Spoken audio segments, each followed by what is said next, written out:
The Empress Frederick. Chapter 1. Childhood and Girlhood. Before the birth of the Princess Royal in November 1840, no direct heir had been born to a reigning British sovereign for nearly 80 years. The Prince Regent, afterwards George Roman IV, was born in 1762, 2 years after his father's accession, and the death in childbirth of the Prince Regent's daughter, Princess Charlotte, when she was only 20, was still vividly remembered. Queen Victoria was now but little older than Princess Charlotte, and the birth of her first child was regarded with a certain anxiety by the nation. It might prove to be the only child, and in that event, much would hang on the preservation of its life. Those members of the old royal family, who were next in succession, were not popular, and the little Princess Royal may truly be described as having been the child of many prayers. It was natural that Queen Victoria should have recourse to Prince Albert's confidential advisor, Baron Stockmar, the more so that he was a skilled physician. Stockmar therefore came to London early in November. Those were not the days of trained nurses, but rather of the types immortalized by Dickens, and it is interesting to find the shrewd old German, characteristically in advance of his time, urging the prince to be most careful in the choice of a nurse. For a man's education begins the first day of his life, and a lucky choice I regard as the greatest and finest gift we can bestow on the expected stranger. On November 13, the court arrived at Buckingham Palace, where on the 21st the princess was born. For a moment only, the Queen says, was the prince disappointed at its being a daughter and not a son. The character of the monarchy in England has changed so much, both absolutely and also relatively to the people, that it is difficult for us to realize the measure of prejudice, and even contempt, which still subsisted before Queen Victoria had had time to win the full confidence of her subjects. It is not therefore really surprising that the little Princess Royal should have been greeted on her first appearance with a shower of caricatures, some of them not remarkable for their refinement. Still, a good deal of the rough humor lavished on the princess was kindly in its intention, though sometimes there was a sting in the tale.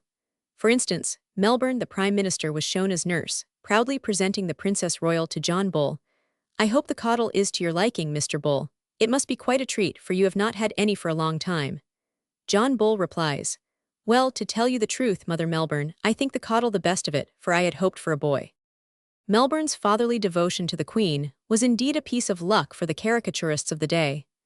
A cartoon entitled Old Servants in New Characters shows him dressed as a nurse with the infant princess in his care. She is sitting in a tiny carriage, with Lord John Russell as outrider. It was arranged that the christening should take place in London on February 10, the anniversary of the Queen's marriage, the infant receiving the names of Victoria, Adelaide, Mary Louise.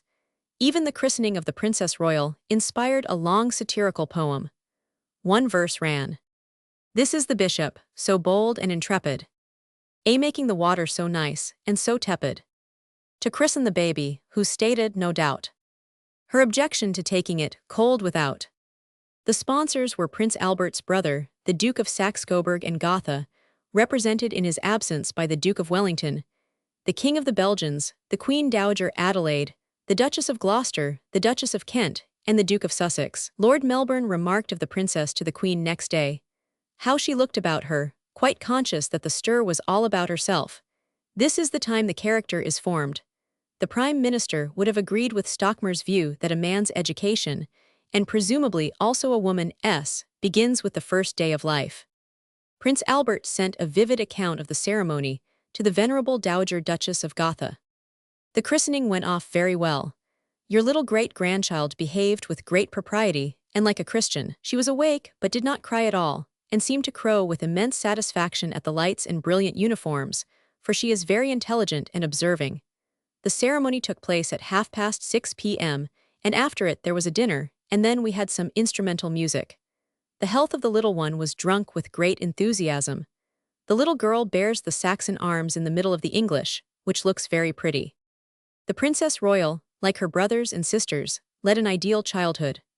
All through her later life she often referred to the unclouded happiness of these early years, and it comes out equally clearly in the published correspondence of her sister, Princess Alice. In this matter both Prince Albert and Queen Victoria were in advance of their time, and the prince, especially, perceived, what was not then at all generally believed, that children could be made happy without being spoiled. Perhaps the most sensible decision of the parents was that the royal children should come in contact, as little as possible, with the actual life of the court. Not that the tone of the court was bad. On the contrary, it was singularly high. But the Queen and Prince Albert knew the subtle danger of even innocent petting and flattery on young and impressionable minds. So it was that the royal children had very little to do with the Queen's ladies-in-waiting.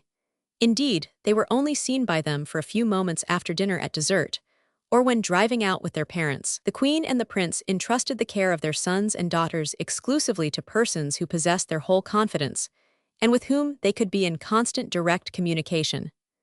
Both were kept regularly informed of the minutest details of what was being done for their children, and as the princesses grew older, they had an English, a French, and a German governess, who were, in their turn, responsible to a lady superintendent.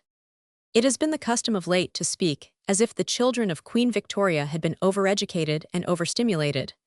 This was at least partly true of their infancy, but if they had been really overeducated, they would not have turned out as well as they did later, nor would they have all delighted in looking back, with fond reminiscence to their earliest years. The Princess Royal was soon recognized by all those about her as intellectually the flower of the happy little flock. She was clever, self-willed, and high-spirited, learning everything that was put before her with marvelous intelligence and rapidity. Her dearest friend and companion was her sister, the sweet-natured, pensive Princess Alice, who was next in age after the Prince of Wales to herself. The two lived for some years a life which was exactly alike. They shared the same lessons, the same amusements, the same interests. Both had a strong love of art and of drawing. Both were, if anything, oversensitively alive to the claims of duty and of patriotism. Naturally, the most detailed and accurate impression of the Princess Royal's childhood is to be derived from the correspondence of Sarah Lady Lyttelton, who was appointed governess to the royal children in April 1842. This lady, who was then approaching her 55th birthday, was the daughter of the second Earl Spencer, and sister of that Lord Althorp who was a member of Lord Grey's Reform Ministry, and who played a notable part in politics, rather by his strength of character than by any commanding ability. Lady Sarah married the third Lord Lyttelton in 1813. It is interesting to recall that her son, afterwards the fourth Lord Lyttelton, married Mrs. Gladstone's sister, Miss Glynn. Sarah Lady Lyttelton was widowed in 1837 after a singularly happy married life, and soon afterwards Queen Victoria appointed her a lady-in-waiting. When some 4 years later, she was given the responsible post of governess to the royal children, she was already very well known to the Queen and the Prince Consort, as well as to their closest adviser. Lord Melbourne, for instance, heartily approved the appointment, declaring that no other person so well qualified could have been selected. The picture of the Princess Royal which her guardian draws in these letters is one of an extraordinarily winning though precocious child, and if it seems to modern judgment that the precocity was rather too much stimulated, it must be remembered that we are back in the 40s, when a scientific study of the psychology of infants was not dreamed of. Moreover, it is abundantly evident that the little princess had such a way with her, so innocent arch, so cunning simple, that it must have required no ordinary resolution to avoid spoiling her, while even the most scientific modern expert would probably have found it very hard to draw the line between overstimulation and proper encouragement of her remarkable intelligence. Lady Lyttelton had her first glimpse of the Princess Royal in July 1841. She describes her as a fine, fat, firm, fair, royal-looking baby, too absurdly like the Queen. Her look was grave, calm, and penetrating, and she surveyed the whole company most composedly. She was shown at her carriage window to the populace, and Lady Lyttelton, noting the universal grin in all faces, declares that the baby will soon have seen every set of teeth in the kingdom. Some months later she records that the dear babekin is really going to be quite beautiful. Such large smiling soft blue eyes, and quite a handsome nose, and the prettiest mouth.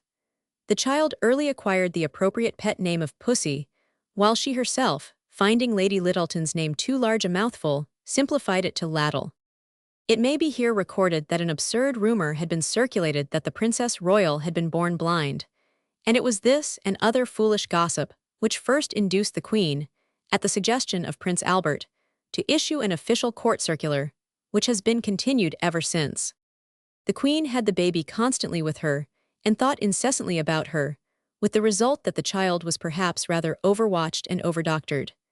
She was fed on asses, milk, arrowroot, and chicken broth, which were measured out so carefully that Lady Lyttelton fancied she left off hungry. Lady Lyttelton, indeed, had some experience of this dieting craze, for her brother, Lord Althorp, at one time, when he had a terror of getting fat, used to weigh out his own breakfast every morning, and when he had consumed the tiny allowance used to hasten out of the room, lest he should be led into temptation. The little princess was oversensitive and affectionate, and rather irritable in temper, and with a prophetic eye Lady Lyttelton says that, "It looks like a pretty mind, only very unfit for roughing it through a hard life, which hers may be." After the birth of the Prince of Wales, Lady Lyttelton gives us a passing, but sufficiently terrible glimpse of the anxieties which royal parents must all suffer, more or less. She mentions that threatening letters aimed directly at the children were received, and though they were probably written by mad people, nevertheless no protection in the way of locks, guardrooms, and intricate passages was omitted for the defense of the royal nurseries, while the master key was never out of Prince Albert's own keeping. The Princess Royal spent her second birthday at Walmer Castle, and she is described as being most funny all day, joining in the cheers and asking to be lifted up to look at the people, to whom she bowed very actively whether they could see her or not. Perhaps one reason why she became, and remained, so fond of France was that from infancy she was placed in the charge of a French lady, Madame Charlier.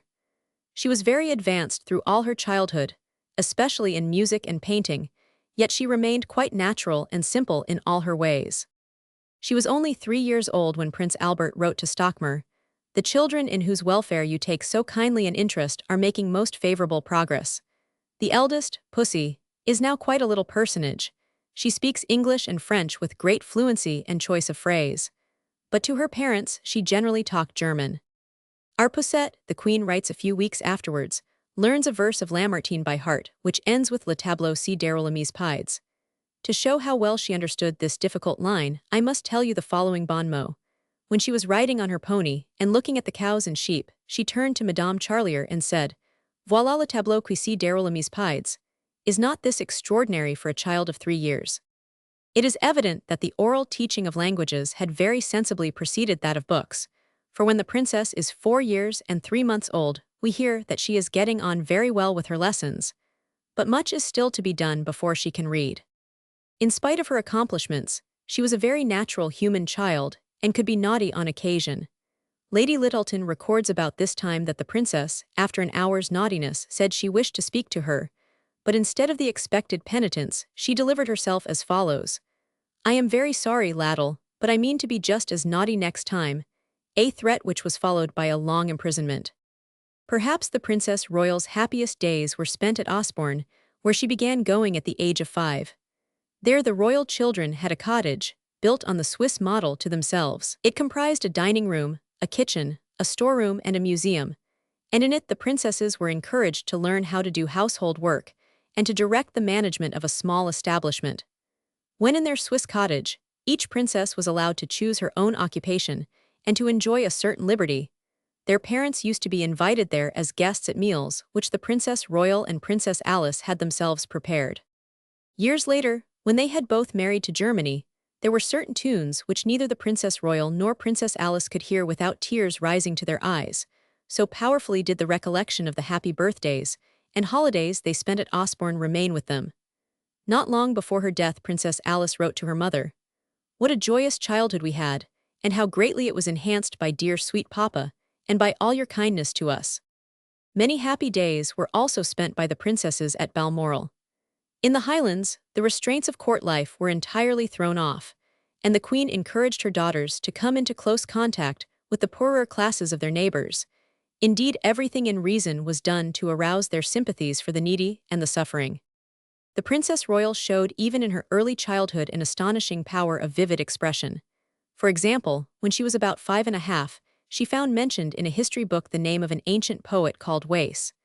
Lady Lyttelton thereupon observed that she had never heard of that poet till then, but the princess insisted. "Oh yes, I dare say you did, only you have forgotten it. Réfléchissez, go back to your youngness and you will soon remember." That the child had a natural and instinctive religious feeling is shown by another incident. She had narrowly escaped serious injury from treading on a large nail, and Lady Littleton explained to her that it had pleased God to save her from great pain. Instantly, the child said, "Shall we kneel down?" In October 1847, the Princess Royal had an accident which might have been very serious. The children were riding with their ponies when the princess was quietly thrown after a few yards of cantering. She was not hurt, but the Prince of Wales's pony ran away with him. Fortunately, he was strapped into the saddle, and after one loud cry for help, he showed no signs of fear but cleverly kept as tight hold of the reins as he could pull. The Princess Royal was not at all frightened herself until she saw her brother's danger, and then she screamed out, "Oh, can't they stop him, dear birdie," and burst into tears. Fortunately, all ended well, and the children went on riding as fearlessly as ever. In October 1848, the royal children, crossing in the yacht ferry from Osborne on their way to Windsor, witnessed a terrible accident, the sinking of a boatload of people in a sudden squall. It made a deep impression on all the children, and the Princess Royal kept thinking of it all that night. It is about this time that Lady Littleton observes, "The Princess Royal might pass, if not seen but only overheard, for a young lady of 17, in whichever of her 3 languages she chose to entertain the company." Nearly a year afterwards, Lady Littleton notes that dear Princessy had been now perfectly good ever since they came to Osborne, and she says that she continues to reflect and observe and reason like a very superior person, and is as affectionate as ever. Again, in April 1849, she notes every moment more and more the blessed improvement of the Princess Royal. She is becoming capable of self-control and principle and patience, and her wonderful powers of head and heart continue. She may turn out a most distinguished character, and a few months later she notes that the Princess Royal is so enormously improved in manner, in temper, and conduct, altogether as really to give a bright promise of all good. Her talent and brilliancy have naturally lost no ground. She may turn out something remarkable. All the children showed real kindness to the poor, visiting them and beginning to understand what poverty is. The princess accompanied her parents and the Prince of Wales on a visit to Ireland in August 1849, and afterwards went to Cherbourg, that being her first visit to France.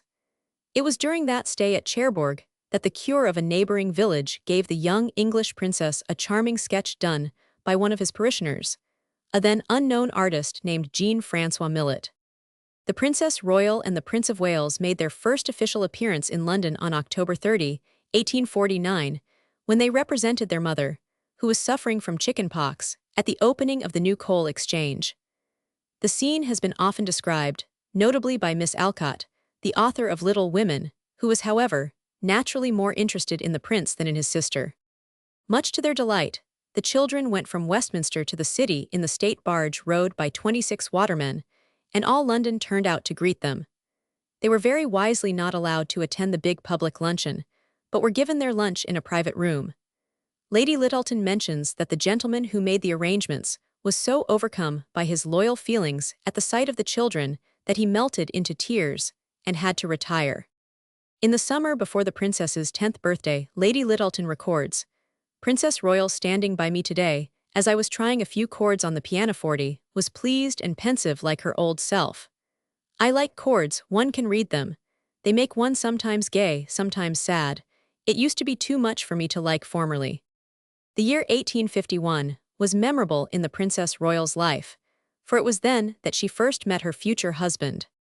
It has been said that Prince Frederick William of Prussia, who was 20 at the time, became attracted to his future wife during this first visit of his to the English court, when he accompanied his parents and his only sister to see the great exhibition. But that is surely absurd, for the princess, charming and clever as she was then only a child. Still, the English court was probably never seen to greater advantage than during that year of miracles, and it is clear that the young Prussian prince saw for the first time a royal family leading a happy, natural life, full of affection and kindness. Queen Victoria's children were healthy, well-mannered, and devoted to their parents, and the leader and head of the little band was the Princess Royal, full of eager interest in everything she was allowed to see and know, blessed with high spirits and a keen sense of humor even then already well developed. She was adored by her father and encouraged in every way to produce herself, to use an expressive French phrase. Prince Frederick William could not but note the contrast between the young people whose friendship he was making at Windsor, and the shy, etiquette-ridden royal children of the minor German courts. Nor could he help contrasting this delightful domestic scene with what he knew at home. At Berlin, he was in constant contact with a royal family profoundly disunited and unhappy.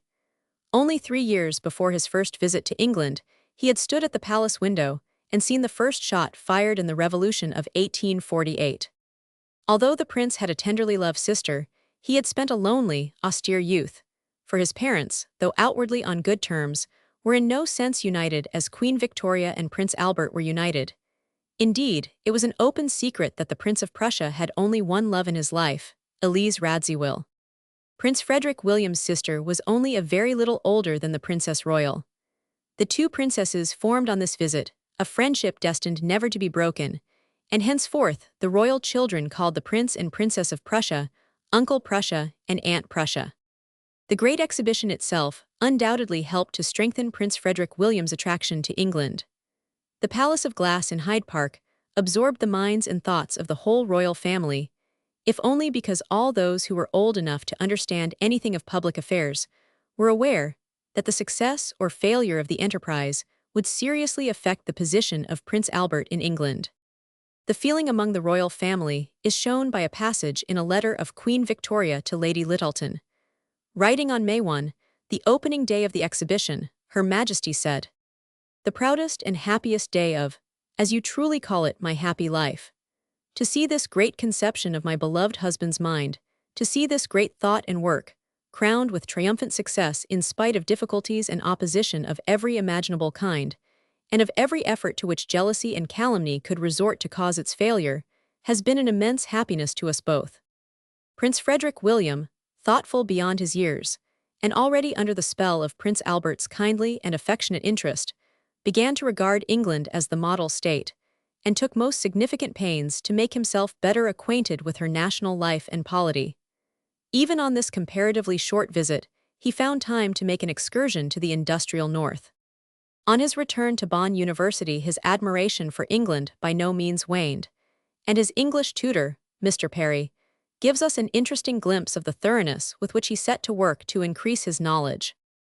At the request of the prince, I visited him 3 times a week, and had the honor of superintending his studies in English history and literature, in both of which he took special interest. His love for England and his great veneration of the Queen were most remarkable, and our intercourse became very agreeable and confidential.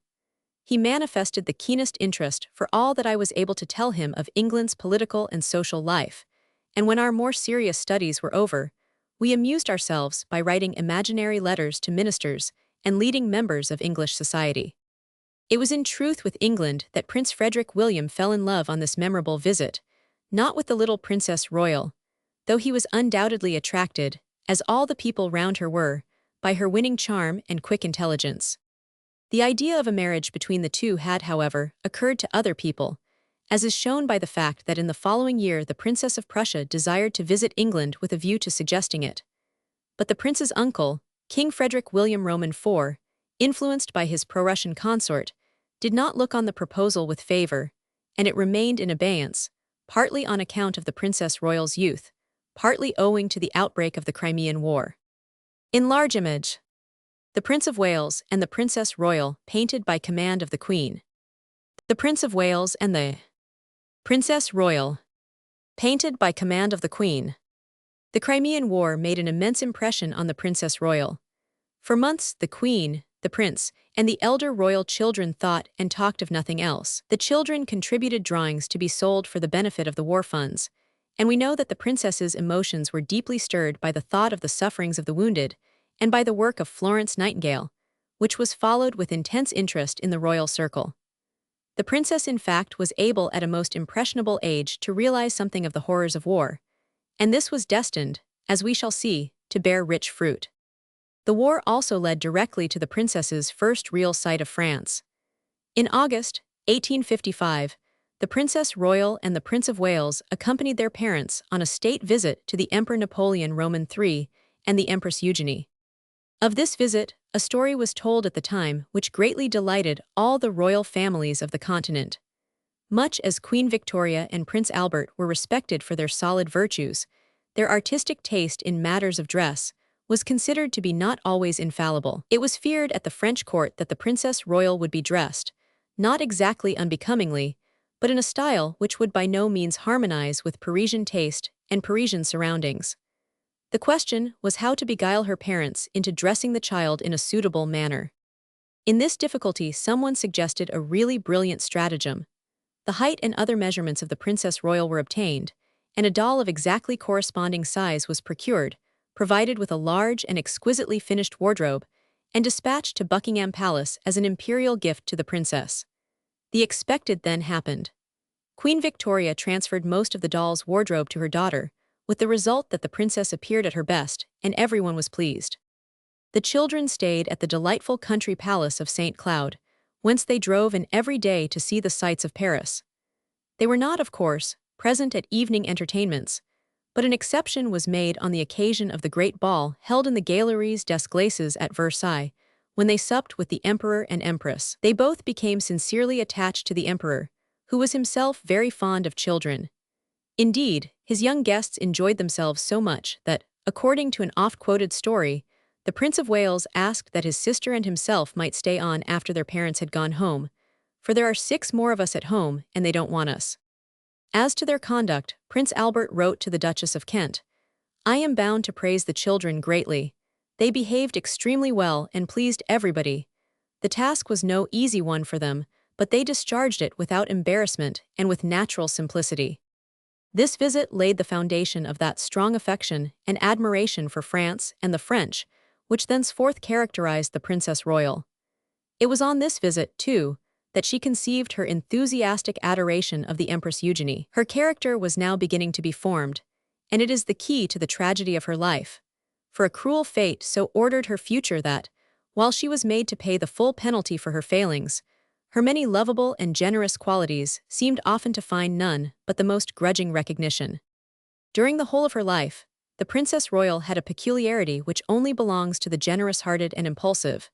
She was apt to be violently attracted, sometimes for very little reason, to those she met, and then she would be proportionately cast down if these new friends and acquaintances did not turn out on fuller knowledge all that she had expected them to be. Those who knew her well are agreed in saying that she was not a good judge of character. She was apt to see in human beings what she expected to see, not what was there. She not only liked some people at first sight, but she had an equally instinctive dislike of others, and this was an even greater misfortune, for sometimes the prejudices she thus formed were hard to eradicate. In this she was quite unlike Queen Victoria, who, having once formed a wrong impression, was capable of altering it entirely if she was given good reason to change her mind. As she grew up to womanhood, the Princess Royal was very wisely allowed to make the acquaintance of some of the brilliant men and women of the day who were admitted to her parents' friendship. One of these was the second Lord Granville, the Pussy Granville who was afterwards foreign minister in Mr. Gladstone's cabinets, and we may conclude this chapter with a quotation which shows how he could count on the young princess's appreciation of a funny story. Lord Granville, who went to St. Petersburg as the head of the special British mission at the coronation of the Tsar Alexander, wrote a long letter to Queen Victoria, in which he requested the Queen to convey his respectful remembrances to the Princess Royal, and he went on to advise the princess, when reciting abroad, not to engage a Russian maid. Lady Wodehouse found hers eating the contents of a pot on her dressing table, which happened to be castorol pomatum for the hair. Chapter 2. Betrothal. Even in the days of her extreme youth, Queen Victoria, owing to the fact that she was the reigning sovereign, had to know much that is generally concealed from the young concerning the private lives and careers of their relatives. This is made abundantly clear in the extracts from Her Majesty's private diary, which have already been published. In these intimate records, written by the girl Queen herself, we see that Lord Melbourne early decided never to treat his royal mistress as a child. When she asked him a question, he evidently answered her truthfully, and she must have asked him many questions concerning that group of princes and princesses who, even then, were already known as the old royal family. They were Queen Victoria's own aunts and uncles, and over those who were still living when she came to the throne she possessed, as sovereign, very peculiar and extended powers. It was inevitable that they should play a considerable part, if not in her life, certainly in her imagination. And yet we hardly ever find them mentioned in the work she directly supervised and inspired, the life of the prince consort. Her fear, her contempt, her horror of the way they had conducted their lives, her dread lest even their innocent follies, and their sad tragedies of the heart, should be repeated in the lives of her own sons and daughters, were perhaps only revealed to trusted friends in her old age. It may even be doubted if Queen Victoria ever communicated to Prince Albert certain of the facts which had necessarily to be made known to her. Whether she did so or not, the course she very early set herself to pursue, a course, be it remembered, in which she persisted at a time when she seemed to lack courage and energy to go on even with life itself, that is during the years that immediately succeeded the prince consort's death, proved how determined she was to secure that the lives of her children should be entirely different from those of their great-uncles and great-aunts. That her daughters and later her granddaughters should marry early and make marriages of inclination, that her sons' wives should be chosen among princesses young, charming, sympathetic, and personally attractive to each prince concerned. This was one of Queen Victoria's chief and most anxious preoccupations. She may have tried to guide inclination. She undoubtedly tried to arrange suitable alliances, but in no single case did she ever seriously oppose a marriage based on strong attraction. In that matter, Queen Victoria was a typical Englishwoman. To her mind, a union between a young man and a young woman based on any other foundation, save strong mutual love and confidence, was vile. And all through her life she wished ardently to ensure that those marital blessings which fall comparatively often on ordinary people, but comparatively seldom on members of the royal caste, should be the lot of her immediate descendants. It was natural that the Queen, with that eager enthusiasm which was so much a part of her character, especially in this still radiantly happy period of her life, should have welcomed the thought of a marriage between her eldest daughter and the future King of Prussia. She had formed the most favorable opinion of Prince Frederick William during his brief sojourn in England in 1851. He was a man of high and honorable character, at a time when such virtues were rare among the marriageable princes of reigning families, and his parents were regarded by the Queen and Prince Albert as among their dearest and most intimate friends. The Prince of Prussia had spent some time in England after the Berlin Revolution of 1848, and on parting from Madame Bunsen, the wife of the Prussian minister, he had exclaimed, "In no other state or country could I have passed so well the period of distress and anxiety through which I have gone." During his stay he had become intimate with the Queen and Prince Albert. Indeed, the Queen, as was her way when she trusted and admired, had grown to be warmly attached to him. She regarded him as noble-minded, honest, and cruelly wronged, and what naturally endeared him to her still more, he showed great confidence in Prince Albert, apparently always accepting the advice constantly tendered him by the prince. All through his life, Prince Albert had seen a vision of a Germany united under the leadership of Prussia, and it was delightful to him to learn that it was now open to him to enter into a close relationship with one whom he naturally believed destined to play a supreme part in the regeneration of his beloved fatherland. It is not generally known that Prince Albert had written a pamphlet entitled The German Question Explained, in which he propounded a scheme for a federated German empire with an emperor at the head. This pamphlet must have been either privately printed or withdrawn from circulation, for not even Sir Theodore Martin, when writing the prince's life, could procure a copy. This suggested marriage of the Princess Royal opened out to her father the fair prospect of being able to bring about by his counsel and assistance the realization of his disinterested ambitions for the future welfare of Germany. The then King of Prussia was already sick unto death. The Prince of Prussia had now passed middle age. Everything pointed to the probability that within a reasonable time, Prince Frederick William would become ruler of Prussia, and incidentally, overlord of the German peoples. There is good authority for the truth of the now famous story of La Belle Alliance. In 1852, the Princess of Prussia came to England on a short visit to her aunt, Queen Adelaide. The then Prussian envoy, Baron von Bunsen, while waiting to be received by the princess, turned over in her sitting room some engravings which had been sent by a printseller. Among them was that of a painting of the farmhouse at Waterloo named by the Belgians La Belle Alliance. In the same room was a portrait of the Princess Royal and one of Prince Frederick William. The Baron placed the two portraits side by side over the engraving, and when the princess entered the room, he silently pointed out to her what he had done, and she saw the two young faces above the words La Belle Alliance. A rapid glance was exchanged, but not a word was spoken, wrote Baron von Bunsen's son many years after. As for the young prince himself, when the question of his marriage had to be discussed, it was natural that his first thought, as also, it is clear, that of his mother, turned to England, to that affectionately united royal family who were the envied model of all European courts. The feeling of that day is indicated by a curious caricature, which was largely reproduced on the continent. It shows a huge pair of scales. In one scale, high in the air, stand huddled together the then reigning sovereigns of Europe. In the other, touching the ground, proudly alone, stands the slight figure of Queen Victoria. Under the cartoon runs the significant words, "Light sovereigns." England alone among the nations had had no trouble worth speaking of in 48, and among the princesses and queens of her day, it was believed that Queen Victoria alone possessed the faithful love of her husband. The greatest obstacle to the marriage, though neither Queen Victoria nor Prince Albert suspected it, was the King of Prussia himself. It is plain that at no time did he favor the suggestion, and that at last he yielded was in response to a strong appeal made to him in person by the young prince.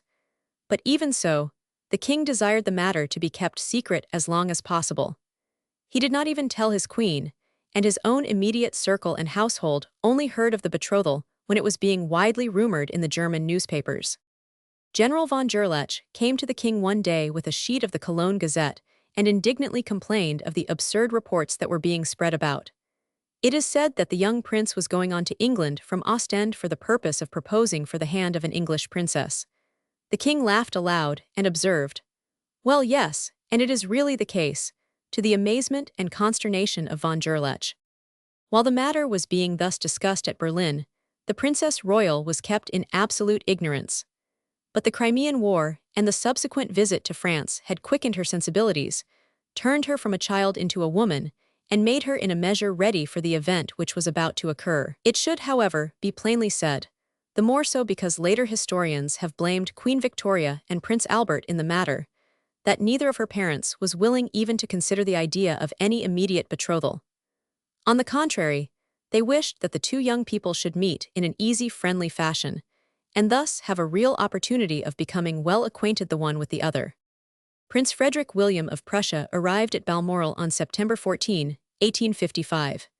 He allowed some days to elapse, and then, on the morning of the 20th, he sought out Queen Victoria and laid before her and Prince Albert his proposal of marriage. That proposal the parents of the Princess Royal accepted in principle, but they requested him to say nothing to their daughter till after she had been confirmed. It was their wish that, for some months at any rate, the young princess should continue the simple, yet full life of unconstrained girlhood. It was therefore suggested that the prince should return in the following spring. The queen also stipulated that the marriage should not take place till after the Princess Royal's 17th birthday. After this interview with Prince Frederick William, Prince Albert wrote to Stockmar, "I have been much pleased with him. His prominent qualities are great thought, straightforwardness, frankness, and honesty. He appears to be free from prejudices and preeminently well-intentioned. He speaks of himself as personally greatly attracted by Vicky, that she will have no objection to make I regard as probable." Prince Albert wrote the following day to Lord Clarendon, who was then Foreign Minister, informing him that he might communicate the news to the Prime Minister, Lord Palmerston, and to no one else.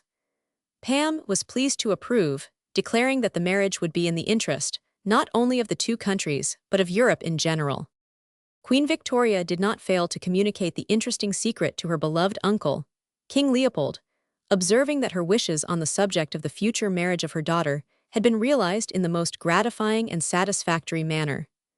Indeed, she spoke of the joy with which she and Prince Albert for their part had accepted the suitor, while she reiterated that the child herself is to know nothing till after her confirmation, which is to take place next winter. The days went on, and a sincere effort was made to keep what had taken place from the knowledge of the young princess. Letters of warm congratulation arrived from Koblenz, as well as a very cordial message from the King of Prussia. Prince Frederick William's relations were quite at one with the Queen and Prince Albert as to the propriety of postponing the betrothal till after the Princess Royal's confirmation. But the plan so carefully made was not destined to be carried out. The prince was very much in love, and, as the Emperor of the French truly observed in a letter to Prince Albert, "On divine ce qui aimant," it was impossible to keep such a secret, and one which so closely concerned herself, from a girl as clever and mentally alive as the Princess Royal. What happened is best told in Queen Victoria's entry in her diary on September 29. Our dear Victoria was this day engaged to Prince Frederick William of Prussia, who had been on a visit to us since the 14th. He had already spoken to us on the 20th of his wishes, but we were uncertain, on account of her extreme youth, whether he should speak to her himself, or wait till he came back again. However, we felt it was better he should do so, and during our ride up Craig Naban this afternoon, he picked a piece of white heather, the emblem of good luck, which he gave to her, and this enabled him to make an allusion to his hopes and wishes as they rode down Glen Gurnock, which led to this happy conclusion. A few days later her father wrote to Stockmar. She manifested towards Fritz and ourselves the most childlike simplicity and candor. The young people are ardently in love with one another, and the purity, innocence, and unselfishness of the young man have been on his part touching. To Mr. Perry, his English tutor at Bonn, the prince declared that his engagement was not politics, nor ambition, it was my heart. At the time of her engagement, the Princess Royal was not yet 15, and it was arranged that the marriage should take place in 2 years and 3 months. In one respect the princess was singularly fortunate.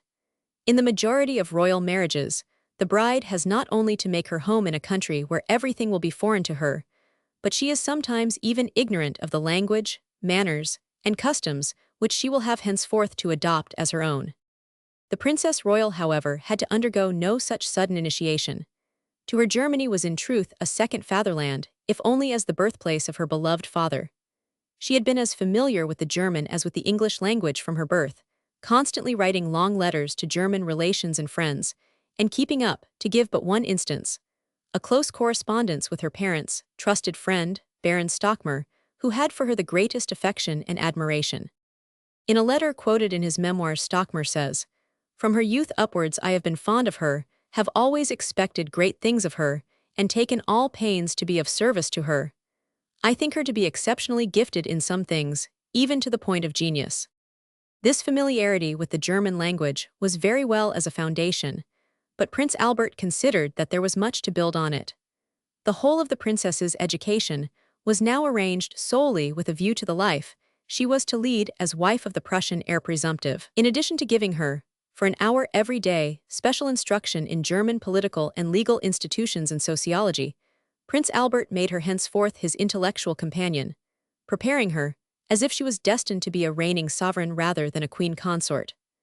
Not only did he discuss with her all current international questions, but he read her the long political letters he received daily from abroad, and discussed with her what he should write in reply. It was indeed a mental training which, particularly in those 50s which now seem so remote from us, would have been deemed only appropriate for the cleverest of boys in a private station. But Prince Albert had long known that his daughter was a good deal cleverer than most boys, and he was really running no risks in subjecting her to this intelligent preparation for her high destiny.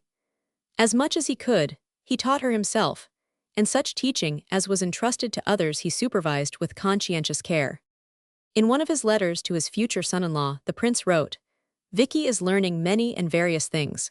She comes to me every evening from 6 to 7, when I put her through a kind of general catechizing. In order to make her ideas clear, I let her work out subjects for herself, which she then brings to me for correction. She is at present writing a short compendium of Roman history." In order to give the princess a clear picture of German policy, or rather of German policy as Prince Albert then hoped it would become, that is, broad and liberal in conception and aim, he set her to translate a German pamphlet published at Weimar. This essay by J.G. Droysen, entitled Karl August und die Deutsche Politik, would be counted rather stiff reading even by experts. But the princess seems to have done her task admirably, and the proud father sent the manuscript to Lord Clarendon, who was genuinely impressed by the way it had been translated. He wrote back to the prince, "In reading Droysen, I felt that the motto of Prussia should be Semper Idem, and in thinking of his translator, I felt that she is destined to change that motto into the Vigilando Ascendimus of Weimar." The statesman added the further tribute to the young translator. The princess's manner would not be what it is if it were not the reflection of a highly cultivated intellect, which, with a well-trained imagination, leads to the saying and doing of right things in right places. Chapter 3. Opinion in both countries. The Queen and Prince Albert, as we know, much wished to keep the fact of the princess's engagement a secret from the public, but rumor was naturally busy with the visit of the Prussian prince to Balmoral, and on the day after his departure, that is on October 3, there appeared in the Times a leading article, in which the proposed alliance of the Princess Royal was alluded to with anything but approval. Indeed, in Germany the article was considered grossly insulting both to the King of Prussia and to Germany. Prince Albert was very much angered at the terms in which it was written, which he described as foolish and degrading to this country. But the article was really inspired by a consciousness of the violent dislike of England entertained by the court of Prussia, and especially by the camarilla surrounding the then sovereign and his consort, and this was better realized by publicists than by royal circles in England. Amazing as it may seem to us now, it is nevertheless abundantly clear that neither Queen Victoria nor Prince Albert, well served as they were in some respects by the faithful Stockmar, had any idea of the real situation at the Prussian court. The extreme youth of their daughter made them wish to postpone the marriage for a while, but there is no hint in any of the many letters and documents which have now come to light of the slightest fear that she would lack a good reception in that new country, which she already loved as part of Prince Albert's fatherland. On the contrary, the prince had evidently persuaded himself that his daughter's marriage would be very popular in Germany, more popular than it happened to be just then in England. Like most men of high, strong, narrow character, Prince Albert never allowed himself to perceive what at the moment he did not wish to see. This view is entirely borne out by the letters, which Prince Albert wrote then, and later to the Prince of Prussia. Even when addressing one who was far older than himself, and already in the position of a ruler, he always assumed the attitude of mentor rather than of advisor. And as one glances over the immensely long epistles, dealing with a state of things of which the writer could know but very little, one wonders if the future Emperor William had the patience always to read them to the very end. Even were there no other evidence existing, these letters remain to show how curiously lacking Prince Albert was in that knowledge of elementary human nature which belongs to so many commoner types of mind. The prince consort's misapprehension is the more extraordinary when we consider that his brother, Duke Ernest of Saxe-Coburg-Gotha, judged the situation with accuracy. In a letter published in his memoirs, the Duke says, "The family events at Balmoral and Stalzenfels, King Frederick William Roman IV was staying at Stalzenfels when he received the news of the engagement of his nephew to the Princess Royal and of his niece, Princess Louise, to the Prince Regent of Baden, gave rise to all kinds of dissatisfaction in many reactionary circles of the Prussian capital. The more the liberal papers of Germany applauded, the more disagreeably was the other side affected by the unpopularity of the circumstances, which threatened to strengthen, at the court of Berlin, the influence of the royal relations, whose sentiments were not regarded with favor." One of the peculiarities of Frederick William Roman IV was that, with reference to his personal sympathies, he would not submit to any coercion from those who were familiar with politics and affairs of state, so that the secret opponents had to beware of expressing their displeasure at the new family connections. As we have seen, the King of Prussia had kept his own counsel in the affair of his nephew's engagement, which he had only sanctioned in consequence of Prince Frederick William's strong personal appeal. His queen was intensely pro-Russian, and as a result of the Crimean War, had conceived a positive hatred for England and the English. As for the Princess of Prussia, afterwards the Empress Augusta, she was a woman of the highest cultivation, the old cultivation of Weimar and of the French 18th century, but she had not much influence in Berlin, where even then she was said to be strongly inclined to Roman Catholicism. The Prince of Prussia was himself not really popular. It was inevitable, therefore, in all the circumstances, that the prospect of an English alliance should become a fresh cause of contention and division, in which the voices of disapproval decidedly prevailed. Even after the engagement had been actually announced, Prince Frederick William told Lady Bloomfield, the wife of the British minister in Berlin, that, though he was very much disappointed that the Queen and Prince Albert wished the marriage to be postponed as the Princess Royal was so young, it was perhaps a good thing, for by that time party spirit in Prussia would run less high. The strength of that party spirit was ominously shown on the occasion of the marriage of the prince's sister, Princess Louise, when the great nobility of Prussia ostentatiously absented themselves from the festivities. General von Gerlach, who, as we have seen, extracted from the King of Prussia that dry admission that the rumors of the English engagement were well-founded, drew also a more interesting comment on the news from a very different personage. Bismarck, who was already regarded as a man with a future, and at the time held an important diplomatic post at the Diet at Frankfurt, wrote to the general on April 8, 1856, a commentary which was in some ways extraordinarily prophetic. You ask me in your letter what I think of the English marriage. I must separate the two words to give you my opinion. The English in it does not please me. The marriage may be quite good, for the princess has the reputation of a lady of brain and heart.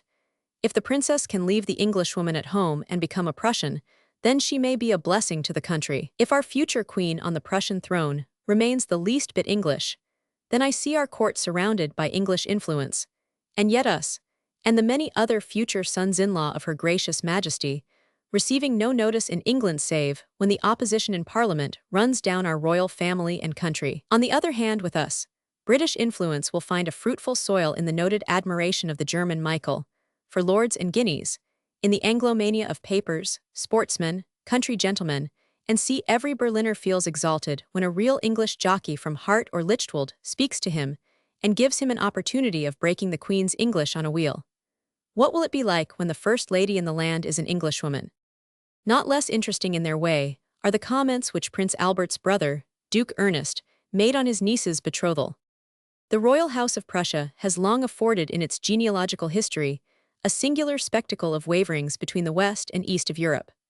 While family alliances between Orthodox Russia and Catholic Austria were almost wholly excluded, the Protestant faith did not at all prevent the Hohenzollerns from having a strong leaning towards the family of the Tsars, and the connections which were thus made undoubtedly exerted their influence upon Germany. The Crimean War may be regarded as a political lesson on this concatenation of circumstances. Was it not most extraordinary that even before peace had been concluded with Russia, the royal house of Prussia was, in its matrimonial aims, on the point of exhibiting a marked tendency towards the west of Europe? The union of a Prussian heir apparent with a princess of my house, with its numerous branches, was an event which at the time unquestionably seemed opposed to the Russian tradition.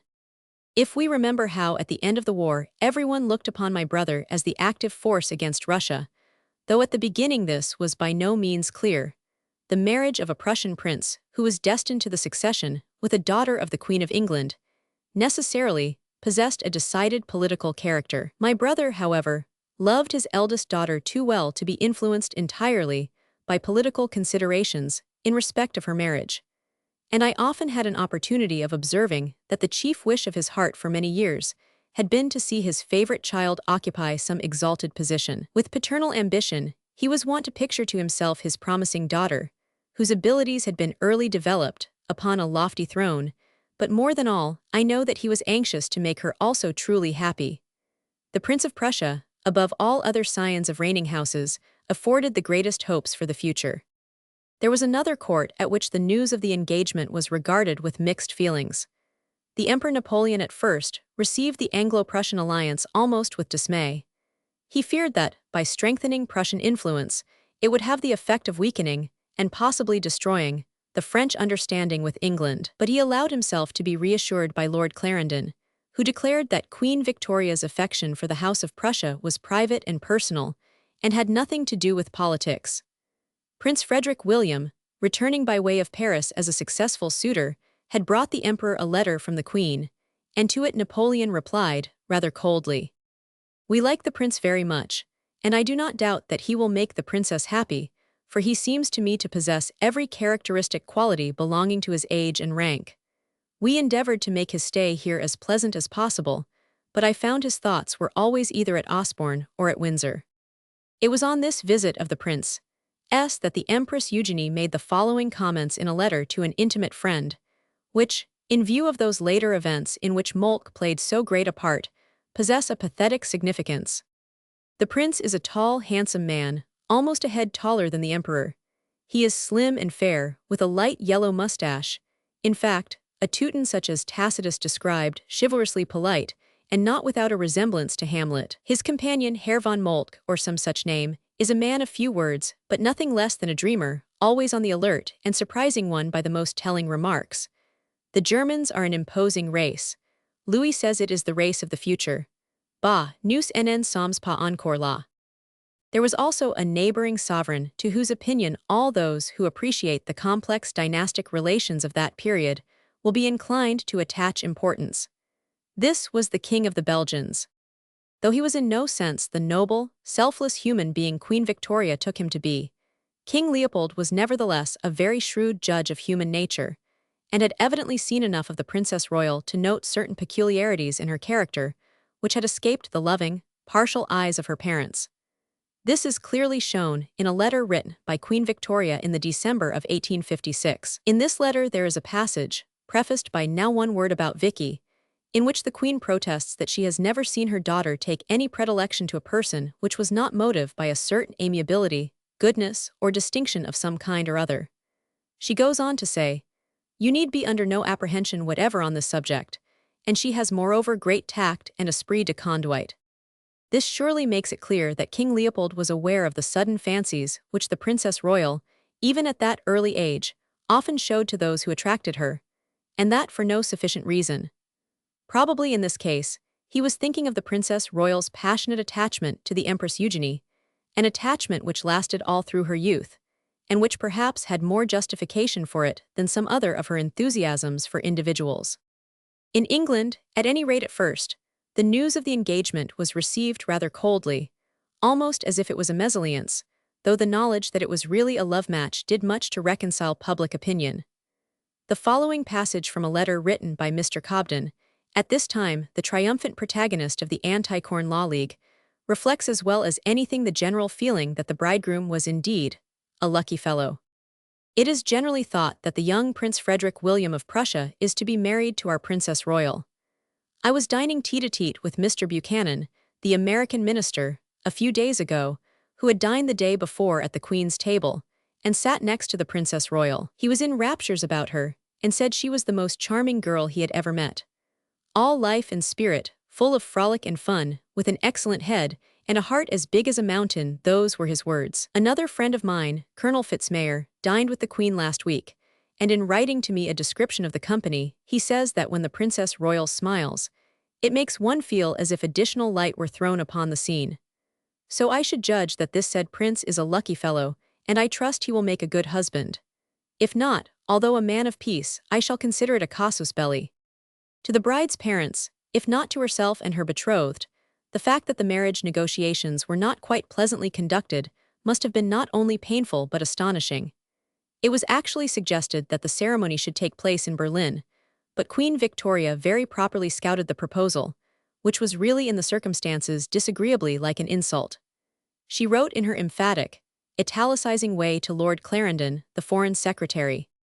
The Queen never could consent to it, both for public and private reasons, and the assumption of its being too much for a Prince Royal of Prussia to come over to marry the Princess Royal of Great Britain in England is too absurd, to say the least. The Queen must say that there never was even the shadow of a doubt on Prince Frederick William's part as to where the marriage should take place, and she suspects this to be the mere gossip of the Berliners. Whatever may be the usual practice of Prussian princes, it is not every day that one marries the eldest daughter of the Queen of England. The question therefore must be considered as settled and closed. In view of all this, and of what was to befall the Princess Royal in the land, for which she even then cherished so fond an affection, and of which she had already formed so high an ideal, there is something intensely pathetic in the blindness of her parents to the real conditions of her future life. This blindness is shown with amazing clearness in the sentence, certainly inspired and very likely written by Queen Victoria herself, which concludes the chapter, in Sir Theodore Martin's Life of the Prince Consort, dealing with the betrothal of the Princess Royal. No consideration, public or private, would have induced the Queen or himself, i.e., Prince Albert, to imperil the happiness of their child by a marriage in which she could not have found scope to practice the constitutional principles in which she had been reared. The idea that the Prussia of that day, or indeed of any day, would have amiably afforded a foreign princess scope to practice constitutional principles of any sort seems extraordinary, and yet, as we shall see, there was some little justification for it at the time, though it was quickly swept away by the course of events. The confirmation of the Princess Royal took place on March 20, 1856, in the private chapel at Windsor Castle. The princess was led in by her father, followed by her godfather, the King of the Belgians, who had come to England on purpose, and the royal children and most of the members of the royal family were present, as were also the ministers, the great officers of state, and many of those whom Disraeli was wont to describe as the high nobility. In fact, everything was done to make the rite a state ceremony, a striking contrast to the more recent practice, by which the princes and princesses of England have all been confirmed privately, in the presence of their near relatives only. The second Lord Granville, the statesman who shared with the Princess Royal the flattering nickname of Pussy, wrote to Lord Canning this lively account of the confirmation. The inaudible Archbishop was J.B. Sumner. His Lordship of Oxford was the Samuel Wilberforce, called by his enemies Soapy Sam, who played a conspicuous part in the court and social life of the period. Had a slight spasm in bed, sent for Marianne. It was well before he came. He desired me not to go to Windsor for the confirmation of the Princess Royal. I went, and am none the worse, my complexion beautiful. It was an interesting sight. As Pam observed, a touching ceremony. The King of the Belgians, the same as I remember him when I was a boy, and he used to live for weeks at the embassy, using my father's horses and boring my mother to death. The Princess Royal went through her part well. The Princess Alice cried violently. The Archbishop read what seemed a dull address. Luckily, it was inaudible. The Bishop of Oxford rolled out a short prayer with conscious superiority. Pam reminded Lord Aberdeen of their being confirmed at Cambridge, as if it was yesterday. I must go to bed, so excuse haste and bad pens, as the sheep said to the farmer when it jumped out of the fold. There was certainly too much pomp about the Princess Royal's confirmation for the taste of another spectator, Princess Mary of Cambridge, afterwards Duchess of Teck. She succeeds in drawing in a few words a remarkably vivid picture of what happened. The ceremony was very short, the service for the day being omitted, and not solemn enough for my feeling, although the anthems were fine and well chosen. It was followed by a great deal of standing in the green drawing-room, where the Queen held a kind of tourney in honor of the ministers, who had come down for the confirmation. After which dear Victoria, who looked particularly nice, and was very much impressed with the solemnity of the rite, received our presents on the occasion, and about 1:30 when we sat down to lunch en famille as usual. It was on April 29, 1856, that the betrothal was publicly announced on the conclusion of the Crimean War, and in the following month the princess appeared as a debutante at a court ball at Buckingham Palace.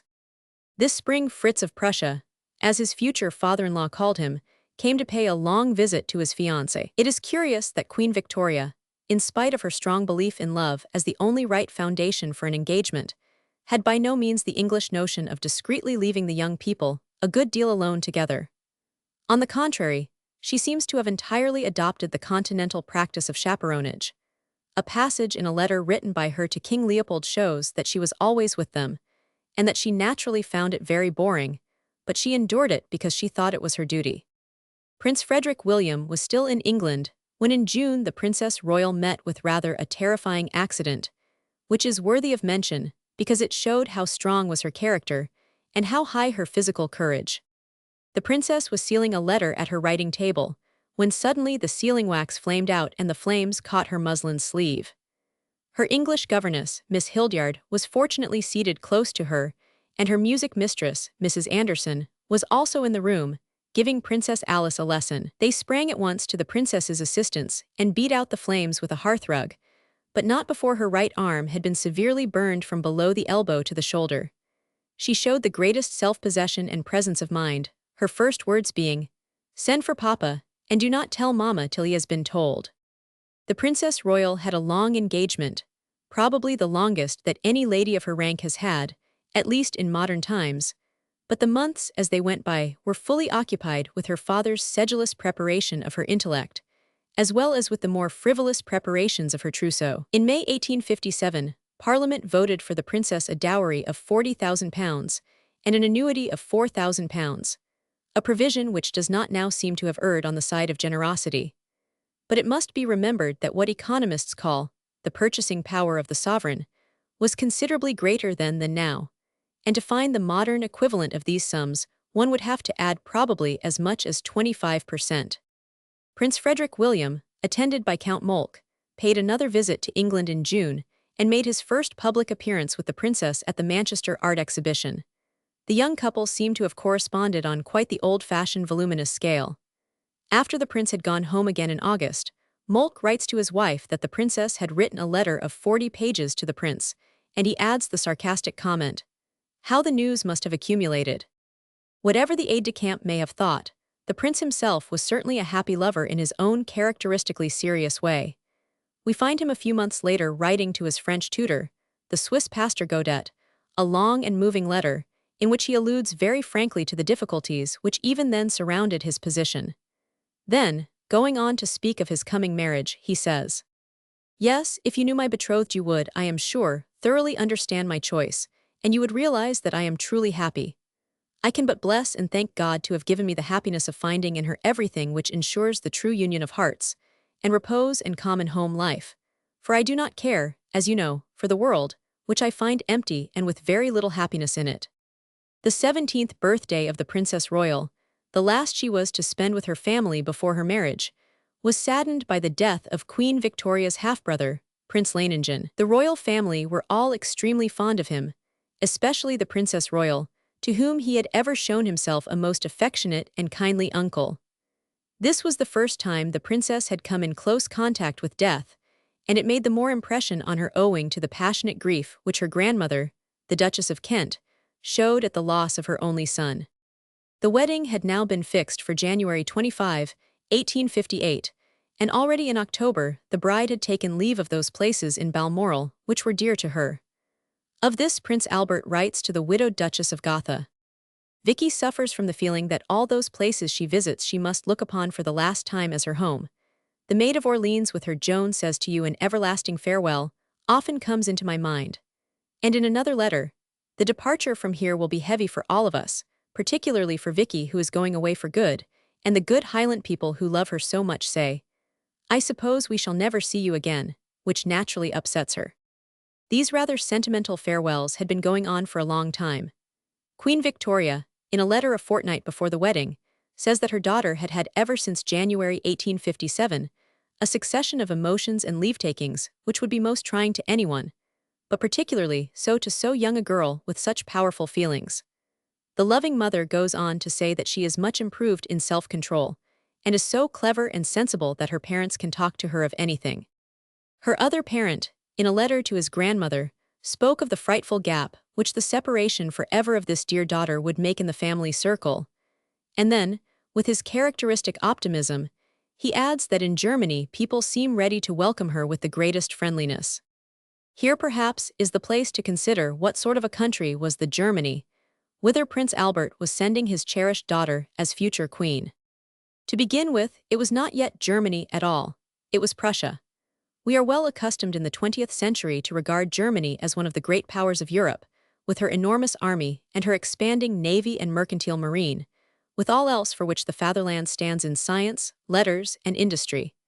It is necessary, however, to realize that the Princess Royal's marriage was to bring her to what was then a very different country. Prussia was in fact not to be compared in power, wealth, or security with the princess's native land. Including Silesia, Brandenburg, and Westphalia, the country only had a population of some 17 millions in 1858, or about that of England alone. The revenue was comparatively insignificant, but the army numbered 160,000 officers and men. The navy had 55 ships, 3,500 officers and men, and 265 guns, while the mercantile marine is given as 826 ships of 268,000 tons. The Germanic Confederation had superseded the Confederation of the Rhine formed by Napoleon.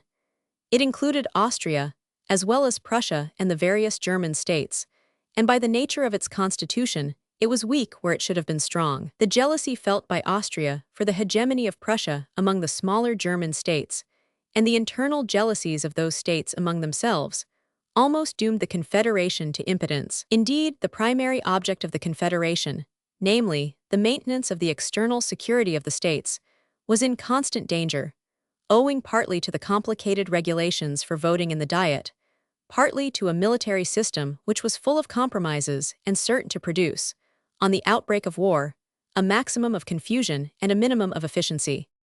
The constitutional liberties of the individual states had been gravely menaced, by a series of feudal decrees passed between 1830 and 1840. While in 1850, the Confederation had actually suppressed the Constitution of Hesse-Kassel. In Prussia itself, the Manteuffel ministry had been working, beneath the cloak of the constitutional reforms granted in 1850, to establish a centralized police state on the model of the French préfet system combined with typical Prussian medievalism. In large image, the Princess Royal Victoria Adelaide Mary Louisa, born November 21, 1840. The Princess Royal Victoria Adelaide Mary Louisa, born November 21, 1840.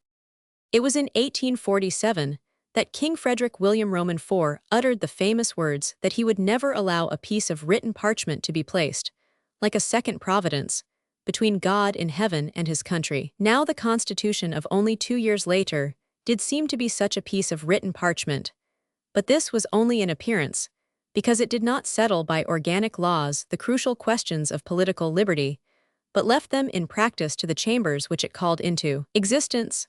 The task of Baron Manteuffel's ministry, therefore, resolved itself into obtaining a sufficiently reactionary parliament, which could be trusted to remove the foundations of political liberty laid by the great constitutional lawgiver, Stein, and his follower, Hardenberg.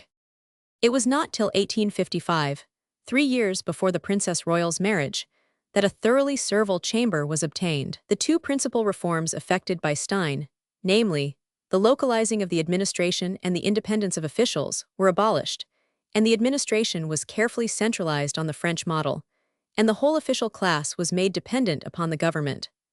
This latter object was effected by an ingenious theory that any opposition to a constitutional ministry which enjoyed the confidence of the sovereign became constructively an offense against the crown, and therefore punishable. It is significant that it took 5 years before a really servile chamber was obtained. Even by these methods, the Prussian medievalists did not altogether like the police supremacy established by the Manteuffel ministry. But on the other hand, by their alliance with the ministry, they had the satisfaction of staving off certain reforms which they especially dreaded, notably the equalization of the land tax, the removal of the rural police from the control of the lord of the manor, and the liberal organization of the rural communes. Moreover, they were given practical freedom to do what they liked in ecclesiastical and educational administration. It must be remembered that, while England has had from time to time her medievalists, they have, on the whole, failed to make any real impression on politics, and have exerted their influence only in the province of religious belief and in that of art. It was different in Prussia, where feudalism as a practical system had a much longer life. Numerous small states within the Kingdom of Prussia, with their feudal powers and rights, had to be broken up by the Great Elector as a first step towards a Prussian nationality. It was really by continuing the Great Elector's work in this respect that Stein had aroused that national movement, which eventually threw off the French yoke. But Frederick William Roman III had set himself to reorganize the provincial states on the basis of a strict observance of their historical rights. This reorganization did not satisfy the medievals because it failed to provide any real check upon the bureaucratic character of the remaining part of the king's administration. At the time of the Princess Royal's marriage, there still survived an extraordinary number of little states, each with its ruling family, and for the most part as poor as they were proud. Chapter 4. Marriage. It is the universal testimony that at the time of her wedding, the Princess Royal was at the height of her youthful beauty and charm. This is not the mere flattery of courtiers, to whom all royal ladies are beautiful as a matter of course. It is the opinion expressed by a multitude of observers in contemporary private letters, diaries, and reminiscences. And of all the descriptions of her at this time in existence, the most lifelike we owe to a German lady of rank, one of the princess's future ladies-in-waiting, Countess Walpurga de Hohenthal, who afterwards married Sir Augustus Berkeley Paget, British ambassador in Rome and Vienna. This lady gives in her book of reminiscences, scenes and memories, this vivid vignette of her royal mistress as she looked just before her marriage. The princess appeared extraordinarily young. All the childish roundness still clung to her and made her look shorter than she really was. She was dressed in a fashion long disused on the continent, in a plum-colored silk dress fastened at the back. Her hair was drawn off her forehead. Her eyes were what struck me most. The iris was green like the sea on a sunny day, and the white had a peculiar shimmer which gave them the fascination that, together with a smile showing her small and beautiful teeth, bewitched those who approached her. The nose was unusually small and turned up slightly, and the complexion was ruddy, perhaps too much so for one thing, but it gave the idea of perfect health and strength. The fault of the face lay in the squareness of the lower features, and there was even a look of determination about the chin, but the very gentle and almost timid manner prevented one realizing this at first. The voice was very delightful, never going up to high tones, but lending a peculiar charm to the slight foreign accent with which the princess spoke both English and German. As we have already seen, Queen Victoria felt strongly that it was not every day that even a future king married the daughter of a Queen of England, and she was resolved to surround the ceremony with all possible pomp and circumstance. The reader may for the most part be spared the details of these functions. What is interesting to us, looking back on that age which seems so remote from our own, is the curious note of tearful sentiment, which some would now call by a harsher name, yet mingled with high hopes and pathetic confidence in the future. The court spent the early part of January 1858 at Windsor Castle, and on the 15th, the day of the departure for London, the Queen wrote in her diary, "Went to look at the rooms prepared for Vicky's honeymoon. Very pretty, it quite agitated me to look at them. Poor child. We took a short walk with Vicky, who was dreadfully upset at this real break in her life, the real separation from her childhood. She slept for the last time in the same room with Alice. Now all this is cut off." And we may quote, too, a characteristic passage from a letter written to the Queen by her sister, the Princess of Hohenlohe-Langenburg, with reference to another young royal bride. "Poor little wife now. I have quite the same feeling as you have on these dear young creatures entering the new life of duties, privations, and trials, on their marrying so young. Alas, the sweet blossoms coming in contact with rude life and all its realities so soon, are changed into mature and less lovely persons, so painful to a mother's eye and feeling, and yet we must be happy to see them fulfill their bestimmung destiny. But it is a happiness not unmixed with many a bitter drop of anguish and pain." By the 19th, all the royal guests had arrived in London, among them the King of the Belgians with his sons, the Prince and Princess of Prussia, and princes and princesses in such numbers that the accommodation of Buckingham Palace was taxed to the uttermost. "Such a houseful," says the Queen in her diary, "such bustle and excitement. Between 80 and 90 sat down to dinner at the royal table daily. After dinner," says the same record, "a party and a very gay and pretty dance. It was very animated, all the princes dancing." The first of the public festivities was a performance at Her Majesty's Theatre of Macbeth, by Helen Fawcett and Phelps, while Mr. and Mrs. Keeley appeared in a farce. This was the first of 4 representations, organized at the Queen's command in honor of the marriage, and each was made the occasion of an extraordinary popular demonstration. A great ball, at which over 1,000 guests were present, was given at the palace, and there was also a state performance of Balfe's opera, The Rose of Castile. Prince Frederick William arrived on January 23, and on the next day Queen Victoria writes, "Poor dear Vicky's last unmarried day, an eventful one reminding me so much of mine. After breakfast we arranged in the large drawing-room the gifts, splendid ones for Vicky in 2 tables. Fritz's pearls are the largest I ever saw, 1 row. On a 3rd table were 3 fine candelabra, our gift to Fritz. Vicky was in ecstasies, quite startled, and Fritz delighted. More magnificent presents kept on arriving, and the Queen goes on. Very busy, interrupted, and disturbed every instant. Dear Vicky gave me a brooch, a very pretty one, before church with her hair, and clasping me in her arms said, 'I hope to be worthy to be your child.' At the end of the day the Queen and Prince accompanied Vicky to her room, kissed her and gave her our blessing, and she was much overcome. I pressed her in my arms, and she clung to her truly adored papa with much tenderness." Of the wedding itself Queen Victoria made herself the historian for all time, and we cannot do better than quote her vividly emotional account of the scene. "Monday, January 25. The second most eventful day in my life as regards feelings. I felt as if I were being married over again myself, only much more nervous, for I had not that blessed feeling which I had then, which raises and supports one, of giving myself up for life to him whom I loved and worshipped, then and ever.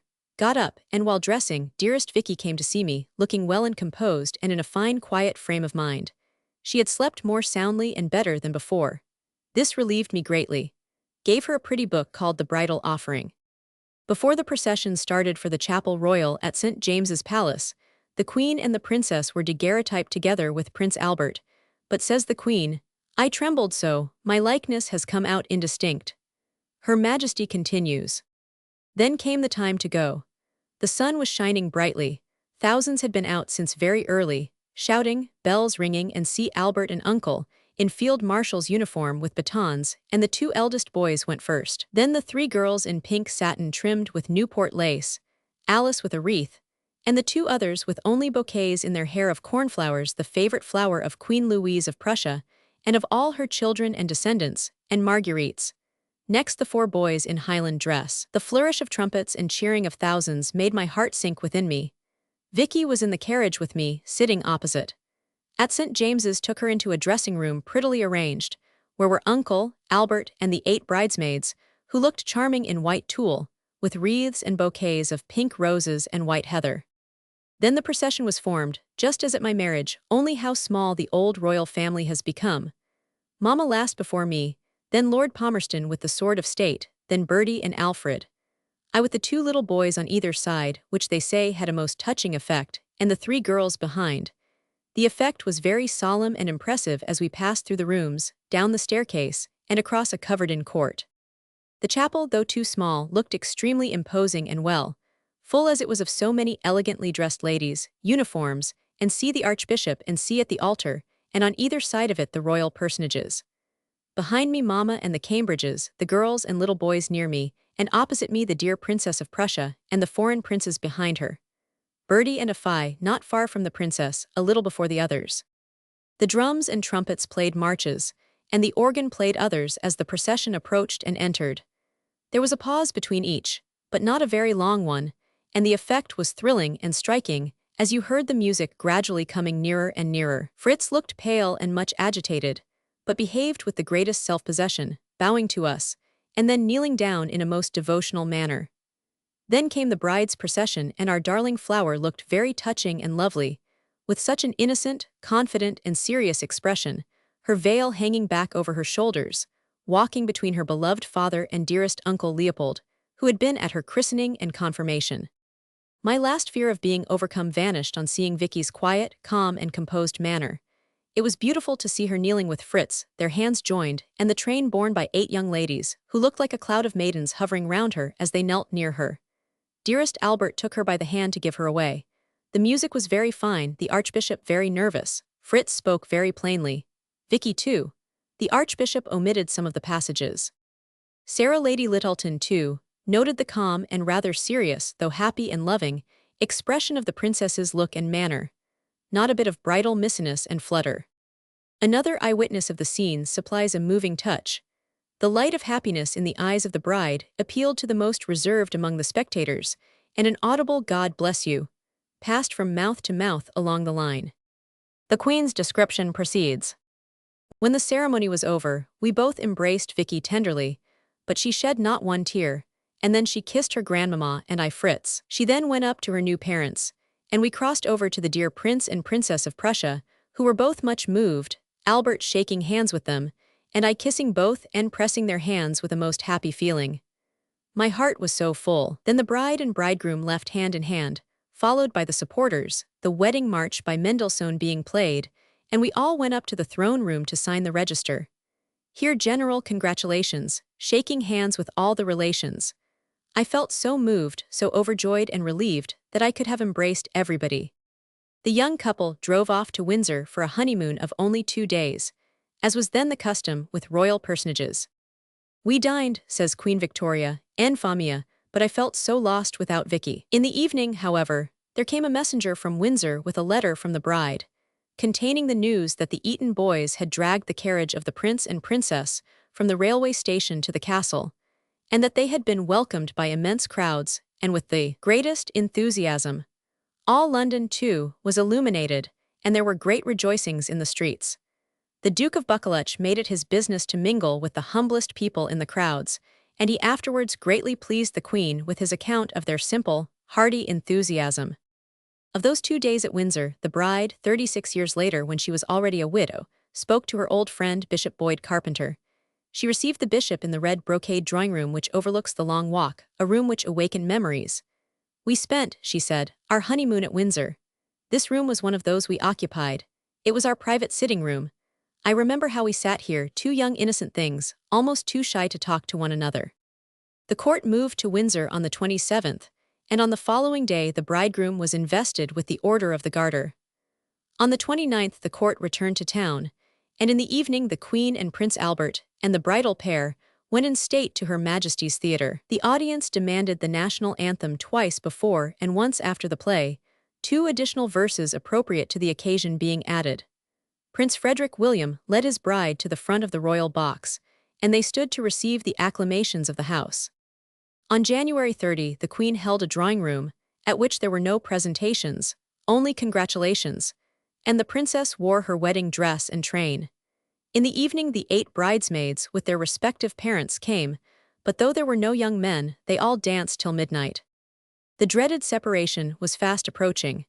Those were days in which people of all classes seemed to give freer play to their natural emotions than they do now, and the actual parting at Buckingham Palace may almost be described as agonizing. "I think it will kill me to take leave of dear papa," were the words of the princess to her mother. "A dreadful moment and a dreadful day," wrote the Queen. "Such sickness came over me, real heartache, when I thought of our dearest child being gone, and for so long all being over. It began to snow before Vicky went, and continued to do so without intermission all day. At times I could be quite cheerful, but my tears began to flow afresh frequently, and I could not go near Vicky's corridor." Even the less emotional, but not less warm-hearted Princess Mary of Cambridge writes in her diary of February 2. "A very gloomy, tearful day. At 11:30 we drove to the palace to see poor dear Vicky off.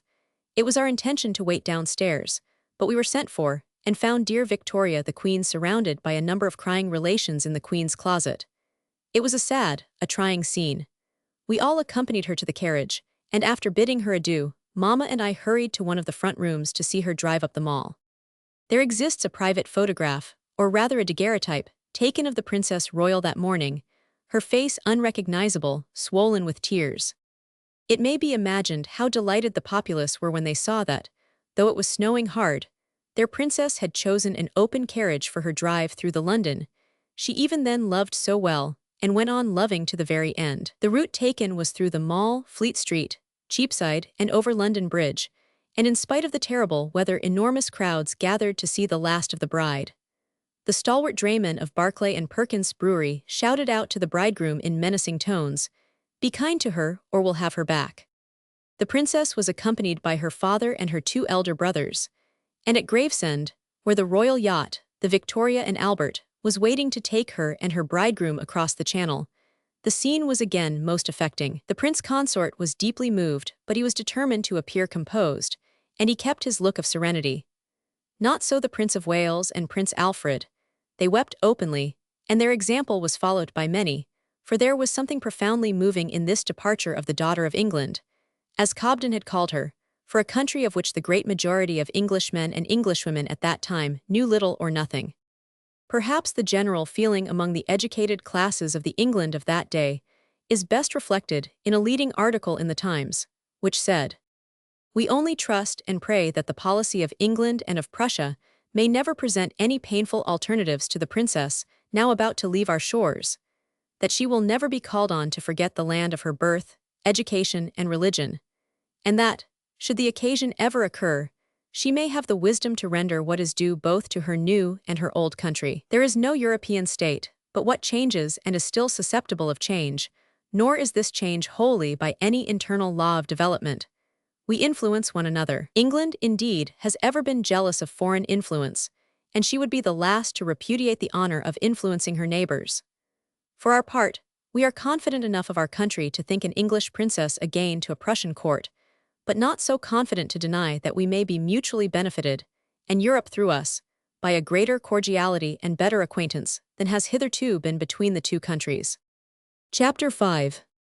Early Married Life. The bridal journey to Berlin was in the nature of a triumphal progress, and it was well that the prince and princess were both young and full of healthy vitality. At Brussels they were present at a great court ball given in their honor, but early the next morning they were again on their route, and all the way there were receptions, addresses of congratulations, and to be received and answered. It was probably at Brussels that the princess received a touching letter from her father, written on the day after her departure from England. My heart was very full when yesterday you leaned your forehead on my breast to give free vent to your tears.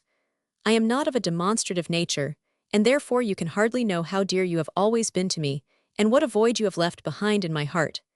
Yet not in my heart, for there assuredly you will abide henceforth, as till now you have done, but in my daily life, which is evermore reminding my heart of your absence. 3 days later Prince Albert again wrote to her.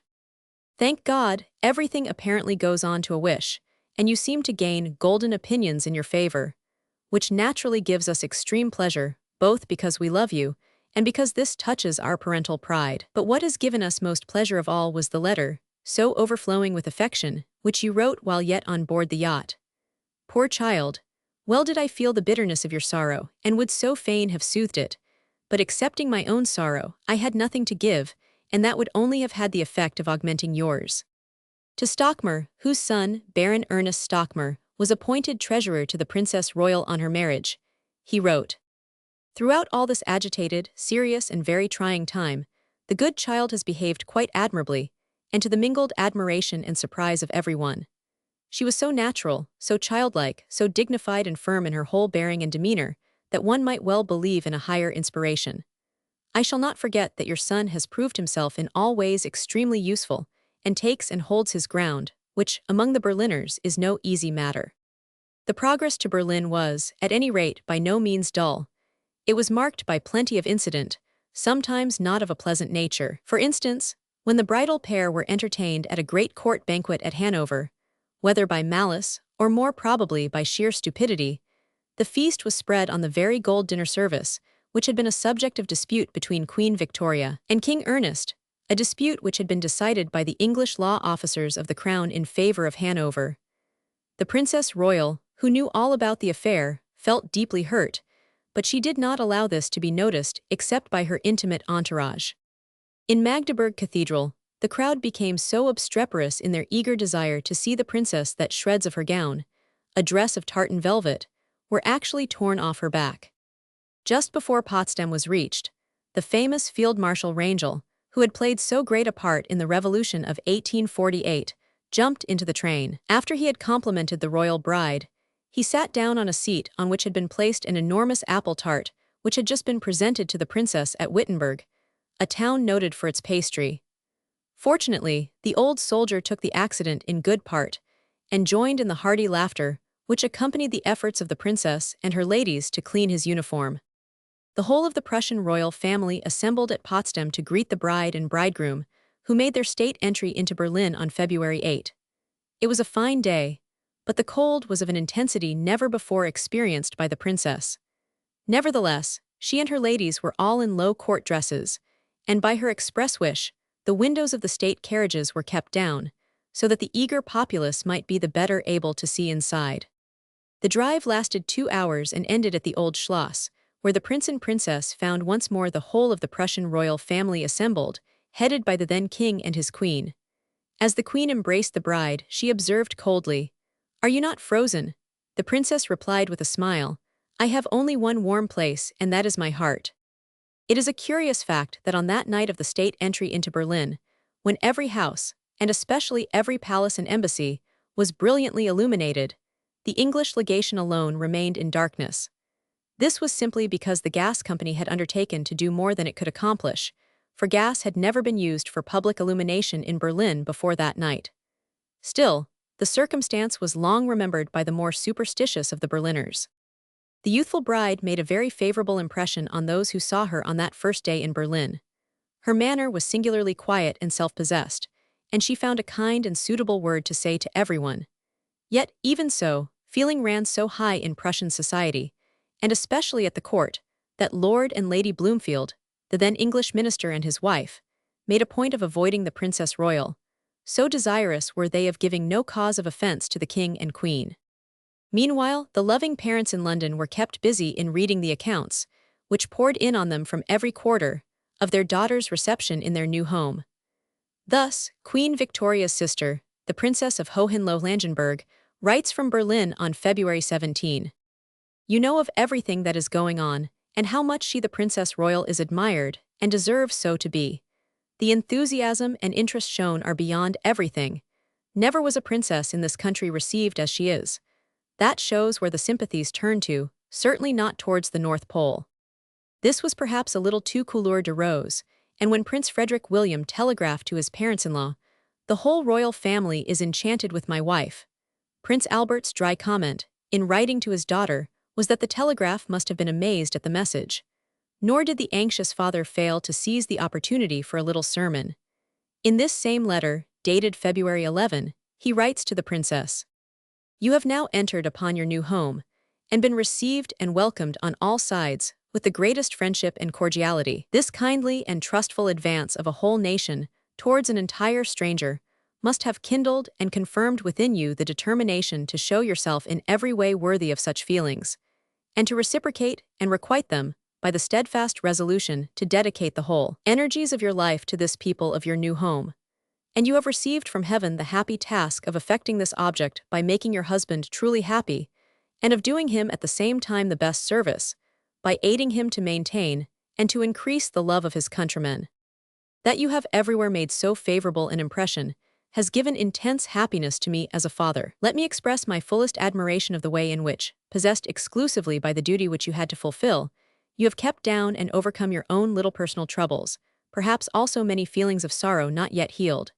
This is the way to success, and the only way. If you have succeeded in winning people's hearts by friendliness, simplicity, and courtesy, the secret lay in this, that you were not thinking of yourself. Hold fast this mystic power, it is a spark from heaven." Admirable advice in a sense, but unfortunately too general to be of much service to the warm-hearted, impulsive princess, before whom lay so many unsuspected pitfalls. Prince Albert believed, as he had said to his son-in-law, that his daughter possessed a man's head and a child's heart, in allusion to the poet's words, "In wit a man, simplicity a child." But Prussia was not Coburg, and even from Coburg Prince Albert had now been away for nearly 20 years. He does not appear at all to have appreciated either the situation which now confronted the Princess Royal, or how little adapted she was by her temperament and her training to meet it. In the Princess of Prussia, afterwards the Empress Augusta, her English daughter-in-law ever had a true friend and ally, and during the 40 years which followed, the two ladies were on far better terms than anyone could have expected, considering how entirely different had been their upbringing and outlook on life. For example, Princess Augusta had been taught as a child to tenure circle in the gardens of the palace at Weimar. That is to say, she had to make the round of the bushes and trees, each of which represented for the moment a lady or gentleman of the court, and say something pleasant and suitable to each. In this curious but extremely practical fashion was inculcated one of the most fundamentally important duties of royal personages, and it may be suggested with all respect that the future Empress Frederick would have benefited if she had had some similar training. The princess who was to become Queen of Prussia and the first German empress had been brought up at Goethe's knee. She belonged, in an intellectual sense, to the 18th rather than the 19th century. She knew French as well as she knew German. Indeed, it is said that she often thought in French, and perhaps her chief friend, at the time of her son's marriage to the Princess Royal, was Monsieur de Bécourt, the French diplomatist to whom the Duchesse de Dino's diary letters were for the most part addressed. Among her intimates were many Catholics, and for many years it was believed in Berlin that she had been secretly received into the Roman Church. As a young woman she was full of heart and warmth of feeling, but she soon learnt, what her daughter-in-law never succeeded in mastering, the wisdom of circumspection and the painful necessity for prudence. She early made up her mind to remain on the whole in shadow. While never concealing her point of view from those about her, she yet never took any public part in the affairs of state. During the Crimean War, when the whole of the Prussian court was pro-Russian, the Princess of Prussia had been pro-English, a fact which naturally endeared her to Queen Victoria, but which had made her Prussian relatives very sore and angry. When the Princess Royal arrived in Berlin as the bride of the King of Prussia's heir presumptive, the Crimean War was already being forgotten. Among the liberals, there was what may be called a pro-English party, and the joyous simplicity and youthful charm of the princess silenced criticism, at any rate for a time. It must be remembered that the Princess Royal had left a young court. At the time of her marriage, her parents were still young people. She made them grandparents when they were only 38. But the court in which she now became an important personage was composed of middle-aged men and women, with some very old people. There was still living in the court circle a lady who was said to remember Frederick the Great. This was the Countess Pauline Neal, who had been one of Queen Louise's ladies-in-waiting. She could recollect with vivid intensity every detail and episode associated with Napoleon's treatment of the king and queen. Of great age, too, was the gigantic Field Marshal Rangel, who had actually carried the colors of his regiment at the Battle of Leipzig. Another interesting personality in the Princess Royal's new family circle was her husband's aunt, Princess Charles, sister of the Princess of Prussia, who afterwards became the grandmother of the Duchess of Connaught. She still bore traces of the wonderful beauty for which she had been famed in the 20s, but was, of course, no longer a young woman. Not long after the Princess Royal's arrival in Berlin, a German observer wrote to the Prince Consort, "She sees more clearly and more correctly than many a man of commanding intellect, because, while possessing an acute mind and the purest heart, she does not know the word prejudice." Less than a month after her marriage, on February 17, the Prince Consort sent his daughter a letter full of wise warning. "Your festival time, if not your honeymoon, comes to an end today, and on this I take leave to congratulate you, unfeeling though it may sound, for I wish you the necessary time and tranquility to digest the many impressions you have received, and which otherwise, like a wild revel, first inflame, and then stupefy, leaving a dull, nerveless lassitude behind. Your exertions and the demands which have been made upon you have been quite immense. You have done your best, and have won the hearts, or what is called the hearts, of all. In the nature of things we may now expect a little reaction. The public, just because it was rapturous and enthusiastic, will now become minutely critical and take you to pieces anatomically. This is to be kept in view, although it need cause you no uneasiness, for you have only followed your natural bent, and have made no external demonstration which did not answer to the truth of your inner nature. It is only the man who presents an artificial demeanor to the world who has to dread being unmasked. Your place is that of your husband's wife and of your mother's daughter. You will desire nothing else, but you will also forgo nothing of that which you owe to your husband and to your mother. Ultimately, your mind will, from the overexcitement, fall back to a little lassitude and sadness, but this will make you feel a craving for activity, and you have much to do in studying your new country, its tendencies and its people, and in overlooking your household as a good housewife, with punctuality, method, and vigilant care. To success in the affairs of life, apportionment of time is essential, and I hope you will make this your first care, so that you may always have some time over for the fulfillment of every duty." Baron Stockmar had also been watching the details of the princess's reception in her new country with anxious interest. He, too, saw the danger of a reaction, and he wrote a letter to the Prince Consort, in reply to which the father, after commending the princess's tact, said, "The enthusiasm with which she seems to have been everywhere received exceeds our utmost calculations and hopes, and proves that the people approved the idea of this alliance, and have found Vicky in herself answer to their expectations. It is only now, indeed, the difficulties of her life will begin, and after the excitement of the festivities, a certain melancholy will come over the poor child, however happy she may feel with her husband. With marriage, a new life has opened for her, and you would have marveled at the sudden change and development which even here became at once apparent. We, that is, she and I, have, I think, remained, and I believe will remain, the same to one another. She continues to set great store by my advice and my confidence. I do not thrust them upon her, but I am always ready to give them. During this time of troubles she has written less to me, and communicated the details of her life, and what she is doing, more to her mother. I had arranged this with her, but I hold her promise to impart to me faithfully the progress of her inner life, and on the other hand have given her mine, to take a constantly active part in fostering it. You may be sure I will not fail in this, as I see in it merely the fulfillment of a sacred duty.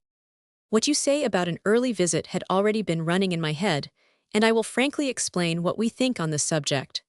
Victoria and I are both desirous to have a meeting with the young couple, somewhere or other in the course of the year, having moreover given them a promise that we would. This could only be in the autumn. A rendezvous on the Rhine, for example at Koblenz, would probably be the right thing. This does not exclude a flying visit by myself alone, which, if it is to be of any use, must be paid earlier in the year. How and where we could see each other I have naturally weighed, and am myself doubtful whether Berlin is the appropriate place for me. I have therefore come to the conclusion that I might go to Coburg, and give the young people a rendezvous there. The Princess Royal spent her first winter in Berlin in the Old Schloss. The castle had not been lived in for a considerable time, and to one accustomed to the even then high standard of English living and hygiene, it must have seemed almost medieval in its lack of comfort, and of what the princess had been brought up to regard as the bare necessities of life: light, warmth, and plenty of hot water. The young couple were allotted a suite of splendidly decorated but very dark and gloomy rooms, and none of the passages or staircases were heated.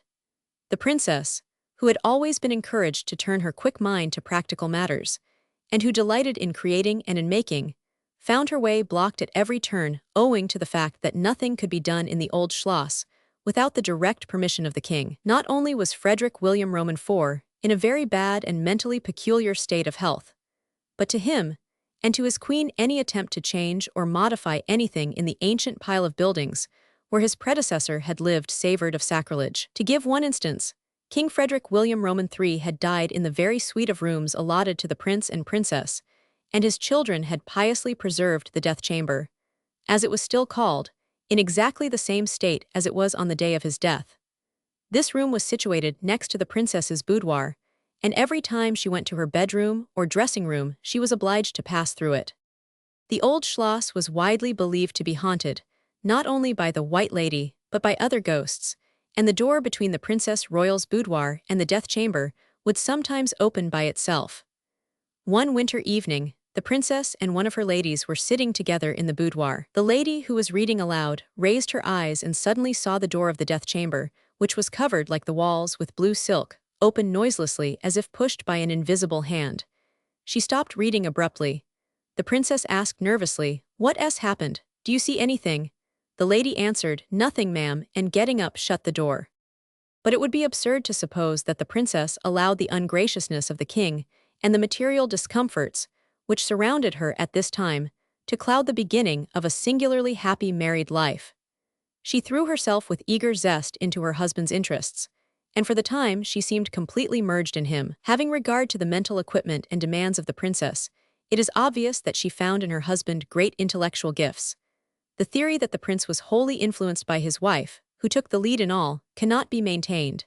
He was 9 years older than the princess, who was little more than a child when they married, and his character and outlook were formed long before. His uncle, Duke Ernest, testifies on the contrary to the influence which the prince exerted over his wife. It must, however, be acknowledged that Prince Frederick William, especially in these early days, agreed with the princess in regarding England as a perfect country with a perfect constitution. He was deeply grateful to her for having left an ideally happy home to become his wife, and his entire devotion was shown in many ways. Indeed, the only thing in which the Prince Frederick William of these days seems to have ever withstood the Princess Royal was in his refusal to give up his solitary evening walk in the streets of Berlin. The princess used to go to bed quite early, and then the prince would go out and walk about quite unattended. Years later, in reference to her domestic happiness, the Empress wrote feelingly to a friend, "The peace and blessed calm that I ever found in my home, by the side of my beloved husband, when powerful influences from outside were first distressing me, are blessings which I cannot describe." Some of the conditions of the Princess Royal's new life were undoubtedly very irksome to her. The tone of the Prussian court in matters, not only of religion and politics, but also of etiquette, was very much narrower than that of the English court. She seems to have found it impossible to guard her tongue, to conceal her convictions, or to hold aloof from political discussion. At home, as she soon very unwisely began to call England, she had been used to say everything she thought from childhood upwards, sure of not being misunderstood, and reticence would have seemed to her mean, if not absolutely dishonest. But it is difficult to say when the Prussian reactionary party first became aware that in the bride of Prince Frederick William they had a determined and a brilliant opponent. It must, however, have been fairly early, for it is on record that during that first winter in Berlin, the very approach of a Tory or a reactionary seemed to freeze her up. Nor is it easy to see how much the princess's father, watching anxiously from England, knew of this. She continued with unabated enthusiasm those historical and literary studies to which the prince consort had accustomed her, and she wrote him a weekly letter, asking his advice on political questions. She wrote to her mother daily, sometimes twice a day, but it was her father's influence which really counted with her, and that remained quite unimpaired. It is reasonable to suppose that he attributed whatever seemed to annoy and distress her in Prussian public life, to the still paramount influence of the dying king. But he evidently did not at any time realize that, though factious persons might be ready enough to use her in their own interests, no one in Prussia really wanted to see a princess dabbling in politics at all. Thus, we find the prince writing to Stockmar in March 1858. From Berlin, the tenor of the news continues excellent. Vicky appears to go on pleasing and being pleased. She is an extremely fortunate, animating, and tranquilizing element in that region of conflict and indecision. And again, Bruno had reckoned upon Moustier from Berlin, whom he would have had in his pocket, and through him Walewski. Now he gets the Duke of Malakoff. He has not yet been able to realize the position, and is by way of being extremely confidential. It is he alone who has made Vicky's marriage popular in Berlin, where it was at first very unpopular, and he weeps tears of emotion when he speaks of her. To the princess herself, he wrote also in March. You seem to have taken up your position with much tact. The bandage has been torn from your eyes all at once as regards all the greatest mysteries of life, and you stand not only of a sudden before them, but are called upon to deal with them, and that too on the spur of the moment. Oh, it is indeed most hard to be a man, was the constant cry of the old Württemberg minister, von Wangenheim, and he was right. The prince was generally philosophizing, but even so the following, written a few days later, seems an extraordinary letter for any father to write to a girl not much over 17. That you should sometimes be oppressed by homesickness is most natural. This feeling, which I know right well, will be sure to increase with the sadness which the reviving spring, and the quickening of all nature that comes with it, always develop in the heart. It is a painful yearning, which may exist quite independently of, and simultaneously with, complete contentment and complete happiness. I explain this hard-to-be-comprehended mental phenomenon thus. The identity of the individual is, so to speak, interrupted, and a kind of dualism springs up by reason of this, that the I which has been, with all its impressions, remembrances, experiences, feelings, which were also those of youth, is attached to a particular spot, with its local and personal associations, and appears to what may be called the new I like a vestment of the soul which has been lost, from which nevertheless the new I cannot disconnect itself, because its identity is in fact continuous. Hence the painful struggle, I might almost say the spasm, of the soul. To the faithful Stockmar, the prince confided his belief. As to Vicky, unquestionably she will turn out a very distinguished character, whom Prussia will have cause to bless. The prince's cherished scheme of a visit to Coburg began to take shape, and he writes, My whole stay in Coburg can only be for 6 days, to see you and Fritz together in a quiet, homely way without visits of ceremony, and see. I dare not picture it to myself too strongly. Talk it over with Fritz, and let me know if I can count on you, but do not let the plan get wind, otherwise people will be paying us visits, and our meeting will lose its pleasant private character. Another letter, dated April 28, is interesting as showing that the prince was beginning to perceive some of the difficulties in his daughter's path. What you are now living through, observing and doing, are the most important experiences, impressions and acts of your life, for they are the first of a life independent and responsible to itself. That outside of and in close proximity to your true and tranquilizing happiness with dear Fritz your path of life is not wholly smooth, I regard as a most fortunate circumstance for you, inasmuch as it forces you to exercise and strengthen the powers of your mind. Nothing that concerned her, but was of moment to her father. I am delighted to see by your letter that you deliberate gravely upon your budget, and I shall be most happy to look through it, if you send it to me. This is the only way to have a clear idea to one's self of what one has, spends, and ought to spend. As this is a business of which I have had long and frequent experience, I will give you one rule for your guidance in it, namely, to set apart a considerable balance pour l'imprévu. This gentleman is the costliest of guests in life, and we shall look very blank if we have nothing to set before him. During the first summer of their married life, the prince and princess set up quite a modest establishment at the castle of Babelsberg, and this made the princess very happy. Seated on a declivity of a richly wooded hill, about 3 miles from Potsdam, and looking down upon a fine expanse of water, the little castle of Babelsberg commands a charming view of the surrounding country. Everything there, wrote Queen Victoria on her first visit, is very small, a Gothic bijou, full of furniture and flowers creepers, which they arrange very prettily round screens and lamps and pictures. There are many irregular turrets and towers and steps. It was at Babelsberg, that the Princess Royal began to try and see something of the intellectual and artistic world of Berlin. Neither the husband nor the wife was under the dominion of the class and caste prejudices, which even now are so astonishing a feature of German social life, and which were then even more powerful and far-reaching. That the prince and princess should appear actually to enjoy the society of mere painters and writers and scientists, whether they occupied any official positions or not, seemed extraordinary and highly improper to the whole bureaucratic element of Berlin, and must, we can well imagine, have seriously offended the prince's father. It is easy to be wise after the event. No one now can help seeing that it would have been the truest wisdom for the young princess to have rigidly suppressed her natural tastes and intellectual interests, and to have led a life of the narrowly conventional character which Prussian princesses were expected to lead. But she was incapable of such self-suppression, which would have seemed to her deceitful, and the mild cautions and hints at prudence in her father's letters were pathetically inadequate to the needs of her critical position. She was herself still quite unaware of how closely she was being watched and criticized. "I am very happy," she told a guest at one of the court receptions, "and I am intensely proud of belonging to this country." The more the princess's social preferences aroused the suspicion and indignation of the court world, the more popular she became with the intellectuals. Unfortunately not a profitable exchange for her, as she was then situated. We become aware of this by a passage in the reminiscences of Professor Schellbach, who had been mathematical tutor to Prince Frederick William.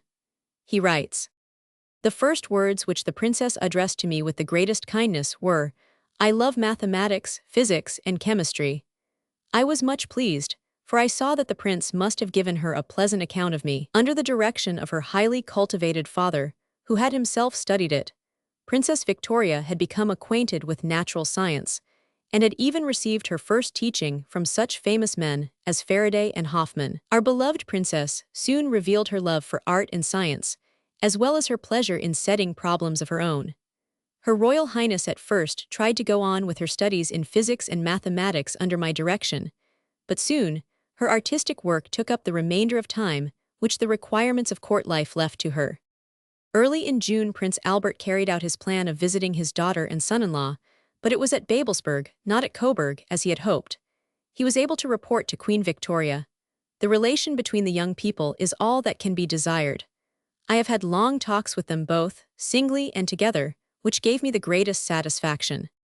Prince Albert was, however, shocked to find the King of Prussia in a terrible state. "The king looks frightfully ill. He was very cordial and friendly, and for the half-hour he stayed with us, did not once get confused but complained greatly about his state of health. He is thin and fallen away over his whole body, with a large stomach, his face grown quite small. He made many attempts at joking in the old way, but with a voice quite broken and features full of pain. When ich einmal fort bin, wieder fort bin, he said, grasping his forehead and striking it, then the Queen must pay us a visit here, it will make me so happy. What he meant was, when ich wieder wohl bin. It is so tedious, he murmured. Thus it is plainly to be seen that he has not quite given up all thought of getting better. The prince's whole aim is to be serviceable to his brother. He still walks very lame but looks well. I kept quietly in the house all day with Vicky, who is very sensible and good." The princess had special reasons for being sensible at this time, for, to the great joy of the Prussian royal family, she was enceinte. In August, Queen Victoria and the prince consort paid a visit of some length to their daughter. The Queen herself describes the visit as quite private and unofficial, although she carried in her train not only Lord Malmesbury, the Foreign Secretary in Lord Derby's government, which had been formed in February, but also Lord Clarendon, his predecessor, and Lord Granville, who had been Lord President of the Council in Palmerston's government. Prince Albert, at any rate, did not neglect the opportunity of studying the political situation. He wrote to Stockmar a letter highly approving the Prince of Prussia's political views, while his son-in-law he described as firm in his constitutional principles and despising the Manteuffel ministry, the members of which he met with obvious coolness. The Berliners gave a hearty reception to Queen Victoria and Prince Albert, and the Queen declared to the Burgomaster of Berlin that she felt exceedingly happy there, because she had realized with what love and devotion everyone was attached to the royal house and to her daughter. She was delighted with old Rangel, whom she calls a great character. He was full of Vicky and the marriage, and said she was an angel. There was a great deal of sightseeing, mitigated by charming little Gemethlick family dinners and a grand review at Potsdam. Prince Albert's birthday occurred during the visit, and one of the Queen's presents to him was a paperweight of Balmoral granite and deer's teeth designed by Vicky. Vicky gave her portrait, a small oil one by Hartmann, very like though not flattered, and a drawing by herself. There were 2 birthday cakes. Vicky had ordered one with as many lights as Albert numbered years, which is the Prussian custom. Her Majesty notes with pleasure the arrival of our dear, excellent old friend Stockmar, whose presence, however, by no means gave universal satisfaction. Indeed, Sir Theodore Martin says frankly that, although his visit was due solely to his desire to meet the Queen and Prince Consort, it was viewed with rancorous suspicion by the aristocratic party, who held in abhorrence the man whom they knew to be the great advocate for the establishment of constitutional government in Germany. He was even accused of actively intriguing for the downfall of the Manteuffel administration, having, it was said, brought in his pocket, all cut and dry from England, the ministry of the new era. Stockmar's views of what was needful to raise Germany to her proper place among the nations were unchanged, but age and infirmity had for some time made him a mere looker-on. Nevertheless, it is probable that neither the Queen nor Prince Albert in the least realized how inadvisable, in the interests of the Princess Royal, was the old man's visit. It must not, however, be thought that the Prussians were indifferent to the Princess Royal's singular personal charm. We have a most interesting glimpse of this in a long letter written to Queen Victoria by the beautiful and brilliant Duchess of Manchester, herself a Hanoverian by birth, who afterwards married the Duke of Devonshire, and for many years held a remarkable position in English society. The Duchess relates how well the Princess Royal was looking during the maneuvers on the Rhine, and how much she seemed to be beloved, not only by all those who knew her, but also by those who had only seen and heard of her. The English could not help feeling proud of the way the Princess Royal was spoken of, and the high esteem she is held in. For one so young it is a most flattering position, and certainly, as the princess's charm of manner and her kind, unaffected words had in that short time won her the hearts of all the officers and strangers present, one was not astonished at the praise the Prussians themselves bestow on Her Royal Highness. The Prussian royal family is so large, and their opinions politically and socially sometimes so different, that it must have been very difficult indeed at first for the Princess Royal, and people therefore cannot praise enough the high principles, great discretion, sound judgment, and cleverness Her Royal Highness has invariably displayed. And the Duchess adds, on the authority of Field Marshal Rangel, that the soldiers were particularly delighted to see the princess on horseback and without a veil. The royal visit to Babelsberg came to an end all too soon, and the leave-taking was tearful and emotional in the extreme. Queen Victoria wrote with natural feeling, "All would be comparatively easy, were it not for the one thought that I cannot be with her at the very critical moment when every other mother goes to her child." In October of that first year of the Princess Royal's married life, her father-in-law became permanent regent, owing to the continued mental incapacity of King Frederick William Roman IV. This filled the young princess with intense satisfaction, which was increased when the new prince regent declared it to be his intention strictly to adhere to the letter and the spirit of the Constitution of 1850. The great bulk of the nation rallied instantly round him, and it seemed as if the gulf between the House of Hohenzollern and the people of Prussia had been suddenly bridged. The Manteuffel ministry fell in the following month. A general election produced an enormous liberal majority, and the hopes of the constitutionalists ran high. The Manteuffel ministry was succeeded by one of which Prince Charles Anthony of Hohenzollern was the president. From this time forward Prince Frederick William regularly attended the meetings of the ministry, and Privy Councillor Brunnemann was assigned to him as a kind of secretary and channel of communication on state affairs. The Princess Royal imprudently expressed to a gentleman of the court her satisfaction at the change in the political situation, and her words, being repeated and exaggerated, gave great offense to the Conservative party, which was also the party of the king. The princess's satisfaction was of course shared by her father, who wrote to the sympathetic Stockmar a letter showing no prevision of that great rock of army administration on which these high hopes were destined to be wrecked. The regency seems now to have been secured for the prince. We have only news of this at present by telegrams from our children, but are greatly delighted at this first step towards the reduction to order of a miserable chaos.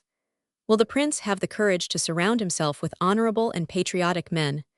That is the question, and what shape will the new chamber take, and what will its influence on him be? On November 20, 1858, Prince and Princess Frederick William moved into the palace in Unter den Linden, which was henceforth to be their residence in Berlin. And on the following day, the princess's 18th birthday, there was a kind of dedicatory service in the palace chapel, which was attended by all the members of the royal house. In large image, Her Royal Highness Victoria, Princess Royal 1856. This palace had been the scene of the happy life of the prince's grandfather, King Frederick William Roman III, and of Queen Louise. The intimate and beautiful family life that had filled these rooms was the best of omens for the young pair, and the Princess Royal was delighted with her new home. But the palace required to be brought up to modern standards of comfort, and it was very difficult to have the alterations approved by the moody and violent king. What he allowed on one day, he took back with hasty blame on the morrow. At last Prince Frederick William obtained the royal assent to those alterations which were absolutely urgent, together with a grant of $350,000.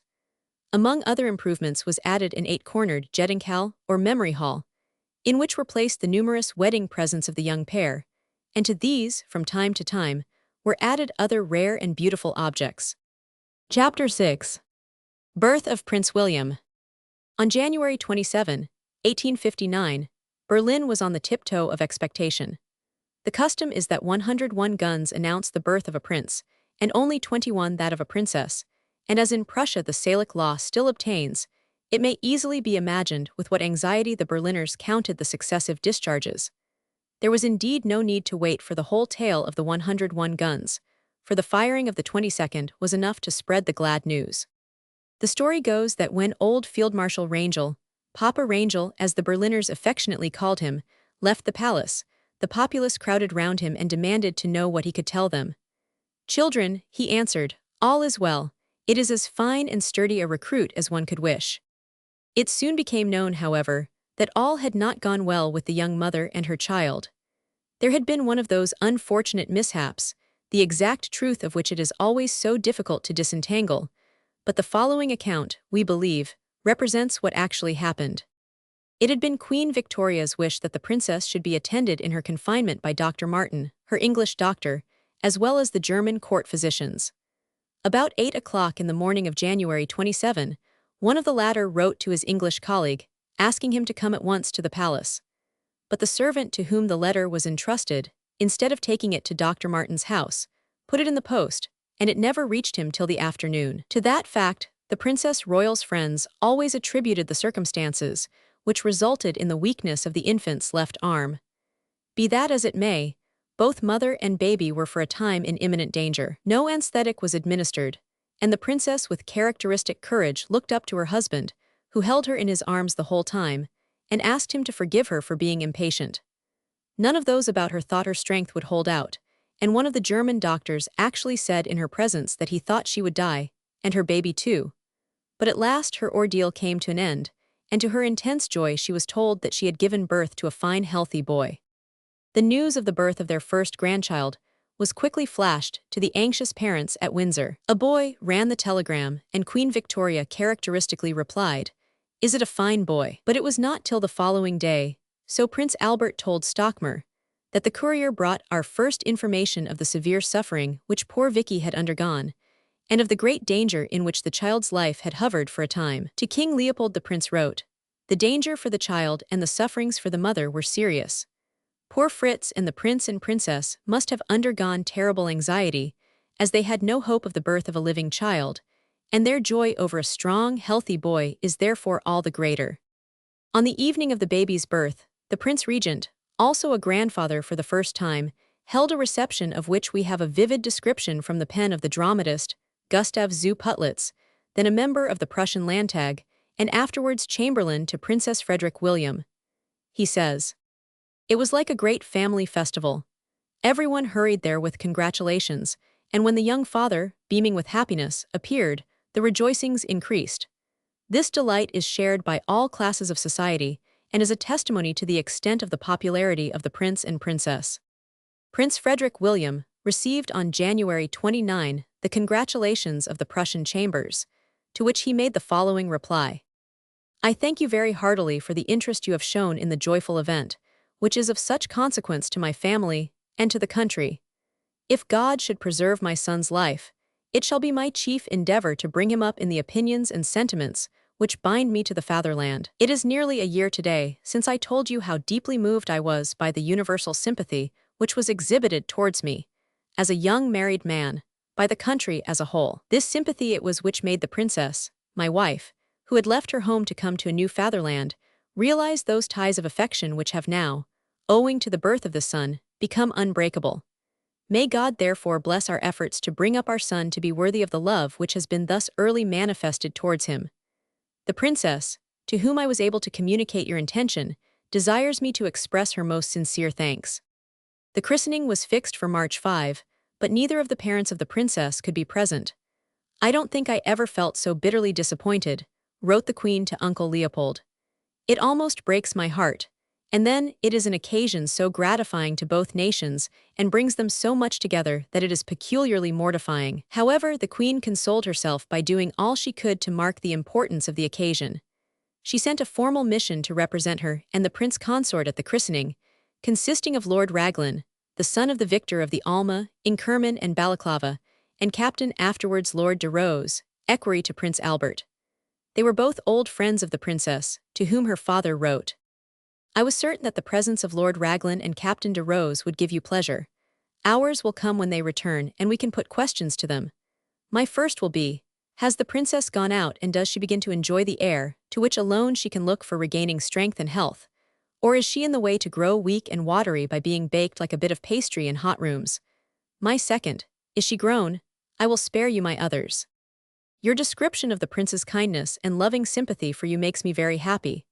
I love him dearly, and respect and value him, and I am glad, too, for his sake, that in you and my little grandchild he has found ties of family happiness, which cannot fail to give him those domestic tastes, in which alone in the long run life's true contentment is to be found. The baby prince was duly christened on March 5, when he received the names of Frederick William Victor Albert, and on the following day his parents issued a touching expression of their gratitude for the sympathy and congratulations they had received from the public. In it, they pledged themselves afresh to bring up their son, with the help of God, to the honor and service of the fatherland. After the special envoys had returned from Berlin, the prince writes to his daughter a letter on the duties of motherhood, which was decidedly candid for those rather prudish days. Lord Raglan's and Captain de Rose's news of you have given me great pleasure, but I gather from them that you look rather languid and exhausted. Some sea air would be the right thing for you. It is what does all newly made mothers the most good when their campaign is over. I am, however, delighted to hear you have begun to get into the air. Now pass on as soon as possible to cold washing, shower baths and sea, so as to brace the system again, and to restore elasticity to the nerves and muscles. You are now 18 years old, and you will hold your own against many a buffet in life. Still, you will encounter many for which you were not prepared and which you would fain have been spared. You must arm yourself against these, like Austria against the chance of war, otherwise you will break down and drop into a sickly state, which would be disastrous to yourself, and inflict a frightful burden upon poor Fritz for life. Besides which, it would unfit you for fulfilling all the duties of your station.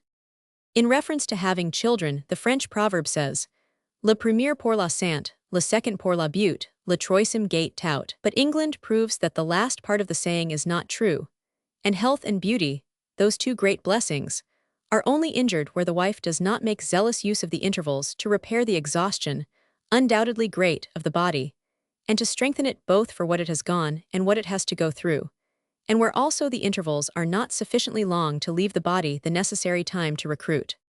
The princess had a favorable convalescence, during which her active mind was troubled by an article on Freemasonry. Her father, to whom of course she turned for counsel, had never consented to be initiated as a Mason, though his sons, King Edward and the Duke of Connaught, both became enthusiastic members of the craft. The princess seems to have been troubled by the idea that her husband's connection with the order. He had been appointed patron of the Masonic lodges of Prussia and head of the Grand Lodge in Berlin, would in some way lessen the confidence between them. Prince Albert endeavors to reassure her with a paradox which she probably found quite unconvincing. I will get Alice to read to me the article about Freemasons. It is not likely to contain the whole secret. The circumstance which provokes you only into finding fault with the order, namely that husbands dare not communicate the secret of it to their wives, is just one of its best features. If to be able to be silent is one of the chief virtues of the husband, then the test which puts him in opposition to that being towards whom he constantly shows the greatest weakness is the hardest of all, and therefore the most compendious of virtues, and the wife should not only rejoice to see him capable of withstanding such a test, but should take occasion out of it to vie with him in virtue by taming the inborn curiosity which she inherits from her mother Eve. If the subject of the secret, moreover, be nothing more important than an apron, then every chance is given to virtue on both sides, without disturbing the confidence of marriage, which ought to be complete. The baby Prince William thrived, in spite of the defect in his left arm, which was shorter than the other. We have some entertaining glimpses of him, and of his parents' pride in him, in the correspondence of Priscilla Lady Westmoreland. A German friend of hers, a lady of high rank, wrote to Lady Westmoreland when the prince was only about a week old. "I must tell you of my wonderful good fortune. I have actually seen this precious child in his father's arms. You will ask me what this child of so many prayers and wishes is like. They say all babies are alike. I do not think so. This one has a beautiful complexion, pink and white, and the most lovely little hand ever seen. The nose rather large, the eyes were shut, which was as well as the light was so strong. His happy father was holding him in his arms, and himself showed traces of all he has gone through at the time. The child was believed to be dead, so you may conceive the ecstasy of everyone at his first cry." Prince Frederick William was indeed, as this lady put it, beside himself with joy. He delighted in showing his baby to his friends and loyal servants, calling him mein Jung. In the early summer of 1859, the Princess Royal spent a happy holiday at Osborne, and her English relatives and friends thought her extraordinarily well and happy. It was also considered that she had become much better looking. The Queen describes her as flourishing and so well and gay, and as a most charming companion, while Prince Albert tells Stockmar that we found Vicky very well, and looking blooming, somewhat grown, and in excellent spirits. The short stay here will certainly be beneficial both to her health and spirits. While the princess was in England, she was asked by her parents if she would make private inquiries as to any German princesses who might be suited to become Princess of Wales, but the search does not seem to have been successful. It was then that Sir Augustus Paget, who had been for 2 years British minister in Copenhagen, spoke to his fiancée, the Princess Royal's lady-in-waiting, of Princess Alexandra. It was from this lady, now Walpurga Lady Paget, that Queen Victoria and the Prince Consort first heard of the beauty and many endearing graces of the Danish princess. So impressed were they by her account that it was arranged that the Princess Royal should meet Princess Alexandra informally at Strelitz, in the palace of the Grand Duchess of Mecklenburg. This meeting duly took place, and the Princess Royal wrote most enthusiastically of the result of their informal interview. It was directly owing to this fact that it was settled that the Prince of Wales and Princess Alexandra should meet, as if by chance, in the Cathedral of Spires with a view to making close acquaintance. The birth of Prince William brought a considerable change in the lives of his parents. Babelsberg had become too small to make a convenient summer home, and so the king granted them the use of the new palace at Potsdam, which is only about half an hour's journey from Berlin. This enormous Rococo building with its 200 rooms was erected by Frederick the Great at the end of the 7 Years' War, in order to show his enemies that he had plenty of money still left with which to go to war again if necessary. Prince Frederick William was very fond of the new palace, where he had himself been born, and which was full of reminders of his great namesake. Apparently the only thing he did not like about it was its name, for it will be remembered that during his brief reign he altered it to Friedrichsgrün. Queen Victoria, on her visit to Babelsberg in August 1858, had gone to see the palace, and she describes it in her diary as a splendid building that reminded me much of Hampton Court. The same color, same style, same kind of garden, with splendid orange trees which in the cool calm evening sent out a delicious smell. The Gartensaal, one enormous hall, all in marble with incrustations of stones, opening into a splendid room or gallery, reminded me of the Salle des Glaces at Versailles. There is a theatre in the palace, and many splendid fêtes have been given there. There are some rooms done in silver, like those at Sans Souce in Potsdam, and all in very rich Renaissance style. The millions it must have cost, but none of these palaces is Wohnlich livable in. None like dear Babelsberg. The Princess Royal was determined to make at any rate her own rooms in the Palace Wohnlich.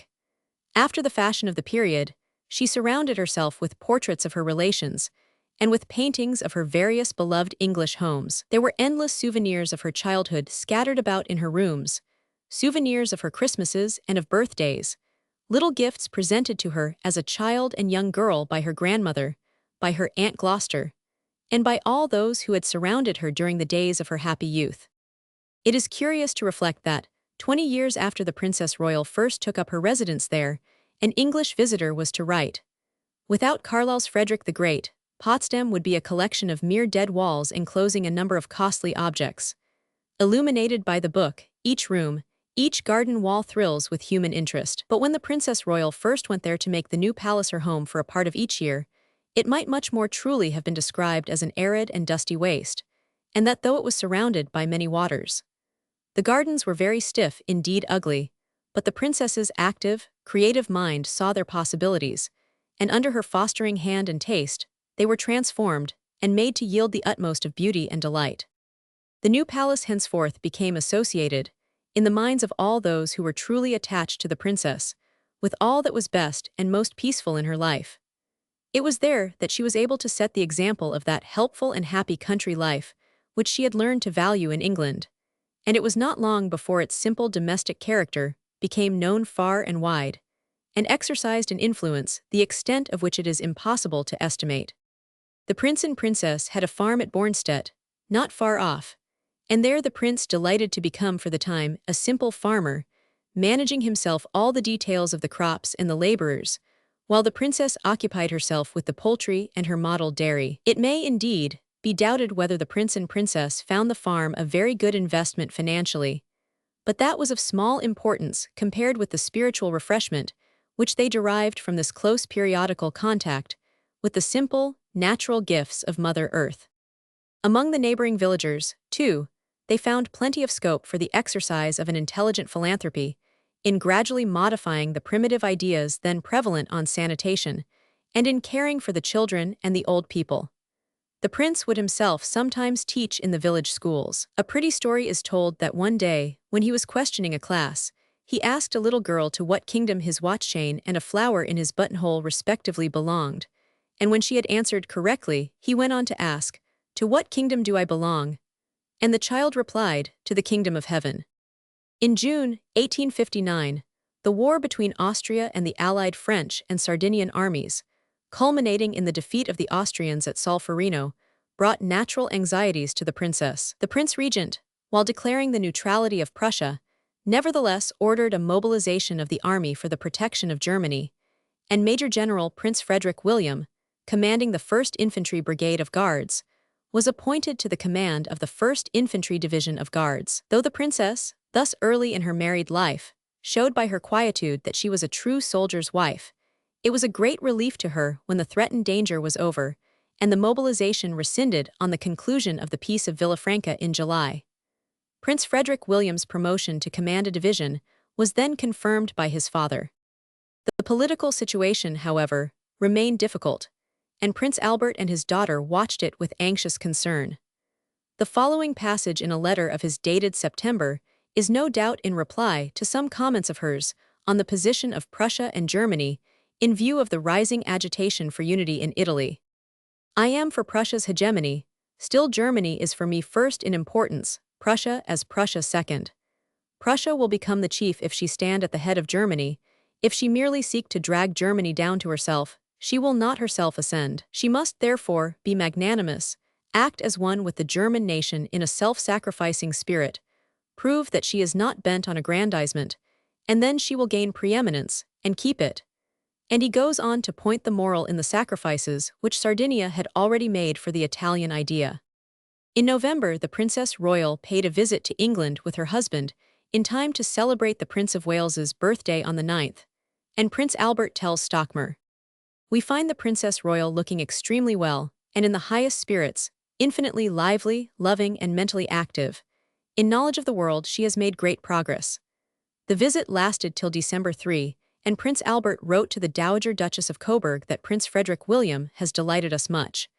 Vicky has developed greatly of late, and yet remains quite a child. of such indeed is the kingdom of heaven. And after his daughter had gone back to Berlin, the loving father wrote to her, "Your dear visit has left upon us the most delightful impression. You are well, full of life and freshness, and withal matured. I may therefore yield to the feeling, sweetest of all to my heart as your father, that you will be lastingly happy. In this feeling I wait without apprehension for what fate may bring." On this visit to England, the princess did not fail to see her old friend and ruler, Sarah Lady Lyttleton, who records, "The dear princess came in, habited and hatted and cockfeathered from her ride, looking very well though in a very bad cold. She embraced me and received me most kindly, and took me into her magnificent sitting room, where I spent almost an hour with her, till she had to go and change her dress for luncheon. She talked much of her baby and inquired after everybody belonging to me, and seemed as happy as ever." Chapter 7. Advice from England. The year 1860 was on the whole a happy one for the Princess Royal. It brought her a long visit from her parents and the birth of her eldest daughter, but on the other side of the account, the relations between her two countries, England and Prussia, became perceptibly worse. For the new year her father sent her one of his customary letters of sagacious counsel, in which may be detected a certain note of uneasiness as to the development of his daughter's powers of self-control. "You enter upon the new year with hopes, which God will surely graciously suffer to be fulfilled, but you do also with good resolutions, whose fulfillment lies within your own hand and must necessarily contribute to your success, also happiness, in this suffering and difficult world. Hold firmly by these resolutions, and evermore cherish the determination, with which comes also strength, to exercise unlimited control over yourself, that the moral law may govern and the propensity obey. The end and aim of all education and culture, as we long ago discovered and reasoned out together." It is remarkable that early in this year Prince Frederick William appears to have been for a time the center of the hopes of the reactionary party. The Junkers actually planned to bring about the resignation of the Prince Regent, and to induce Prince Frederick William to assume the supreme power and govern without a constitution, which formed the great obstacle to their military ambitions. This scheme argued an extraordinary misapprehension, not only of Prince Frederick William's honest, straightforward character, but also of all his political ideals. He was, especially at this period of his life, a pure constitutionalist, with a profound admiration for the free polity of England, and it would be difficult to imagine any form of government which would have seemed both to him and to his wife more immoral as well as more certain to entail a counter-revolution than a military dictatorship. It is perhaps not without significance that in March a British warship was launched at Portsmouth and was named Frederick William by way of compliment to the husband of the Princess Royal.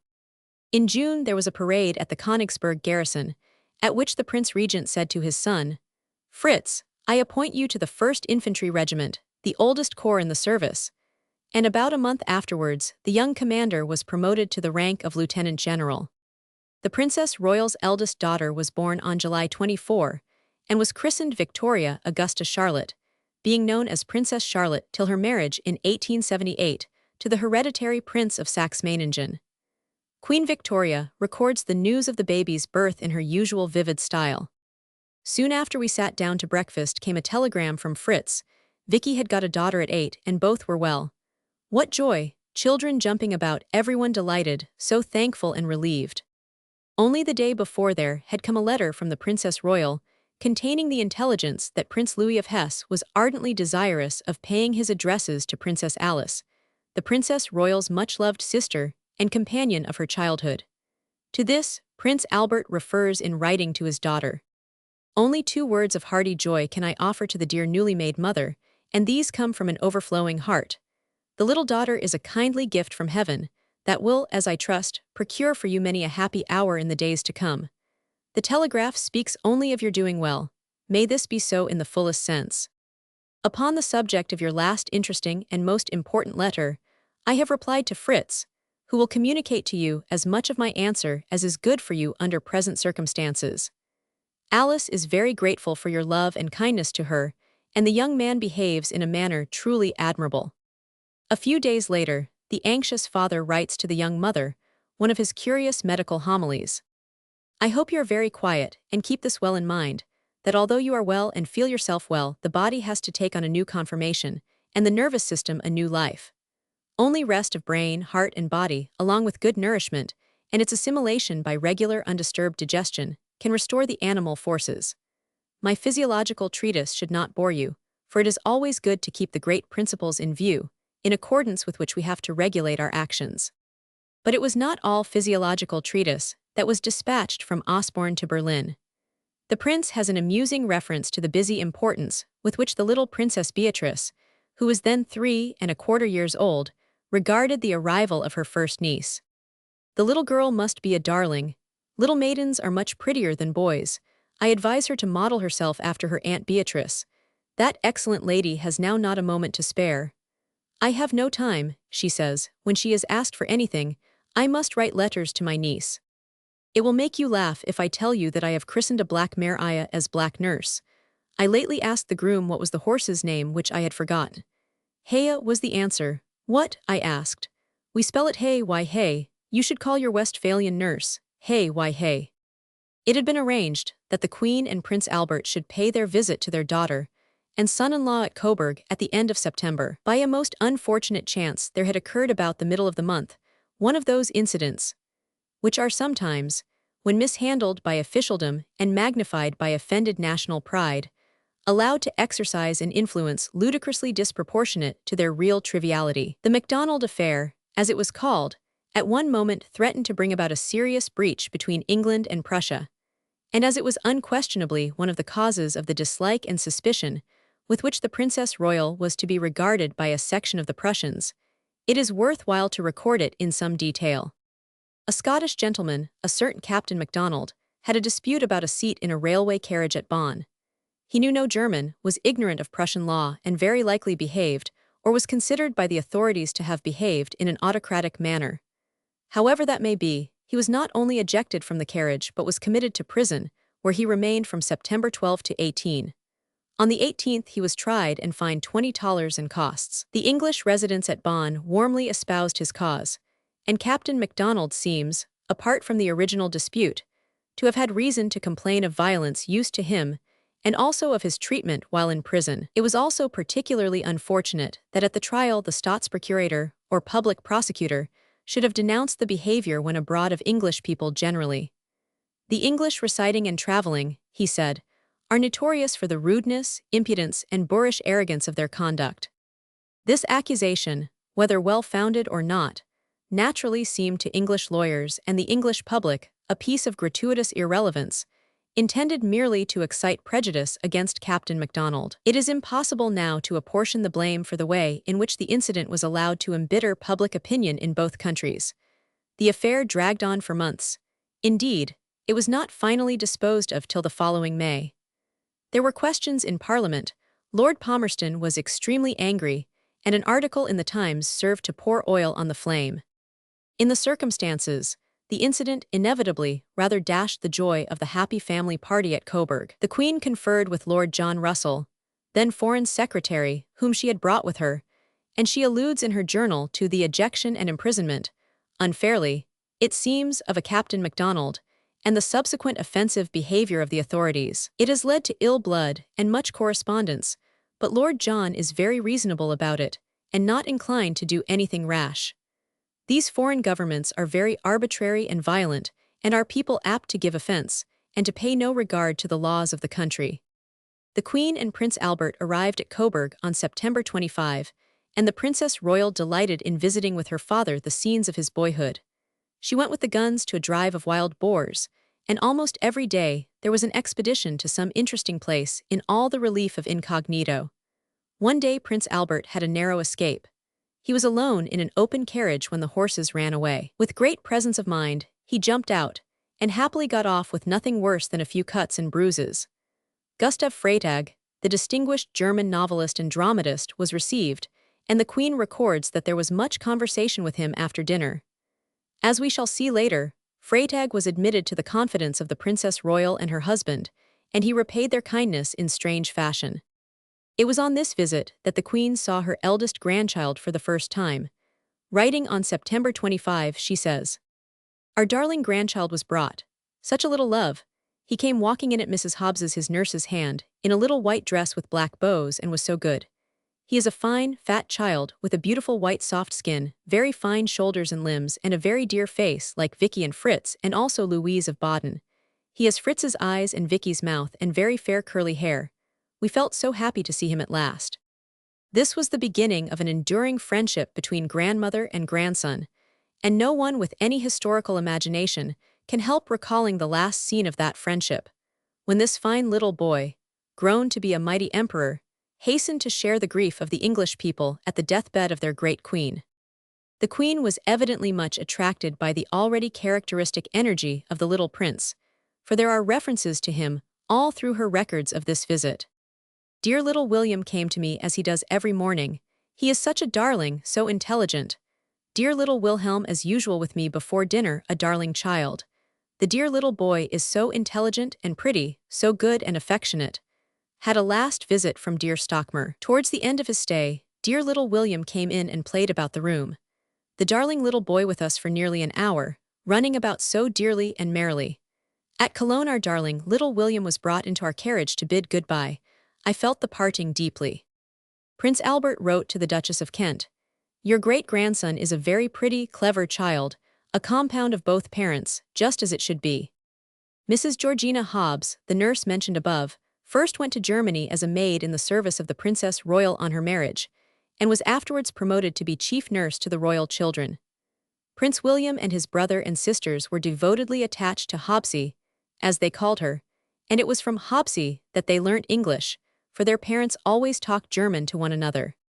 The Princess Royal, perhaps naturally, preferred to have her children's nursery arranged and conducted on the English rather than on the German model.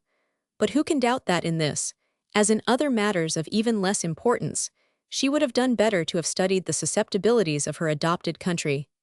Indeed, Dr. Hinspeter, who was afterwards appointed the tutor of her sons, bears witness that her nursery management became a great subject of gossip among the Berliners, and stories were even current of corporal punishment administered before the court to princes with dirty faces.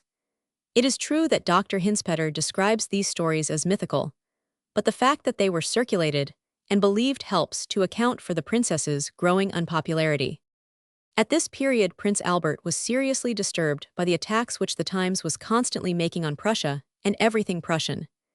In an article in the Saturday Review, recommended by him to his daughter, it was said, "The only reason the Times ever gives for its dislike of Prussia is that the Prussian and English courts are connected by personal ties, and that British independence demands that everything proceeding from the court should be watched with the most jealous suspicion." The prince was honestly indifferent to the insinuations against himself by which these attacks were frequently pointed, but he was reasonably anxious about the bad effect they would have in Germany. Writing to his daughter on October 24, after his return to England, he refers to the MacDonald affair, which had already become acute. What abominable articles the Times has against Prussia! That of yesterday upon Warsaw and Schlanitz is positively too wicked. It is the Bonn story which continues to operate, and a total estrangement between the two countries may ensue, if a newspaper war be kept up for some time between the two nations. Feelings, and not arguments, constitute the basis for actions. An embitterment of feeling between England and Prussia would be a great misfortune, and yet they are content in Berlin to make no move in the Bonn affair.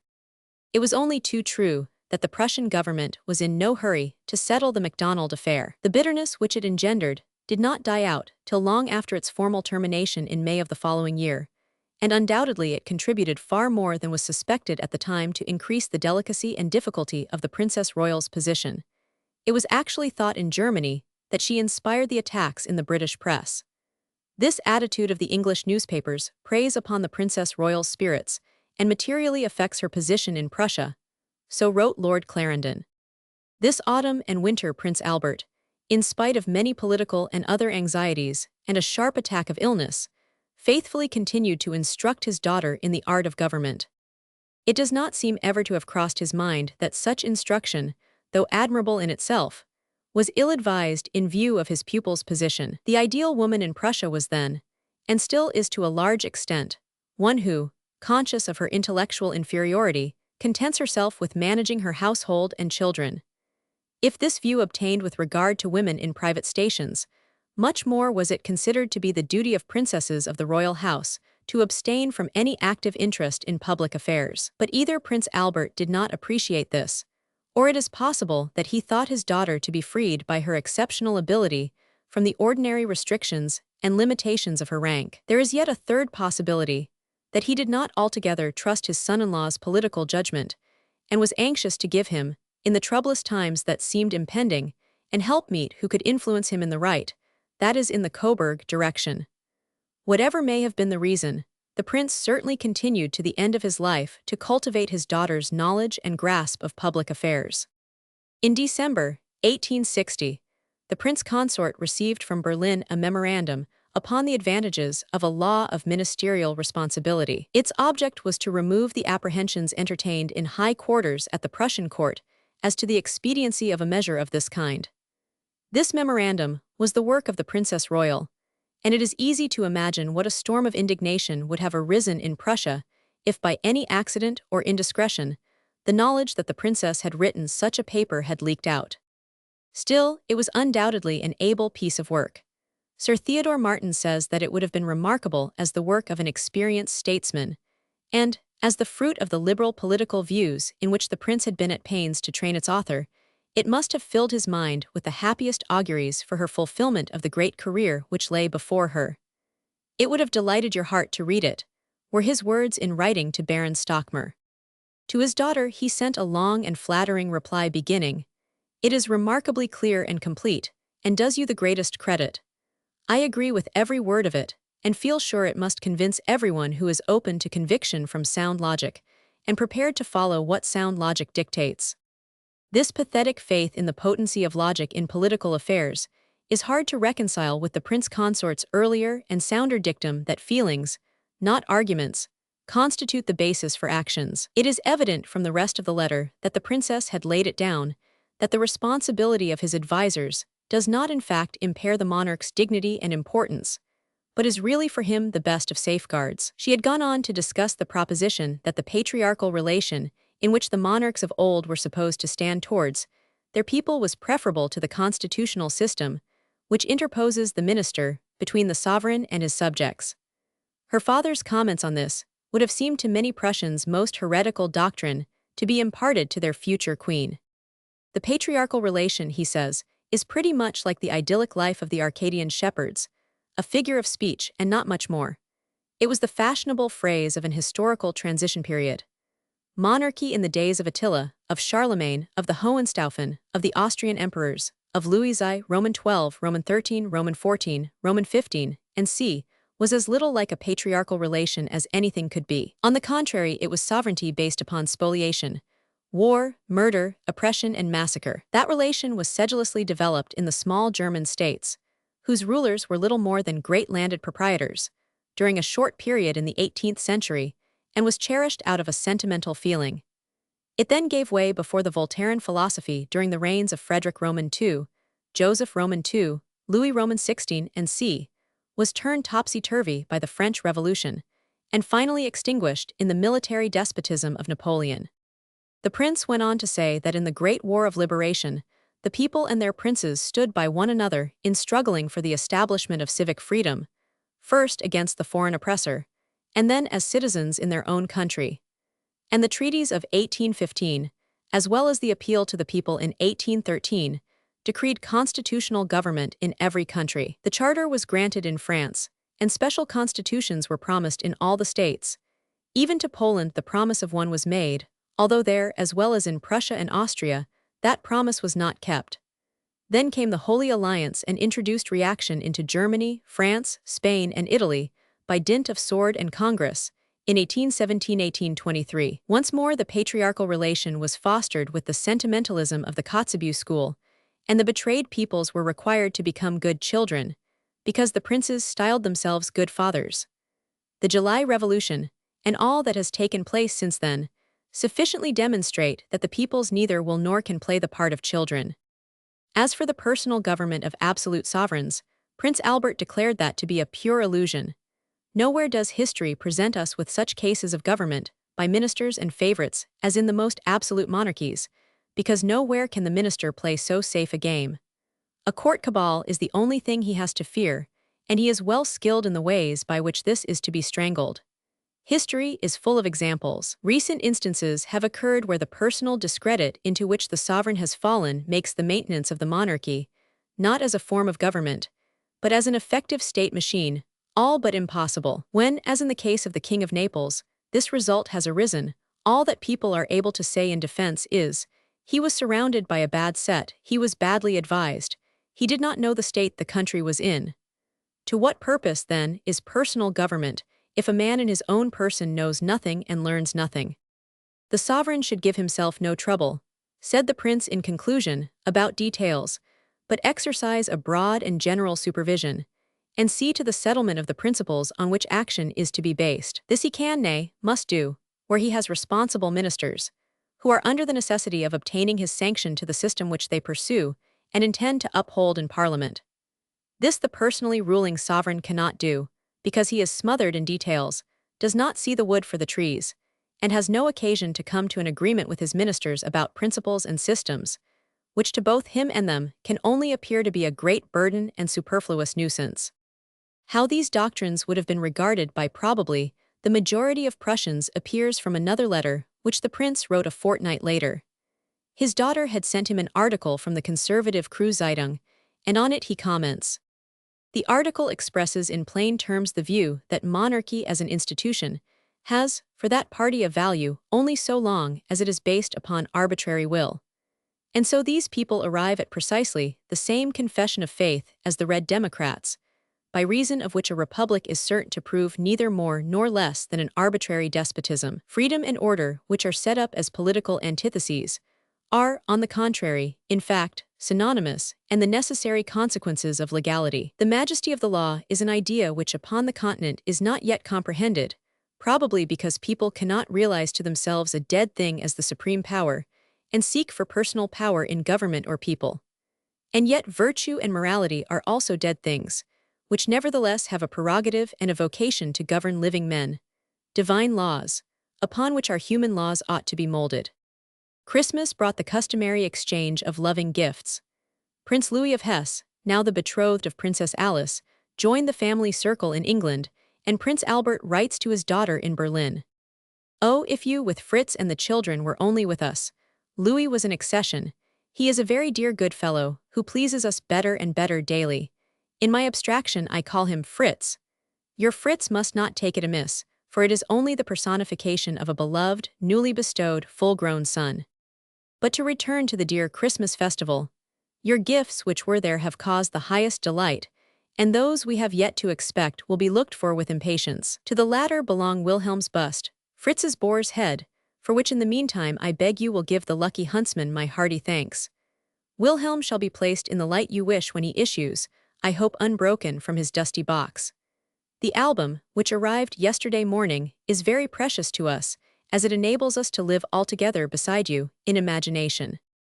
Prejudice walking to and fro in flesh and blood is my horror, and alas, a phenomenon so common, and people plume themselves so much upon their prejudices, as signs of decision of character and greatness of mind, nay of true patriotism, and all the while they are simply the product of narrowness of intellect and narrowness of heart. Chapter 8. Death of the King of Prussia. On January 2, 1861, died the King of Prussia, Frederick William Roman IV, and his brother, the Prince Regent, succeeded as William I. Prince Frederick William became Crown Prince of Prussia, and henceforth the Princess Royal was called, both in England and in Germany, the Crown Princess.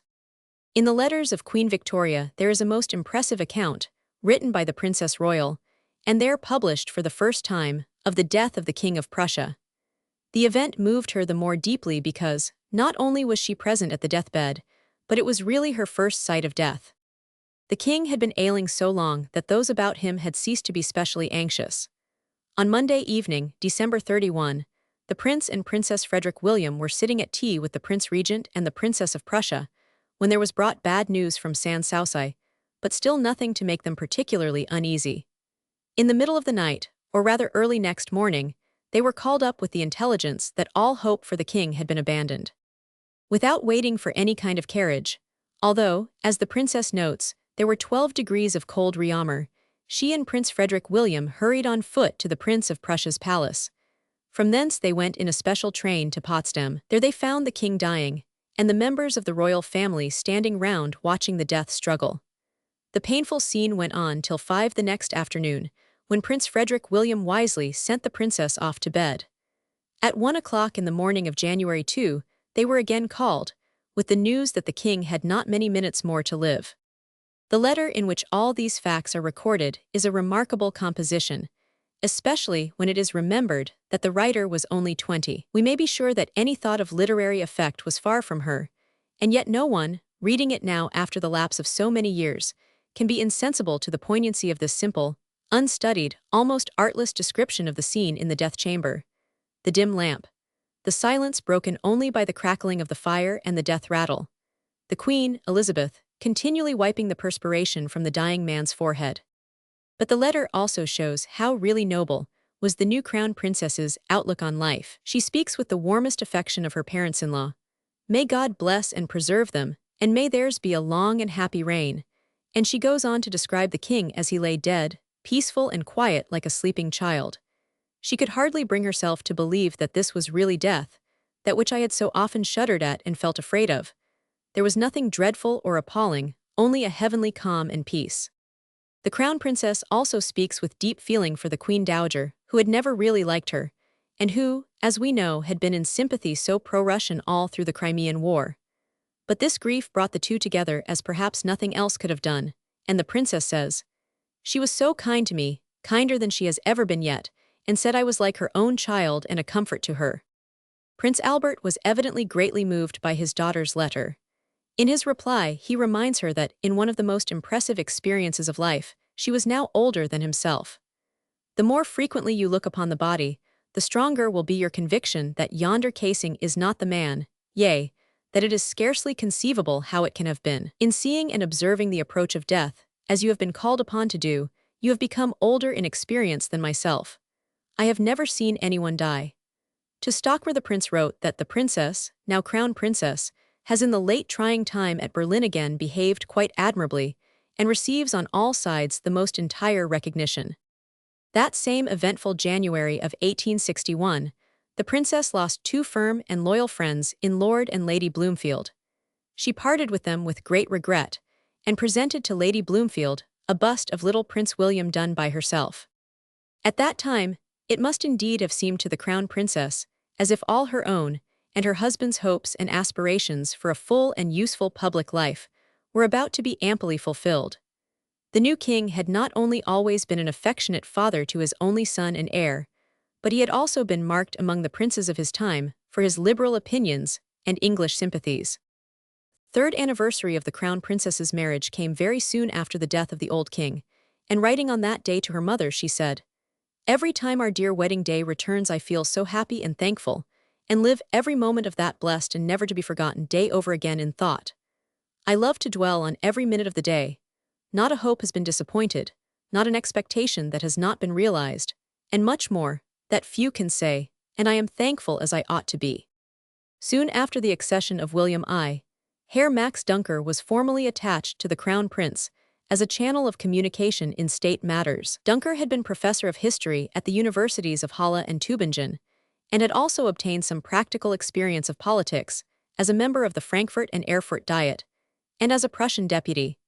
He had indeed been chosen by Stockmar for the position of confidential advisor to the prince, with whom, and with the princess, he was already in favor, and he saw in his new post an opportunity of sowing seed, which might one day spring up and bear fruit an hundredfold. In March, the death of the Duchess of Kent deprived the crown princess of a grandmother to whom she had been very warmly attached, and with whom was associated all the events of her happy childhood and girlhood.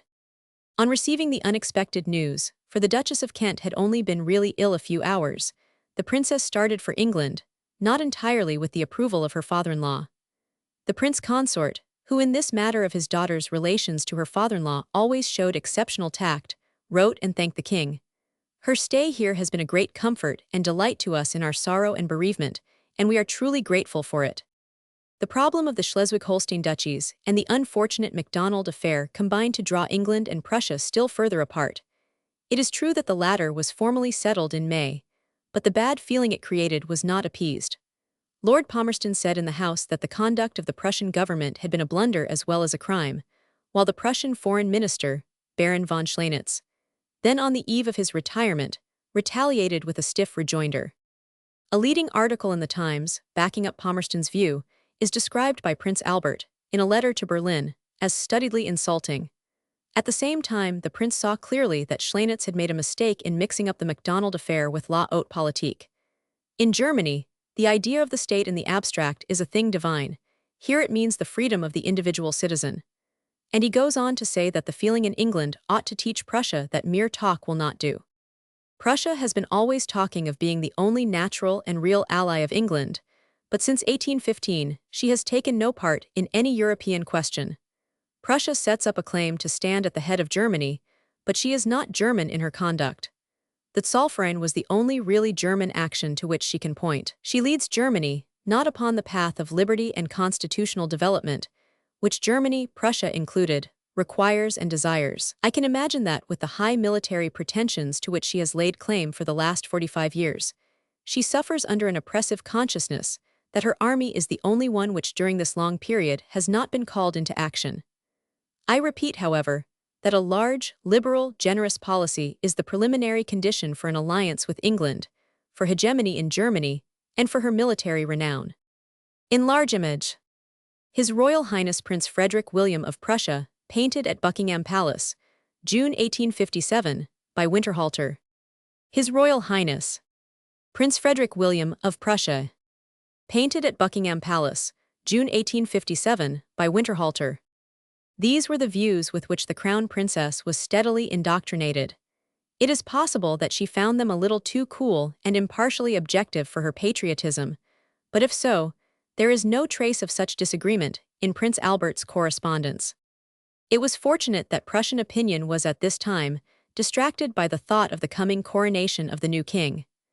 The ceremony raised certain questions which, though nominally concerned with mere ceremonial, possessed in reality considerable importance from a constitutional point of view. The principal question was whether the oath of allegiance traditionally taken by the estates of the realm was consistent with the new constitutional law desired by the king. Apparently, the king wished the oath to be taken, but was dissuaded by his ministers, and it was decided that His Majesty should simply be crowned at Königsberg in the presence of the Landtag. In July 1861, the Crown Prince, who had gone with the Crown Princess to pay a visit to Queen Victoria, wrote from Osborne a long and remarkable letter to his father, a passage in which shows how constantly he consulted his wife on questions of high politics.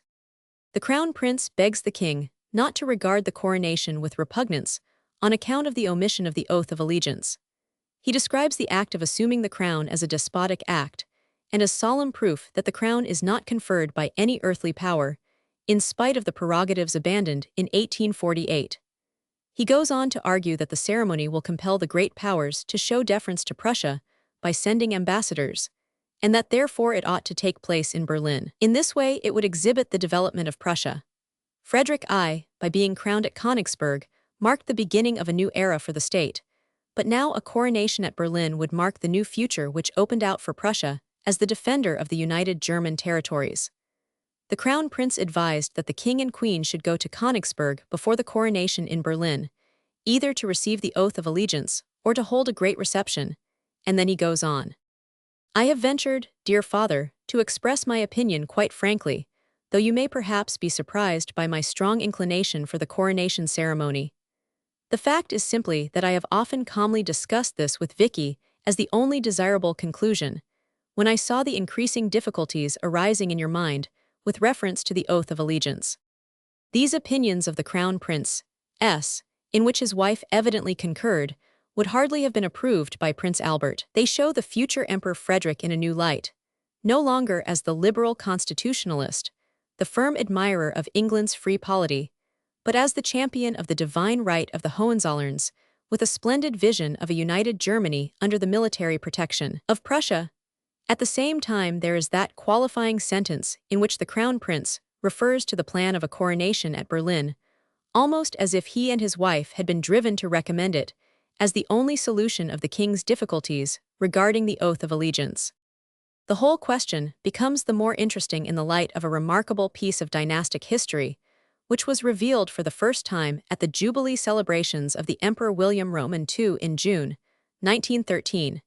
In an address by Professor Hinze at the Berlin University, it seems that His Imperial Majesty was informed, before his father's death in 1888, that upon that event, a sealed document of high importance would be placed in his hands.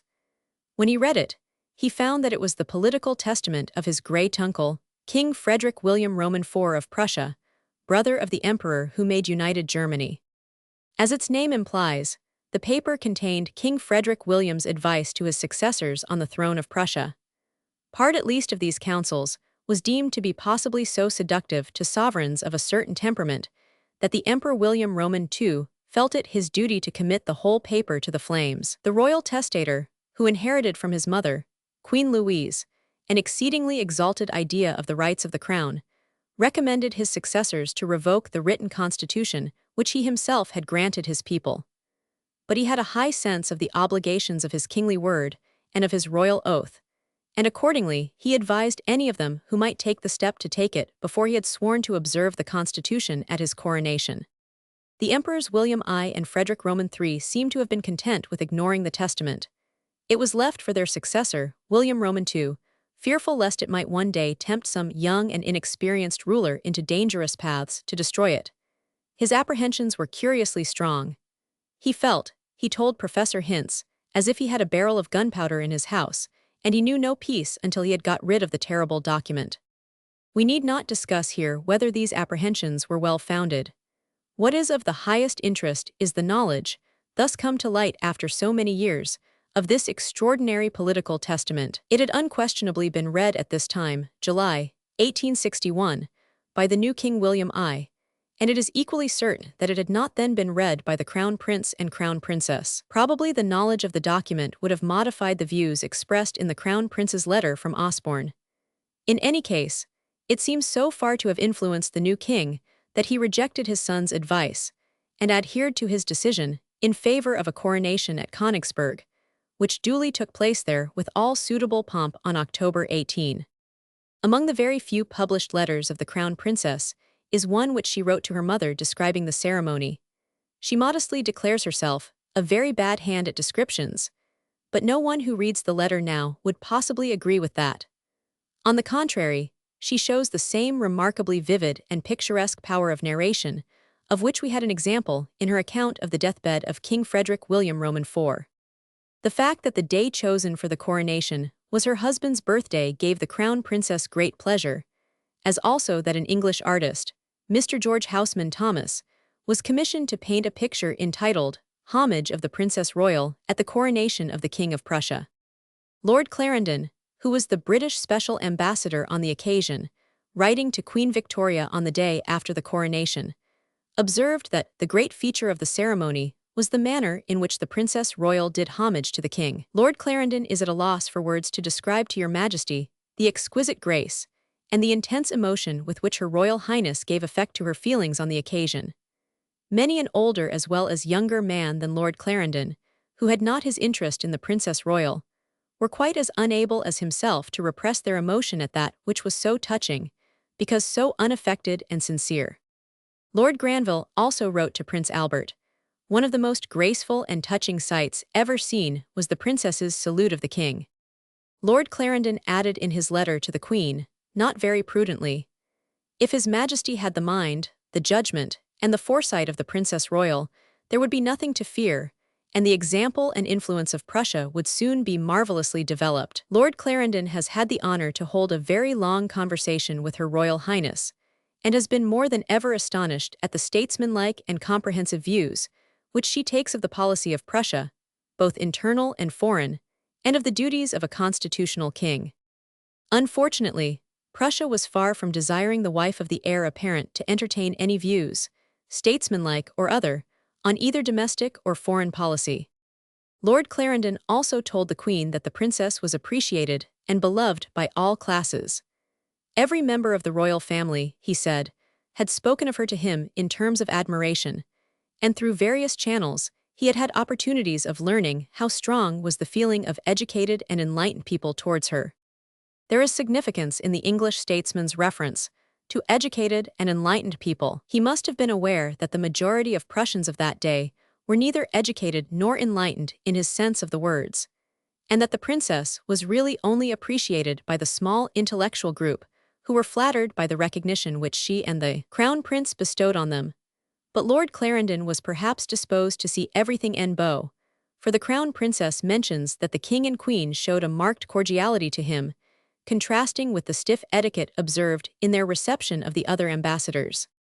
To return to the crown princess's account of the coronation, she contrives to give in comparatively few words an unforgettable picture of the coup d'il in the chapel, the Knights of the Black Eagle in their red velvet cloaks, the various colors of the uniforms, and the diamonds and court dresses of the ladies, all harmonized by the sun pouring in through the high windows. The princess says that she herself was in gold with ermine and white satin, while one of her ladies wore blue and the other red velvet. Dearest Fritz was in a great state of emotion and excitement, as we all were. The king looked so handsome and noble with the crown on, and the moment when he put the crown on the queen's head was so touching that there was hardly a dry eye in the chapel. The princess's keen sense of humor was stirred by the large assemblage of princes and other notables. Half Europe is here, and one sees the funniest combinations in the world. It is like a happy family shut up in a cage. And she mentions as an example the Italian ambassador sitting close to a cardinal. There is also a young Prince of Hesse, who nearly dies of fright and shyness among so many people. He at once excites the sympathy of the warm-hearted princess, though she herself had no experience of the agonies of shyness. But the princess was even more diverted by a compliment which the king paid her. The king gave me a charming little locket for his hair, and only think, what will sound most extraordinary, absurd, and incredible to your ears, made me second chef of the 2nd Regiment of Hussars. I laugh so much, because really I thought it was a joke. It seemed so strange for ladies, but the regiments like particularly having ladies for their chefs. The Queen and the Queen Dowager have regiments, but I believe I am the first princess on whom such an honor is conferred. Possibly the princess thought at first that she was being appointed honorary cook to the regiment. In any case, it is curious that she should not have known of the custom of conferring such distinctions on royal ladies, which obtains in the British Army as well as on the continent. We have no means of knowing how the crown prince and crown princess regarded the new king's declaration at Königsberg. That declaration which amounted to an explicit assertion of the divine right of kings. But in Queen Victoria's letters, there is a curious revelation of the anxiety with which Her Majesty regarded the constant attacks of the times on everything German, and particularly everything Prussian. She even wrote to Lord Palmerston about it, suggesting that he might see his way to remonstrate with the conductors of the journal. Pam did see his way, and he got an entertaining answer from the great Delane, then at the zenith of his power, which he forwarded to Her Majesty. The editor says that he would not have intruded advice on the Prussians during the splendid ceremonies of the coronation, had not the king uttered those surprising anachronisms upon the divine right. We learn from a letter written by Lord Clarendon to Queen Victoria that the crown princess was much alarmed at the state of affairs in Berlin at this time.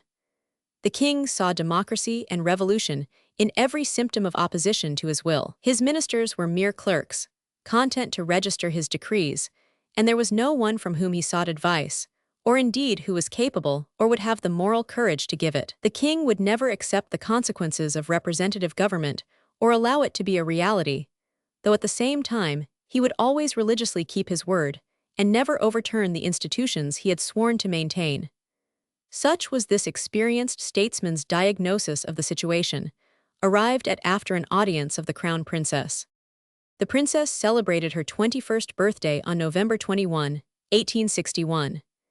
In the letter which she received from her father, almost the last which he was ever to write to her, one detects a pathetic note, as if the prince, wearied and out of health, actually foresaw his approaching death and wished to give her his parting counsel and blessing.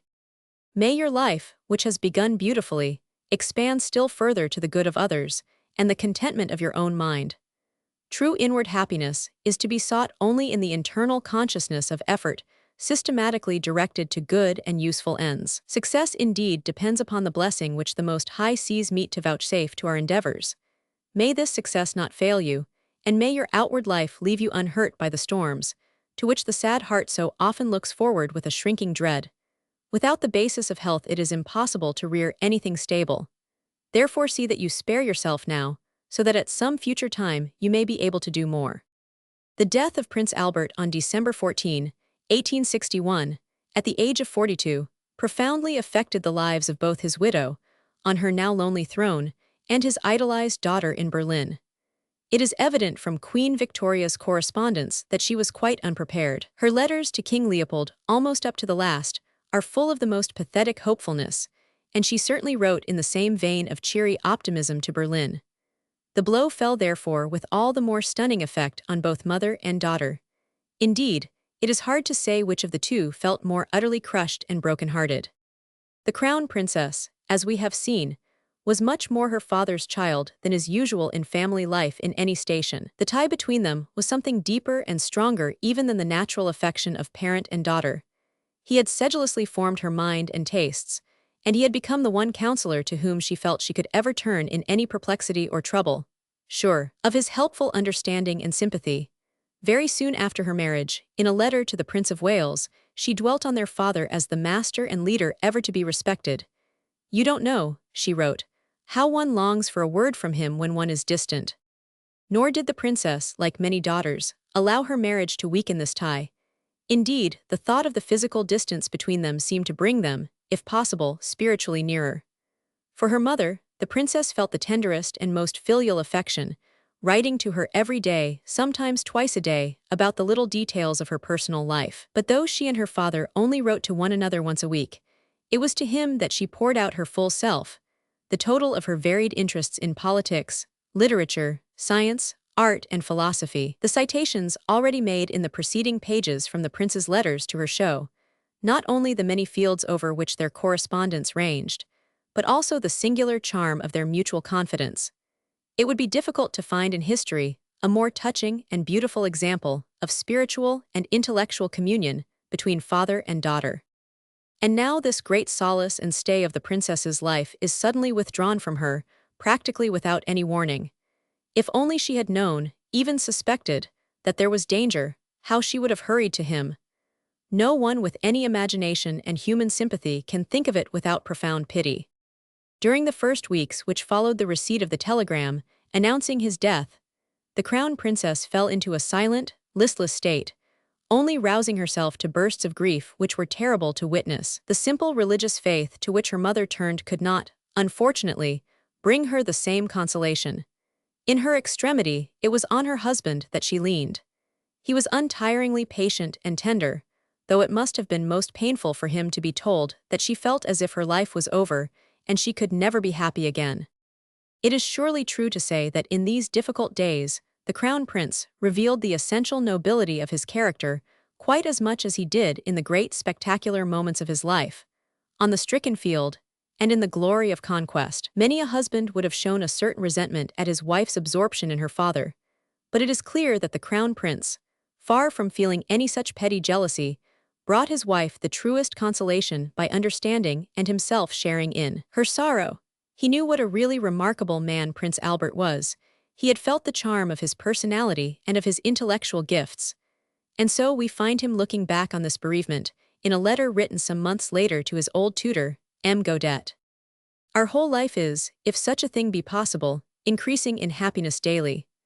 All the tribulation, all the bitterness of my outside life, and of what I may call my practical life, I am able to leave behind me when I reach the door which leads to my home. We had the great grief of losing my dear father-in-law, the most intimate and tender friend of my wife, and to me a true second father. It came like a clap of thunder on our peaceful, happy life. We are now deprived of him whom we thought would help to guide us during many, many years, and now the British sovereign is bereft of her only help, while Europe is deprived of one of her most brilliant and most distinguished minds.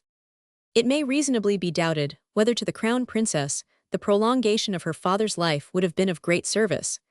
We cannot feel at all sure that in her critical relations with Bismarck, for instance, his counsel would always have been of the safest kind. He had not brought her up to be the wife of an autocratic sovereign, still less that of the wife of an heir apparent. She was brought up as might have been a Prince of Wales in a constitutional country.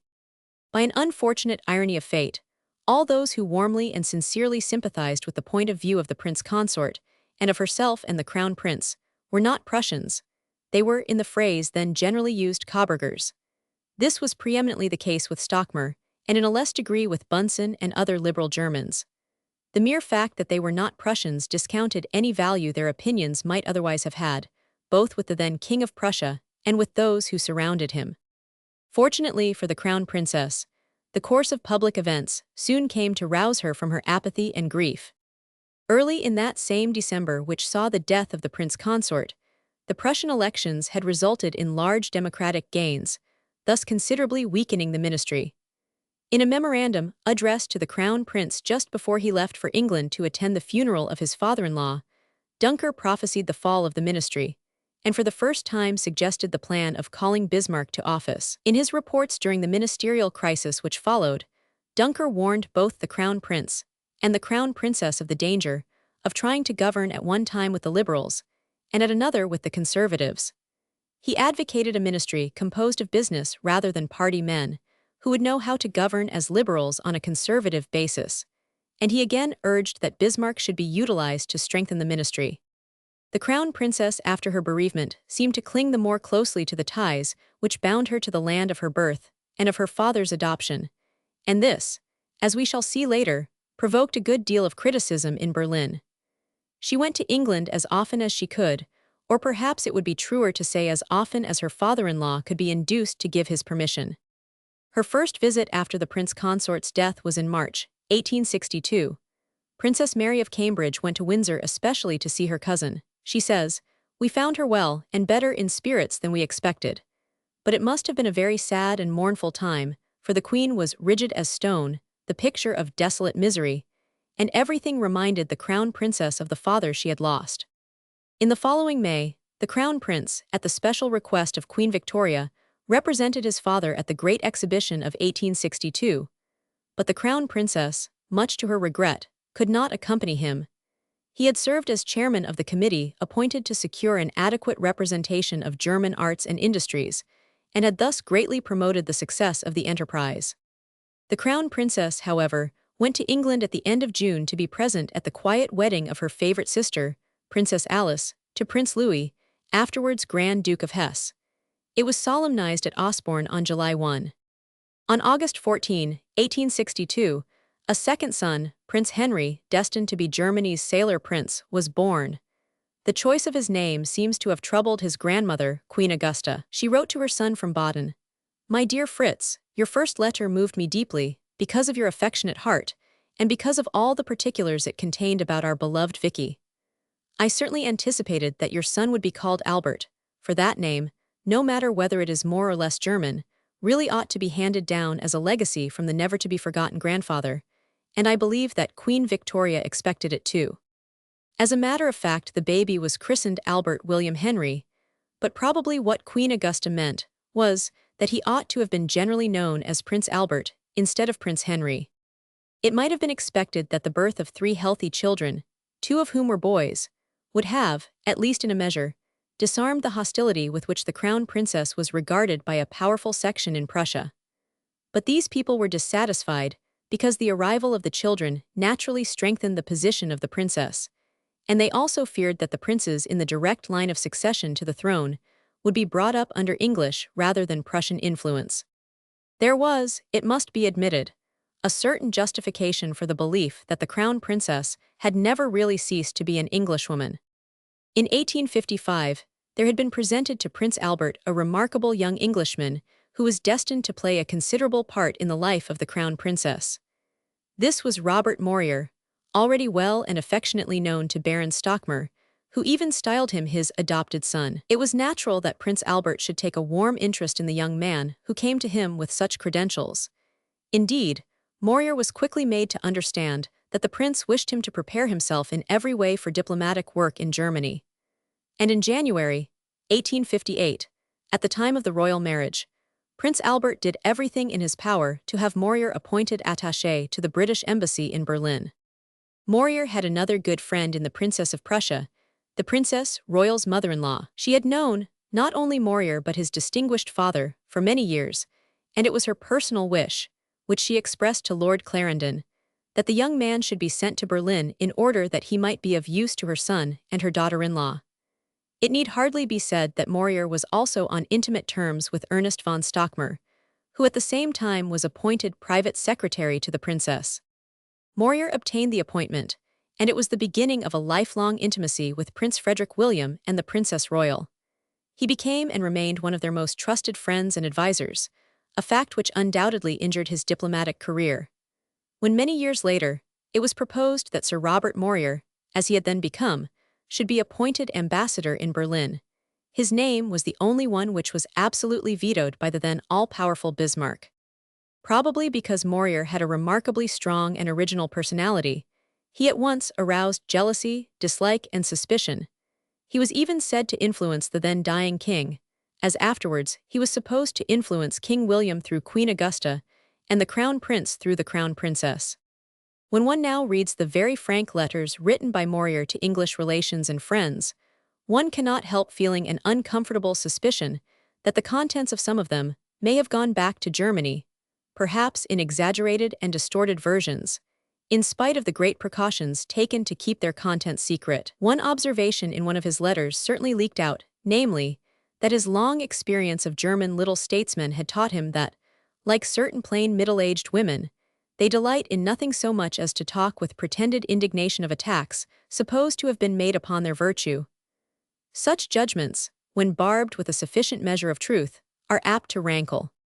It must not be thought for a moment that Morier was incorrect in his official relations in Berlin, but his remarkable ability and strength of character gave importance to his known liberal and constitutional sympathies. Had he been a diplomatist of merely ordinary qualifications, there would have been hardly need to mention him at all. But as a matter of fact, he was an important factor in the complex situation of the Crown Prince and Crown Princess at this period. A passage in Theodore von Bernhardi's diary, written in November 1862, exhibits the feeling in Berlin aroused by the Crown Princess's visits to England. Conversation with Frau Dunker. I showed myself very impatient and discontented over the repeated long visits the Crown Princess made to England. She has nothing to do there and nothing to seek, I exclaimed. Frau Dunker replied, the Crown Princess has her own views and her own will, her views and resolutions are very quickly formed, but when formed, there is nothing to be done against them. Further conversation showed me that the Crown Princess cannot distinguish between our 3 taller diets and the English Parliament, that she thinks everything here must be just as in England. The government must ever be by majority, the ministry always chosen by the majority, that she tries to force these views on her husband, and that Max Dunker fights against it as much as he can. Max Dunker let me see that he is ever trying to set this young couple by the ears. Their ideas cannot be acted upon here. The formation in the spring of a new Prussian cabinet, composed entirely of conservatives, placed the Crown Prince in a considerable difficulty, because he had openly given his support to the late Liberal ministry. Dunker's advice to him was that he should absent himself for a time, and that he should thereafter be present at the ministerial councils without himself taking part in the discussions. This advice was accepted, and when the ministry endeavored to remove Dunker to an appointment at Bonn University, the Crown Prince prevented it by emphatically declaring that he did not wish to lose his counselor. The events which followed, the crisis on the subject of military reforms and the accession of Bismarck to office, were regarded by the Crown Prince with something like dismay, but he was disarmed by the king's threats of abdication. The Crown Princess's secretary, the younger Stockmar in particular, strongly urged that the Crown Prince should not intervene, as it was essential that he should preserve his position removed from party strife. The Crown Prince saw the wisdom of this advice, and on October 15, 1862, he started with his wife on a long visit to Italy. As the guests of the Prince of Wales, they joined the English royal yacht Osborne at Marseille, and went to Sicily and the coast of Africa, including Tunis, where they visited the bay at his castle and the ruins of Carthage. At Naples, the Crown Princess enjoyed herself particularly, sketching and taking long walks and excursions in all the delights of incognito. November 21, the princess's 22nd birthday, was spent by her in Rome, where the party made a long stay. After visiting other Italian cities, they returned to Berlin by way of Trieste and Vienna, having been away altogether rather more than 3 months. It was this tour which laid the foundation of the great love for Italy and for Italian art, which henceforth was a marked characteristic of the Crown Princess. In the December of 1862, the Crown Prince and Princess made a short stay in Vienna.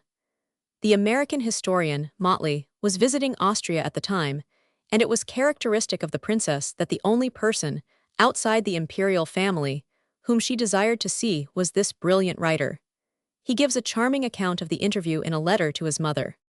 She is rather petite, has a fresh young face with pretty features, fine teeth, and a frank and agreeable smile and an interested, earnest, and intelligent manner. Nothing could be simpler or more natural than her style, which I should say was the perfection of good breeding. The Crown Princess told Mr. Motley that she had been reading Froude with great admiration, and she was surprised to find that, though Motley admired Froude and had a high opinion of him as an historian, he had been by no means converted to Froude's view of Henry Roman VIII. The princess was evidently disposed to admire that polygamous party, and was also a great admirer of Queen Elizabeth. The princess also spoke of Carlyle's Frederick the Great, which she had just read, but we are not told whether she agreed with Motley's view that Carlyle was a most immoral writer, owing to his exaggerated reverence for brute force, so often confounded by him with wisdom and genius. Chapter 9. First relations with Bismarck. After the death of Prince Albert, the relations between the Crown Princess and Bismarck become of absorbing interest to the student both of politics and of human nature. Bismarck seems to have first met Prince Albert in the summer of 1855, when Queen Victoria and the prince paid their state visit to Paris. In his reminiscences, Bismarck says that in the prince's manner to him there was a kind of malevolent curiosity, and he convinced himself, not so much at the time as from subsequent events, that the prince regarded him as a reactionary party man who took up sides for Russia in order to further an absolutist and Junker policy. Bismarck goes on to say that it was not to be wondered at that this view of the prince's, and of the then partisans of the Duke of Coburg, descended to the prince's daughter. Even soon after her arrival in Germany, in February 1858, I became convinced, through members of the royal house and from my own observations, that the princess was prejudiced against me personally. The fact did not surprise me so much as the form in which her prejudice against me had been expressed in the narrow family circle. She did not trust me. I was prepared for antipathy on account of my alleged anti-English feelings, and by reason of my refusal to obey English influences. But, from a conversation which I had with the princess, after the War of 1866, while sitting next to her at table, I was obliged to conclude that she had subsequently allowed herself to be influenced in her judgment of my character by further-reaching calumnies. I was ambitious, she said, in a half-jesting tone, to be a king or at least president of a republic. I replied in the same semi-jocular tone that I was personally spoilt for Republican, that I had grown up in the royalist traditions of the family, and had need of a monarchical institution for my earthly well-being. I thanked God, however, I was not destined to live like a king, constantly on show, but to be until death the king's faithful subject. I added that no guarantee could, however, be given that this conviction of mine would be universally inherited, and this not because royalists would give out, but because perhaps kings might. Pour faire un civet, il faut un livre, et pour faire une monarchie, il faut un roi.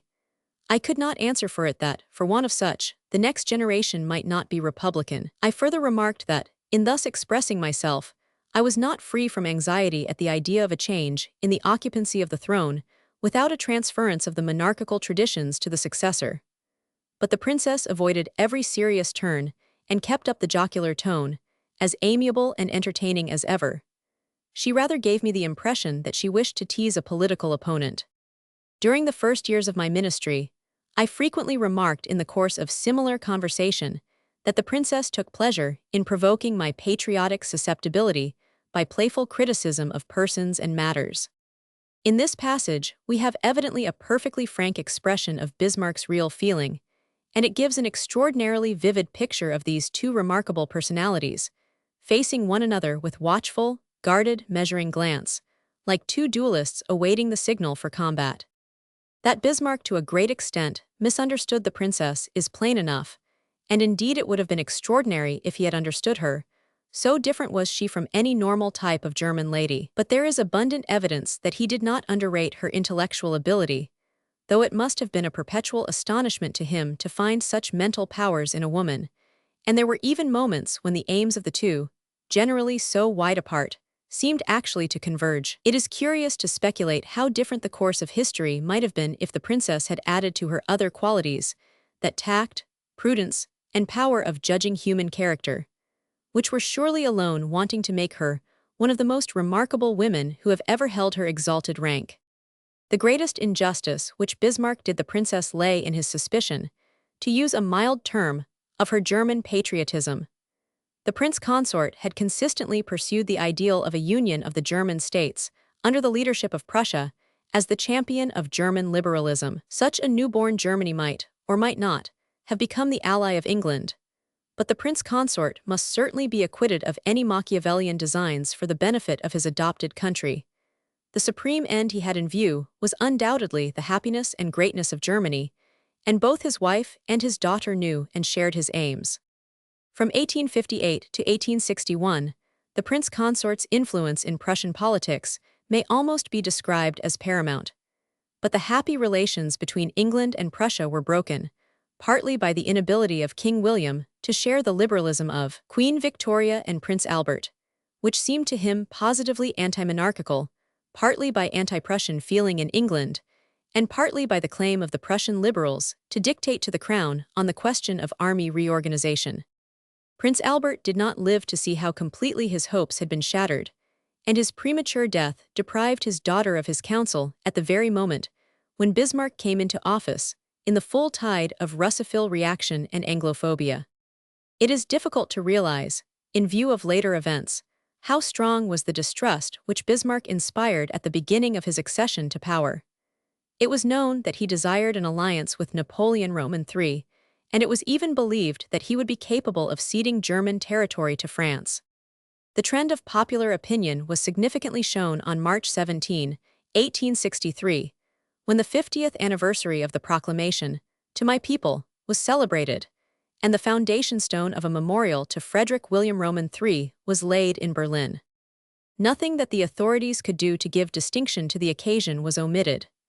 The Crown Prince, who had just been appointed to a high post on the staff, commanded the military parade, and was present with his father at the festivities in honor of the survivors of the War of Liberation and the Knights of the Iron Cross. The citizens of Berlin, however, were conspicuous by their absence, and the popular feeling was expressed by the great writer, Freytag, who said in an article in a liberal newspaper, "All good Prussians will pass this day quietly, seriously, and will consider the means by which they may best preserve the illustrious House of Hohenzollern for the future welfare of the state."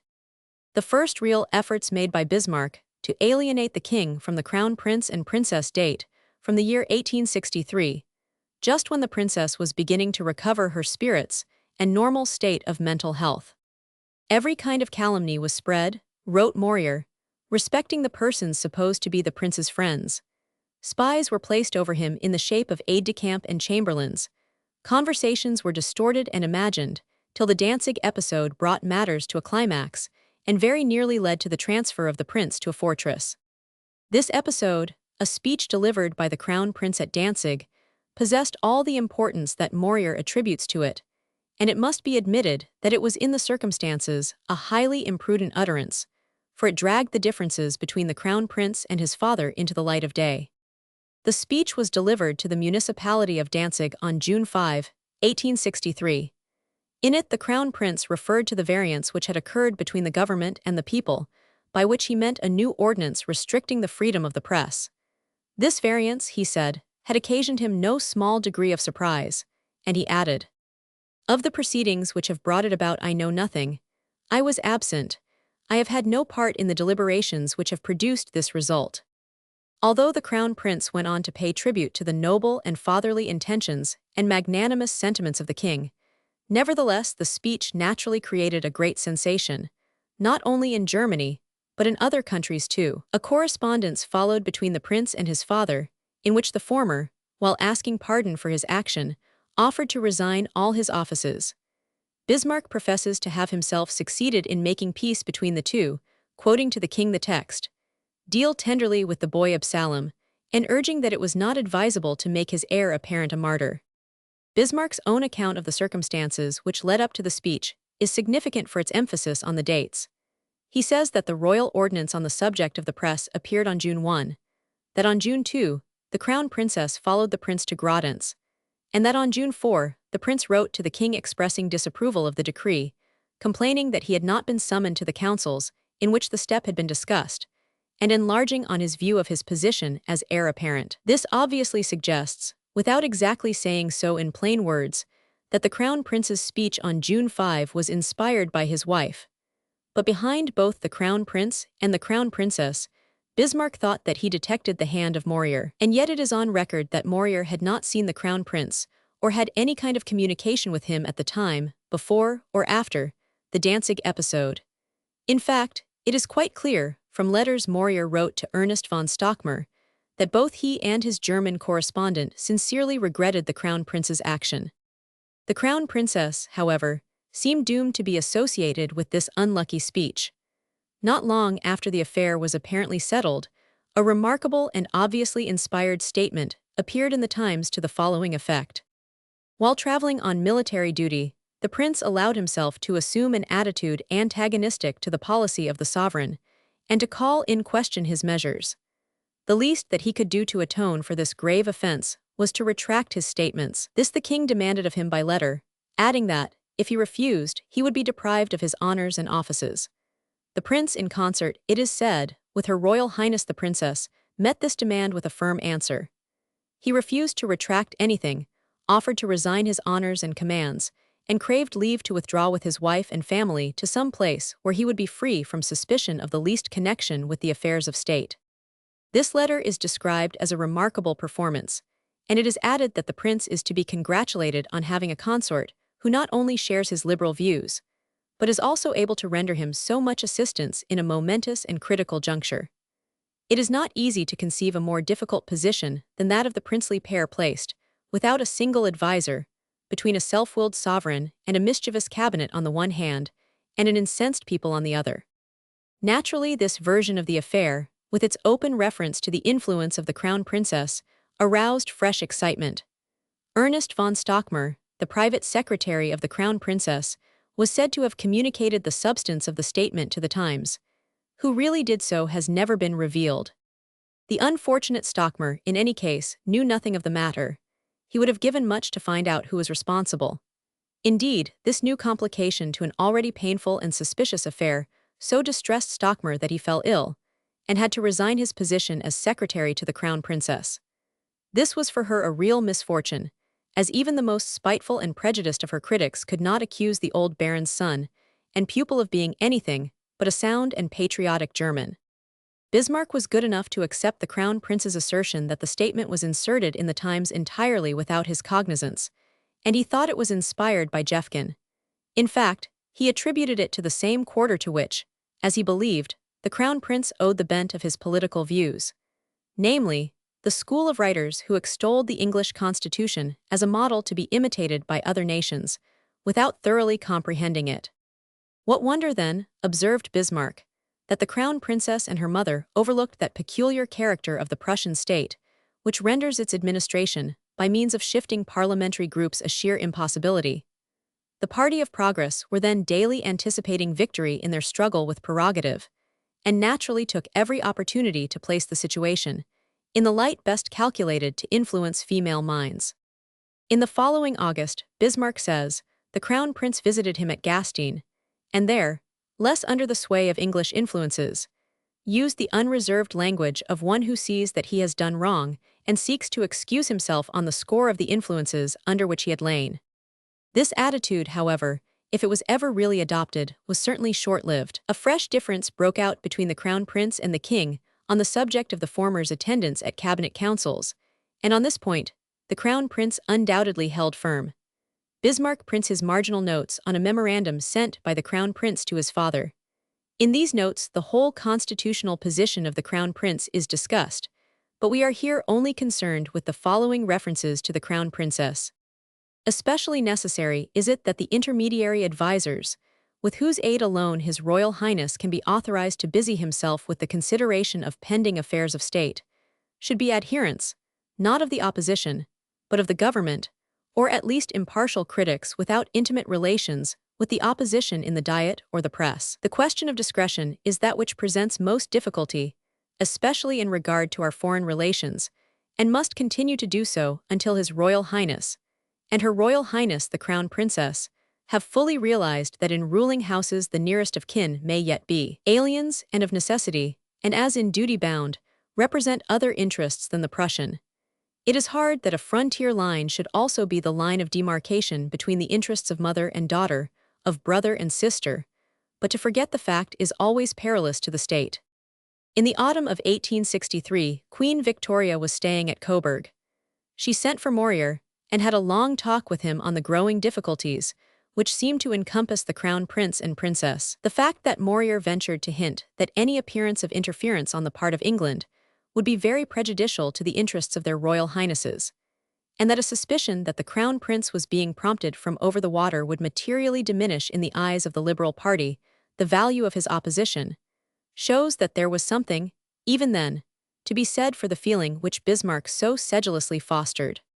During the summer of 1863, the Crown Princess accompanied her husband on a long tour of military inspections in the provinces of Prussia and Pomerania, and Her Royal Highness performed the ceremony of naming a warship, the Vinta, at Danzig.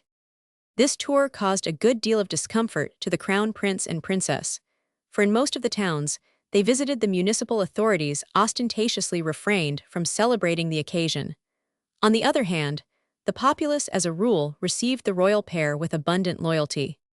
We have a curious glimpse of the sort of impression made in East Prussia by the Crown Princess in a private letter written by a member of the Progressive Party, who afterwards became a confidential friend of the Crown Prince. This gentleman says that everyone was pleased with the Crown Princess, for she showed that she had a mind of her own.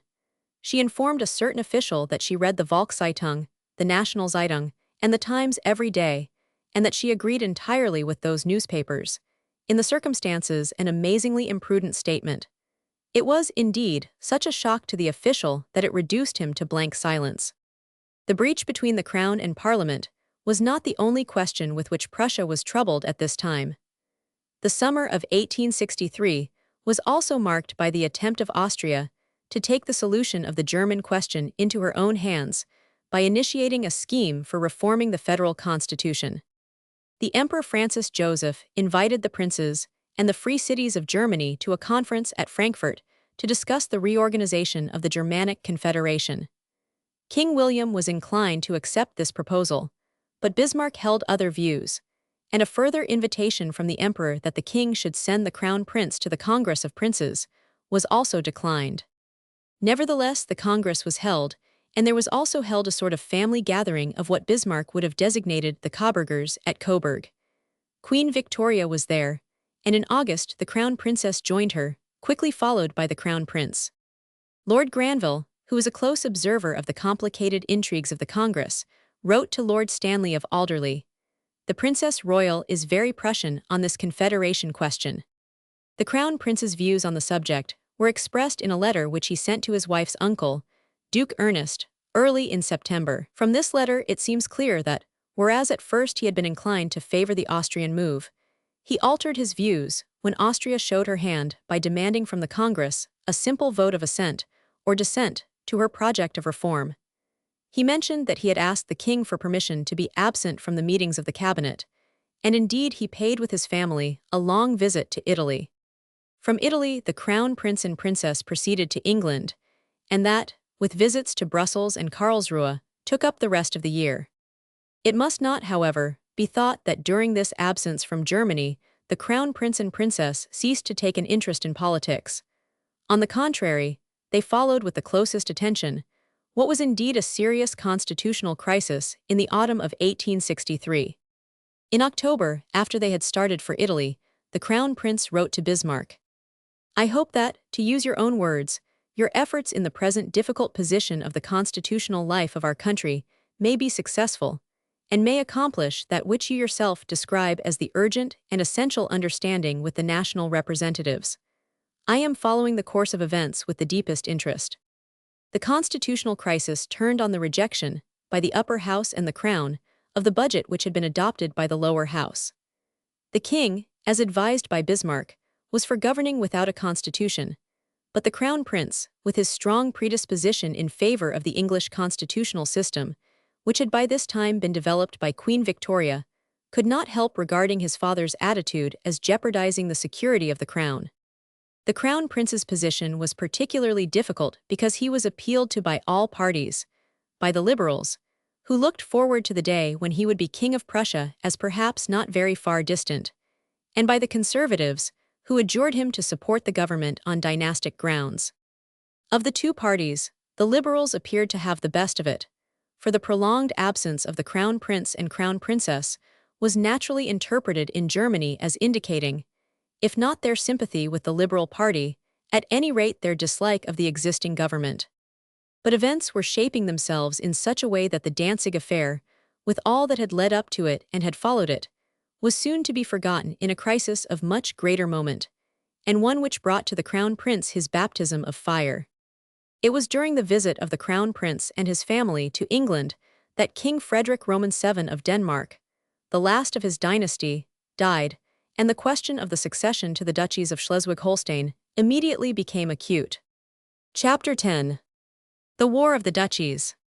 Palmerston is reported to have said on one occasion that there had been only 3 men in Europe who really understood the Schleswig-Holstein question. One of them was himself, and he had forgotten it. The second man was dead, and the third was in a madhouse. But the members of the royal houses of England, Prussia, and Denmark considered that, without being either jurists or diplomatists by profession, they understood the question quite well enough to take different sides with ardent enthusiasm. The question came, in fact, like a dividing sword, and not for the first time it brought war in its train between Prussia and Denmark. The British royal family was placed by its intimate ties with both combatants. The Prince of Wales had married Princess Alexandra of Denmark in March 1863, in a position of peculiar delicacy, which was not rendered easier by the fact that public opinion in England warmly espoused the cause of Denmark. If it was not easy for Queen Victoria and her advisers to steer a prudent course, the position of the crown princess in Berlin was even more difficult. She met the crisis with her customary courage, and she applied to its solution the teachings of that constitutional liberalism which she had imbibed from her father. The princess felt very strongly that the honor as well as the interest of Prussia, or perhaps one should say her interest as well as her honor, required the nation to play an unselfish part and to seek indemnity in the moral prestige to be derived from the settlement of this ancient racial feud. As future Queen of Prussia, the princess wished to see the interests of the crown identified with the constitutional rights of the people. She desired to see the inhabitants of the duchies once more contented, loyal subjects of Duke Frederick of Schleswig-Holstein. It was not her fault, nor was it within her knowledge, that the solution which Bismarck even then contemplated, and which he was ultimately able to carry out, belonged to a wholly different order of ideas. It is necessary, in a brief retrospect, to show how this question of the duchies had become like an open sore, poisoning the relations between Denmark and Prussia. Perhaps the most fertile cause of trouble lay in the fact that Schleswig and Holstein, though grouped together by historical circumstances, were each very different in the character of its population and their real or supposed rights. We need not go back further than 1846, when King Christian of Denmark declared the right of the crown to Schleswig-Holstein. His son and successor, Frederick VII, on his accession in January 1848, proclaimed a new constitution uniting the duchies more closely with Denmark. This step caused an insurrection and the foundation of a provisional government. Prussia thereupon came to the help of the duchies and defeated the Danes near Danowerk. After a fruitless attempt at intervention by the powers, hostilities were renewed, and in April 1849, the Danes were victorious over the Holsteiners and Germans. There was further fighting and further diplomacy, until in July 1850, the integrity of Denmark was guaranteed by England, France, Prussia, and Sweden. This was quickly followed by the defeat of the Schleswig-Holsteiners by the Danes at the Battle of Eidsted. Early in the following year, the stadtholders of Schleswig-Holstein issued a proclamation placing the rights of the country under the protection of the Germanic Confederation. This led to the Treaty of London of 1852, by which the possession of the duchies was assured to Denmark conditionally on the preservation of their independence and the rights of the German population in them. Now, Holstein belonged to the Germanic Confederation, but the treaty stipulated that Schleswig was not to be separated from Holstein, though it was a point of honor with Denmark not to give up Schleswig. The natural successor of King Frederick Roman VII in the duchies was his kinsman, Duke Christian of Sonderburg-Augustenburg, who, in May 1852, resigned his hereditary claim in return for a sum of $2.5 million. This settlement might have been excellent but for two facts.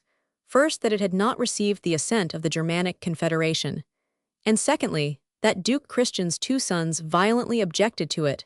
Indeed, the elder son, the hereditary Prince Frederick, made a formal declaration of his rights of succession. Moreover, it must be admitted that Denmark showed a cynical disregard of the conditions in the Treaty of London, respecting the independence of the duchies and the rights of their German population.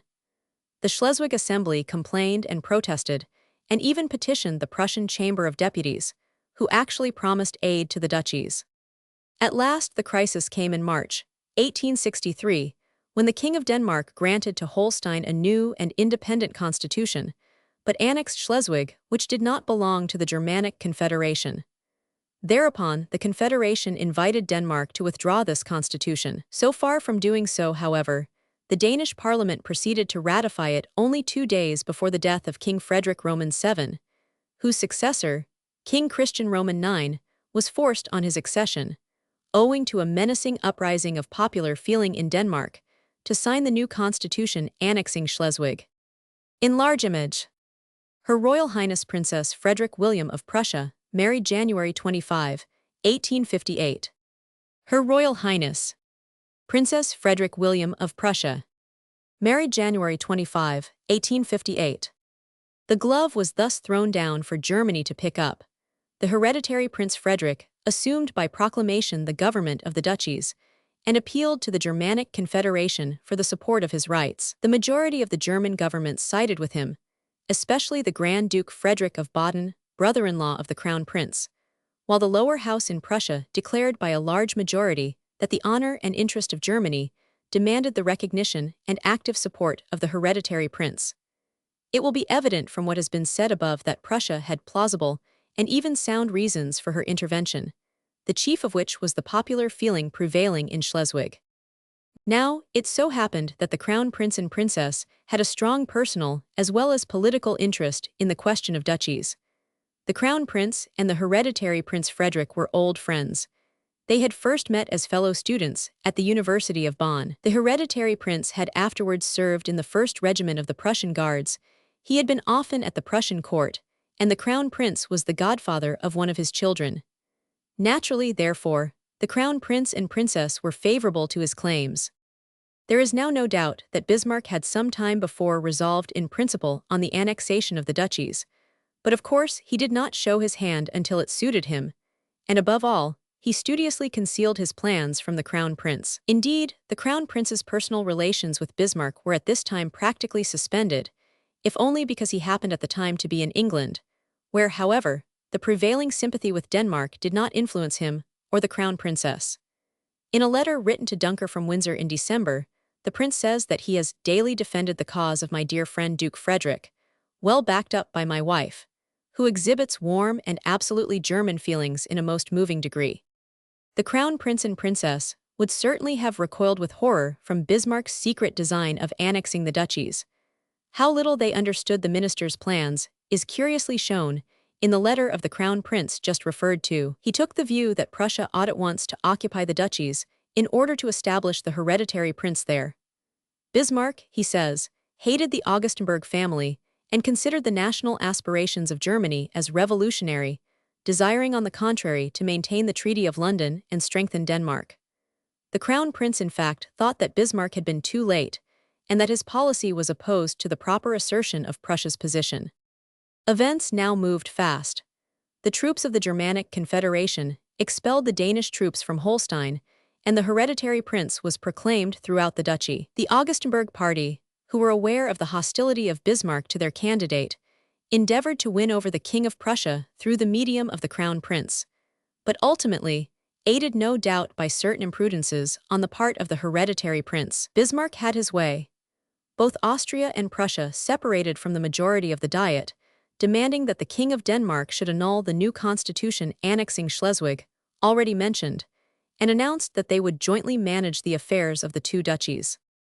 In January 1864, Austria and Prussia issued an ultimatum to Denmark, and in February began the war, which was somewhat euphemistically described as undertaken by Austria and Prussia to protect the ancient rights of the German province of Schleswig-Holstein, in danger of extinction from Denmark.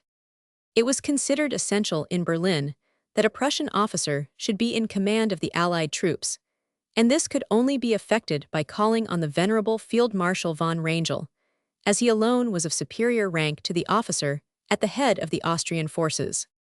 Von Rangel, therefore, although he was much too old and eccentric for such responsibility, took the supreme command in right of his rank, but the Crown Prince was attached to his staff, with the understanding that he was to prevent the aged Field Marshal from coming to any unfortunate decisions. Events showed that this was extremely necessary. Indeed, nothing could have been more useful than the Crown Prince's tact in dealing with the rivalries among the divisional commanders, and also in altering the extraordinary, and sometimes positively insane, orders given by von Rangel himself.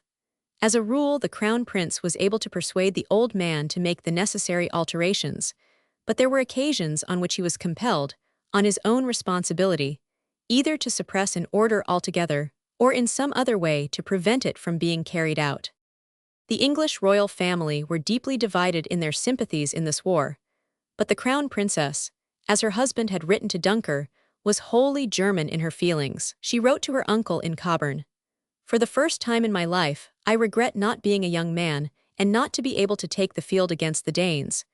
And there is reason to believe that it was her influence which decided Queen Victoria to restrain the bellicose Palmerston, who would have liked England to support Denmark by force of arms. In these circumstances, it seems all the more monstrous that Bismarck's friends actually charged the Crown Princess with betraying the secrets of the Prussian government to the English ministers. Her complaints to the king only received as answer that the whole thing was nonsense, and that she should not treat it seriously. But the fact that the slanderers were never punished caused these calumnies to be long repeated, and even in part believed. By the side of the Crown Prince and Princess, there stood, in Bismarck's estimation, Queen Augusta, who had ever been the energetic champion of the Coburg Doctrine of a liberated and united Germany under the leadership of Prussia. In his profound disbelief in liberalism, Bismarck played the obvious game of raising the cry of foreign dictation. By means of his instruments in the press and elsewhere, he set himself to exhibit England as at all times seeking to influence Germany for her own ends, and often against German interests, for promoting her own security and the extension of her power, lately through women, daughters and friends of Queen Victoria. This campaign was only too successful, and it must soon have become obvious, both to Queen Victoria and to her daughter, that the unification of Germany by means of Prussian liberalism was not in the range of practical politics. At the same time, Bismarck risked a great deal. Nothing would have more completely upset his plans than a war with England over the duchies. And, as we have said, he was saved from that danger largely owing to the fact that Queen Victoria was influenced by the Crown Princess to withstand the chauvinism of her ministers. Throughout the campaign of 1864, the Crown Prince won the deep affection of the troops, not only by himself sharing their hardships, but also by his constant kindness and care for their comfort. Though he showed himself a true soldier and even a strategist of no small ability, the Crown Prince had no illusions about the horrors of war, which he now saw for the first time. He was deeply moved by the terrible sights he witnessed on the field of battle and in the hospitals. After the victory at Duppel in April, he would have been glad if an armistice had been concluded, and he wrote to Dunker, "You will understand how heavily my long absence weighs on me, for you know what a happy home I have waiting for me." He had not long to wait, however, for on May 18 the supreme command was transferred from Field Marshal von Rangel to Prince Frederick Charles, the Red Prince, and so the Crown Prince's mission came to an end. He joined the Crown Princess at Hamburg. She had originally meant to proceed as far as Schleswig in order to do what she could for the wounded in the hospitals, but in obedience to urgent advice, she did not go further than Hamburg. The Crown Prince's journey thither, covered with all the laurels of successful warfare, was a triumphal progress. As this campaign was the Crown Prince's baptism of fire, so to the Crown Princess it was a revelation and a call to action. On the occasion of the King of Prussia's birthday in March, the Crown Prince and Princess had presented him with a sum of money as the nucleus of a fund for helping the families of soldiers who had fallen or been disabled in war. and on the eve of the Battle of Dupel, the Crown Prince drew up an appeal on behalf of this institution, which afterwards bore his name. But the war with Denmark revealed an even greater need than that of the care of the soldiers, wives, and families. The Crown Princess saw with surprise and horror that the medical service of the troops in the field was practically non-existent. She remembered the achievements of Florence Nightingale in the Crimean War, and though she was at the time herself more or less disabled, she undertook the heavy task of organizing some sort of an army nursing corps. For this work, so appropriate for a soldier's wife, she was admirably fitted. Indeed, the War of the Duchies gave the princess for the first time real scope for the exercise of her remarkable powers of organization. The Crown Princess, however, does not seem to have grown more prudent as time went on. There is a curious revelation in Bernhardi's diary in May 1864 of her unfortunate habit of praising England to the disadvantage of Prussia. Says Bernhardi, after dinner conversation with the Crown Princess, she asked after England, supposed that I had enjoyed England very much. Once there, one always longed to go back. I said, yes, life is full in England. She said with a very peculiar expression, yes, one misses that here. I thought to myself, however, that only the material interests are greater and more far-reaching than with us. In many ways life is richer here than there. Fighting, with intervals of diplomatic action, went on after the Crown Prince's return from the front, until peace was signed at Vienna on October 30. By this instrument, the King of Denmark surrendered the duchies to the Allies, and agreed to a rectification of the frontier and the payment of a considerable war indemnity. It was understood that Schleswig and Holstein were to be made independent, but differences of opinion arose between Austria and Prussia on this point, which led ultimately to the dissolution of the Germanic Confederation and the Austro-Prussian War of 1866. Delightful glimpses of the family life led in the summer of 1864 by the Crown Prince and Princess, and of her musical, literary, and artistic tastes, are given in letters written by Gustav Putlitz, the dramatist, to his wife. Putlitz was at this time chamberlain to the Crown Princess. His letters are too long and detailed to be quoted in full, but the following extracts will give a good idea of how deeply impressed this distinguished writer was with the vivid, eager personality of the princess. June 26. I passed a most delightful hour yesterday in this way. As I was going through the drawing room, I found the Crown Princess with Countess Hedwig Bruhl, the former looking for the words of a song of Goethe's, which she remembered in part, while Hedwig played the air. I found the song in Goethe for them. Thereupon we had a most interesting conversation about books. The Crown Princess is wonderfully well read. She has absolutely read everything, and knows it all more or less by heart. She showed us a reproduction of a drawing she had done in aid of the Crown Prince's Fund. It is a memorial of the victory at Dupel, and represents 4 soldiers, each belonging to a different arm of the service. The first is shown before the attack in the morning, the second is waving the flag at noon, the third, wounded, is listening to a hymn in the afternoon, while the fourth, victorious with a laurel wreath, stands in the evening at an open grave. The last is extremely natural and impressive, without any sentimentality. The conception shows real genius, and it is carried out most artistically. This youthful princess is more cultivated than any other woman I know of her age, and she has such charming manners, which put people entirely at their ease in spite of etiquette. She is not allowed to ride, and so she is accustomed to drive out daily for several hours, and practices pistol shooting. In fact, she possesses a wonderful mental and physical energy. June 27, after dinner. This morning the Crown Princess sent for me in the garden. I do not know what she is not devoted to: art, music, literature, the army, the navy, hunting, riding. On leaving she went down the mountain on foot, and I went with her through woods soaked with rain. She took out of her pocket the last issue of the Grensboten, and gave it to me. It is amazing that she remembers everything she reads, and she debates history like a historian, with admirable judgment and firmness. After dinner, she sang English and Spanish songs with a charming voice and correct expression. June 29. After breakfast we went for a 4 hours drive. The Crown Princess wanted every variety of wild flower we could find, and she knew the Latin, English, and German names of each kind. Every time we stopped she got out of the carriage and picked a flower which her sharp eye had detected, and which was not in the bouquet. The party moved to Stettin, and Putlitz describes how the Crown Princess beguiled the journey with a constant stream of brilliant conversation on politics, literature, and art, as well as on more frivolous subjects. When they arrived at headquarters and found the crown prince, she saw that everything was in disorder, and immediately, with characteristic energy, she began directing the rearrangement of furniture and the hanging of pictures. She herself was going on to Potsdam, but she was determined that her husband should be as comfortable as possible at Stettin. Says Putlitz. Furniture was put in its place, pictures were hung, wallpaper selected, all the things having been brought from Berlin. Afterwards we went all over the house with the architect, and the crown princess issued her orders in the most practical and businesslike way. Then we drove out and bought more furniture, and the things required for the prince's washstand and writing table. All the things were suitable and chosen with care.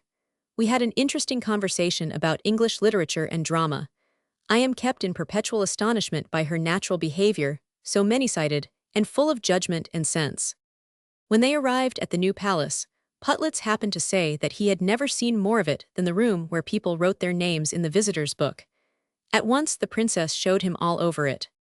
He draws a charming picture of a tea party at the palace. The young mistress, wearing a simple black woolen dress, sat at a spinning wheel, and as she span she sang snatches of all kinds of songs, accompanied by one of her ladies. Not far off, a chamberlain was reading poems by Jabel or prompting others by Goethe and Heine, which were recited by the princess. Putlitz cannot help recalling historical memories of the palace, which was built by Frederick the Great in ridicule of Austria and France, which had seen the curious entertainments of his successor, had been decorated by Frederick William Roman III in the stiff fashion of his day, had been opened by Frederick William Roman IV to an intellectual and artistic audience at representations of Antigone and A Midsummer Night's Dream, and was now the home of modern cultivation freed from formality. The princess, indeed, wanted a sort of history of the new palace to be written, and she consulted Putlitz about it. A few days later, they discussed Frederick William Roman III and Queen Louise, how the latter was always idealized, and how the former had become popular in spite of his roughness. In his delightful book, My Reminiscences, Lord Ronald Gower gives a most interesting account of a visit which he paid in the summer of 1864 to the Crown Prince and Princess, two of the kindest and most amiable of royalties, as he calls them. They met Lord Ronald and his mother at the station, in defiance of royal etiquette, and took them off to the new palace. We dined at 2 p.m. and we had to dress in our evening things for this repast. It took place upstairs in a corner room, with the walls of blue silk, fringed with gold lace. The princess very smart, in a magenta-colored gown with pearls and lace. The crown prince in his plain uniform with only a star or two which he always wears. "It is a custom," he said, "and looks so very officered." After dinner, we went to the crown princess's sitting room. The furniture there is covered with Gobelins tapestry, a gift of the Empress Eugenie. Here Lord Ronald found some of the princess's own paintings, including those lately finished, representing Prussian soldiers, his account of which it may be interesting to compare with that of Putlitz. One of these paintings was of a warrior holding a flag, inscribed Es lebt der König. The second a soldier looking upward. He has been wounded and he wears a bandage across his brow, a sunset sky for a background. This is inscribed Nun dankit alle Gott. The third is another soldier looking down on a newly made grave. Of these three I thought the second by far the best. There was another painting, also by the princess, representing the entombment. The visitors were taken out driving. We could judge of the popularity of our hosts, for everyone that we passed stopped to bow to them, and those who were in carriages stood up in them to salute as the prince and princess passed by. The arrangements about meals seem extraordinary to modern taste. Lord Ronald says, "Tea was served at 10 in the evening in one of the rooms on the ground floor of the palace. They call it the Apollo Room, I believe. It was a curious meal, beginning with tea and cake, followed by meat, veal and jellies, and 2 plates of sour cream. For this repast one was not expected to don one's evening apparel a second time." The visitors breakfasted upstairs with the crown prince and princess and their children, in a room lined with pale blue silk framed in silver, not perhaps the best possible background for the princess in her favorite pink-colored dress. Then, the princess showed us her private garden, and here she picked a clove, which she gave me with her own little hand. Lord Ronald mentions the children with approval, but Putlitz, whose visit was much longer, got to know them really well. July 2. The royal children are very charming and well trained. The crown princess is strict with them, which is very praiseworthy in so young a mother, who is relieved by her rank of the duty of taking an active part in their education, for which she has not the time. People will indeed be surprised at this talented and cultured nature when once her will has full scope. The children on their side seem to have taken to Putlitz with enthusiasm. He gave the boys rides on his head, and he records with pride that they came running from quite a long way off when they caught sight of me. He also records an accident, little Prince William being thrown from his pony, which must have reminded the mother of that day at Windsor when she was so distressed at a similar though more dangerous mishap to her brother, the Prince of Wales. One morning after breakfast, says Putlitz, he met the Crown Prince and Princess on the terrace, both full of almost infantile gaiety. Soon afterwards the children appeared. Prince William was riding his pony, when his hat fell off and hit the pony between its ears. The animal reared, and the prince was thrown off on his back. Both parents remained quite calm, and apparently took no notice, whereupon the prince mounted again and went on riding. It is not difficult to imagine the mother's pang of terror beneath that outward calmness. Well may Putlitz praise the sensible upbringing of the children, which made them perfectly natural, well-behaved, and obedient. But it is the remarkable personality of the Crown Princess which chiefly interests this literary man-turned-courtier. One moment she is instructing him to write to a poet and thank him for a copy of verses. At another, she is arranging a picnic party in her own little garden near the palace. Someone, generally Putlitz himself, reads aloud after tea, and if the poem or story is pathetic, the Crown Princess is moved to tears. At other times they have music, generally glees, followed by good talk on literature or on contemporary politics and personages, about whom both the Crown Prince and the Princess speak with a candor which astonishes Putlitz. He cannot praise enough this delightfully informal, unaffected, and yet exquisitely cultivated and intellectual family life. Here one feels absolutely secure from intrigue, and only meets with frankness and clear intelligence. All evil designs must necessarily fail in the end before such qualities. The dramatist felt also the great charm of the Crown Prince's personality. He says that the two natures of husband and wife are each a perfect complement of the other, and each exercises on the other an unmistakably happy influence. It is at the same time significant that, while emphasizing the perfect harmony of the marriage, he does not hesitate to say that the Crown Prince, notwithstanding the more brilliant qualities of the princess, still preserves his simple and natural attitude and his undeniable influence. And when the time comes to say goodbye, Putlitz sums up his experiences to his wife. I have been entertained by a most highly dowered princess and a most marvelous woman, full of intellect, energy, culture, kindness, and benevolence. On September 11, 1864, a third son was born, Prince Sigismund. This little prince was destined to have but a brief life. He was born the child of peace, the Emperor Francis Joseph becoming his godfather, but he died almost on the very day that Prussia drew the sword against Austria in the War of 1866. That same autumn, the Crown Princess paid her first visit to Darmstadt, to stay with her best-loved sister, Princess Alice. The latter wrote to Queen Victoria a charming account of the visit, in which she said, "I always admire Vicky's understanding and brightness each time I see her again. She is so well, and in such good looks as I have not seen her for long. The baby is a love and is very pretty." In October, the Crown Prince and Princess, with their 4 children, started for La Ferraz, in Switzerland. They left immediately after the birthday of the Crown Prince, which day was also that of the baptism of Prince Sigismund. The prince wrote just before leaving Potsdam to an intimate friend, "The older I grow, the more I come to know of human beings, the more I thank God for having given me a wife like mine. What happiness it is to leave behind one all one's anxieties and all the troubles of this life, to be alone with those we love. I trust that God will preserve our peace and domestic happiness. I ask for nothing else." Chapter 11. Home Life and Religion. The successful campaign against Denmark had drawn all German hearts together. Neither the Crown Prince nor the Crown Princess had ever been unpopular with the army, who felt really honored by that honorary colonelcy which had so much amused the princess. The Danish War greatly increased their popularity, and the year that followed was probably one of the happiest of their lives. They adored their children, who were being thoroughly well brought up, and with the one paramount exception of the prince consort's death, no great bereavement had cast its shadow over their family circle. The Crown Princess had early determined in her social life to consider neither party spirit nor high official position. She preferred to gather round her a remarkable society of interesting and distinguished people: scholars, theologians, archaeologists and explorers, artists and men of letters.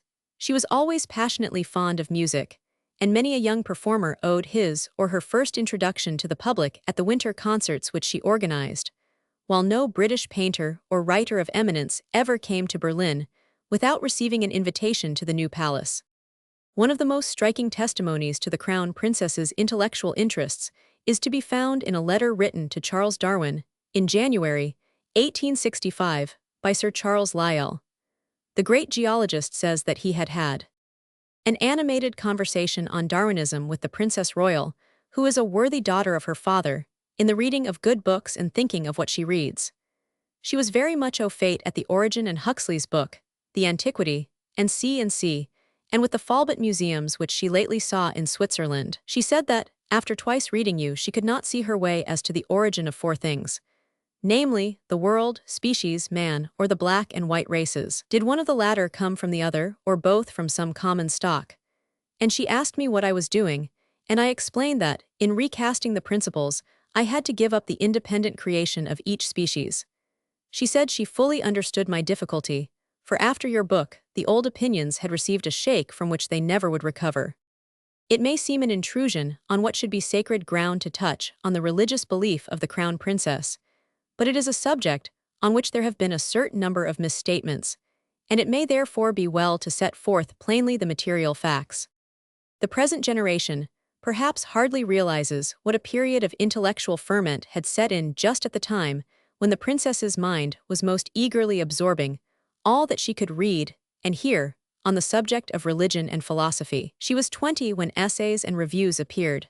She was 22 when Colenso published his book on the Pentateuch, 23 when Renan's Vie de Jesu appeared, 24 when Strauss's shorter Leben Jesu was published, and in 1 year from the time in her life at which we have now arrived Ex Homo was to appear. Most important of all, Darwin had published his Origin of Species in 1859, when the princess was 19, and it is evident from Sir Charles Lyell's letter that she had not only read, but understood that epoch-making book. Of all the giants of those days, Darwin alone remains a giant. The lapse of time, as well as the work of other scholars and thinkers, has reduced the intellectual stature of those other writers whose work seemed of such crucial importance when the princess was a young woman. It was indeed a period when many thought that the old sound, even impregnable, position of Christianity had been not only undermined but overthrown. Strauss, for example, honestly believed that he had entirely destroyed the historical credibility of the four Gospels. The princess herself came to Germany at a moment when the Tübingen schools were the intellectual leaders, and Strauss was their prophet, and the training which she had undergone under the superintendence of her father had prepared her to sympathize rather with the attack than with the defense. It is easy now to see that orthodoxy was not then very fortunate in its champions, and that the overwhelming weight of the scholarship and intellectual strength of the time belonged to the advanced thinkers. Moreover, it must be remembered that much of the religion of that day was mere lip service, a conventional orthodoxy which, while it resisted investigation and inquiry on the one hand, failed to bear practical fruit in conduct and life. Only a few months after the princess had arrived in Prussia as a bride, the then Prince Regent, her father-in-law, made a speech which attracted great attention, not only in Germany but in Europe generally. In it he said it could not be denied that in the Lutheran Church, the established Church of Prussia, an orthodoxy had grown up which was not consistent with the basic principles of the Church, and the Church, in consequence, had dissemblers among its adherents. All hypocrisy, the prince continued, and he defined hypocrisy as ecclesiastical matters which are utilized for selfish purposes, ought to be exposed wherever possible. It was in the whole conduct of the individual that real religion was exhibited, and that must always be distinguished from external religious appearance and show. When such language could be used from the very steps of the throne, it may be imagined how great was the intellectual ferment in which everyone who thought and read at all was necessarily involved. Naturally, the eager, impulsive princess, with the intellectual courage and sincerity which her father had implanted in her, could not stand aloof. But if at this time of her life she seemed to abandon the old orthodox positions, it is not less true to say that, while paying the penalty at the time in unhappiness and spiritual disquiet, she ultimately reaped the reward of an even firmer faith. She came to see, indeed, that the deepest religious convictions are not the fruit of philosophical speculation or of textual criticism, but of experience. In the years that followed, the princess was destined to be a near spectator of great events, of the progress and ultimate triumph of Bismarck's policy of blood and iron, while in her own home she suffered the bitter pain of the death of her children, of sister, of brother. Even what seemed surely the crowning tragedy of her husband's brief reign and swift end was not all. That cruel malady, the origin of which still defies research, and which often, as in her case, kills slowly with lingering torture, seized upon her in her stricken widowhood. Yet the successive ordeals through which she passed seemed but to strengthen her grasp upon the realities of life, and the Christian faith took on for her a new meaning, and became the rock to which alone she clung. She left a most striking expression of her religious belief, written in the summer of 1884, at a time when she had no prevision of the fiery trials which were still in store for her. Long as the passage is, it is worth quoting in full. When people are puzzled with Christianity or their acceptance of it, I am reminded of a discussion between an Englishman and an advanced radical of the continent, a politician. The latter said, "England will become a republic as time advances." The Englishman answered, "I do not see why she should. We enjoy all the advantages a republic could give us and a few more, and none of its disadvantages. Does not this conversation supply us with a fit comparison when one hears, 'The days of creeds are gone by and see'? I say no. You can be a good Christian and a philosopher and a sage, and see the eternal truths on which Christianity rests are true forever and for all. The forms they take are endless, their modes of expression vary. It is so living a thing that it will grow and expand, and unfold its depths to those who know how to seek for them. To the thinking, the hoard of traditions, of legends and doctrines, which have gathered around it in the course of centuries, remain precious and sacred, to be loved and venerated as garbs in which the vivifying, underlying truths were clad, and beyond which many an eye has never been able to penetrate. It would be wrong, and cruel, and dangerous to disturb them. But meanwhile the number of men who soar above the earth-born smallness of outward things continues to increase, and the words in which they clothe their souls, conception of Christianity, are valuable to mankind.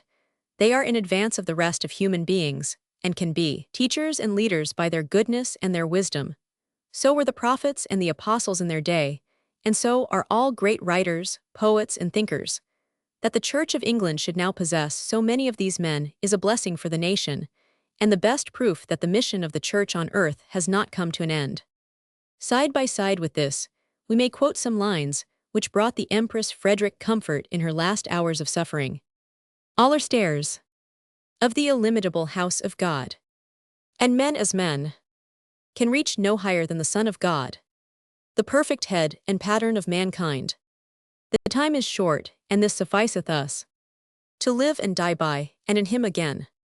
We see the same first starry attribute, perfect through suffering, our salvation's seal, set in the front of his humanity. For God has other words for other worlds, but for this world the word of God is Christ. We must now take up again the thread of the crown princess's life, when, unshadowed by any sense of impending doom, she was absorbed in her husband and children, and in her intellectual and artistic pursuits.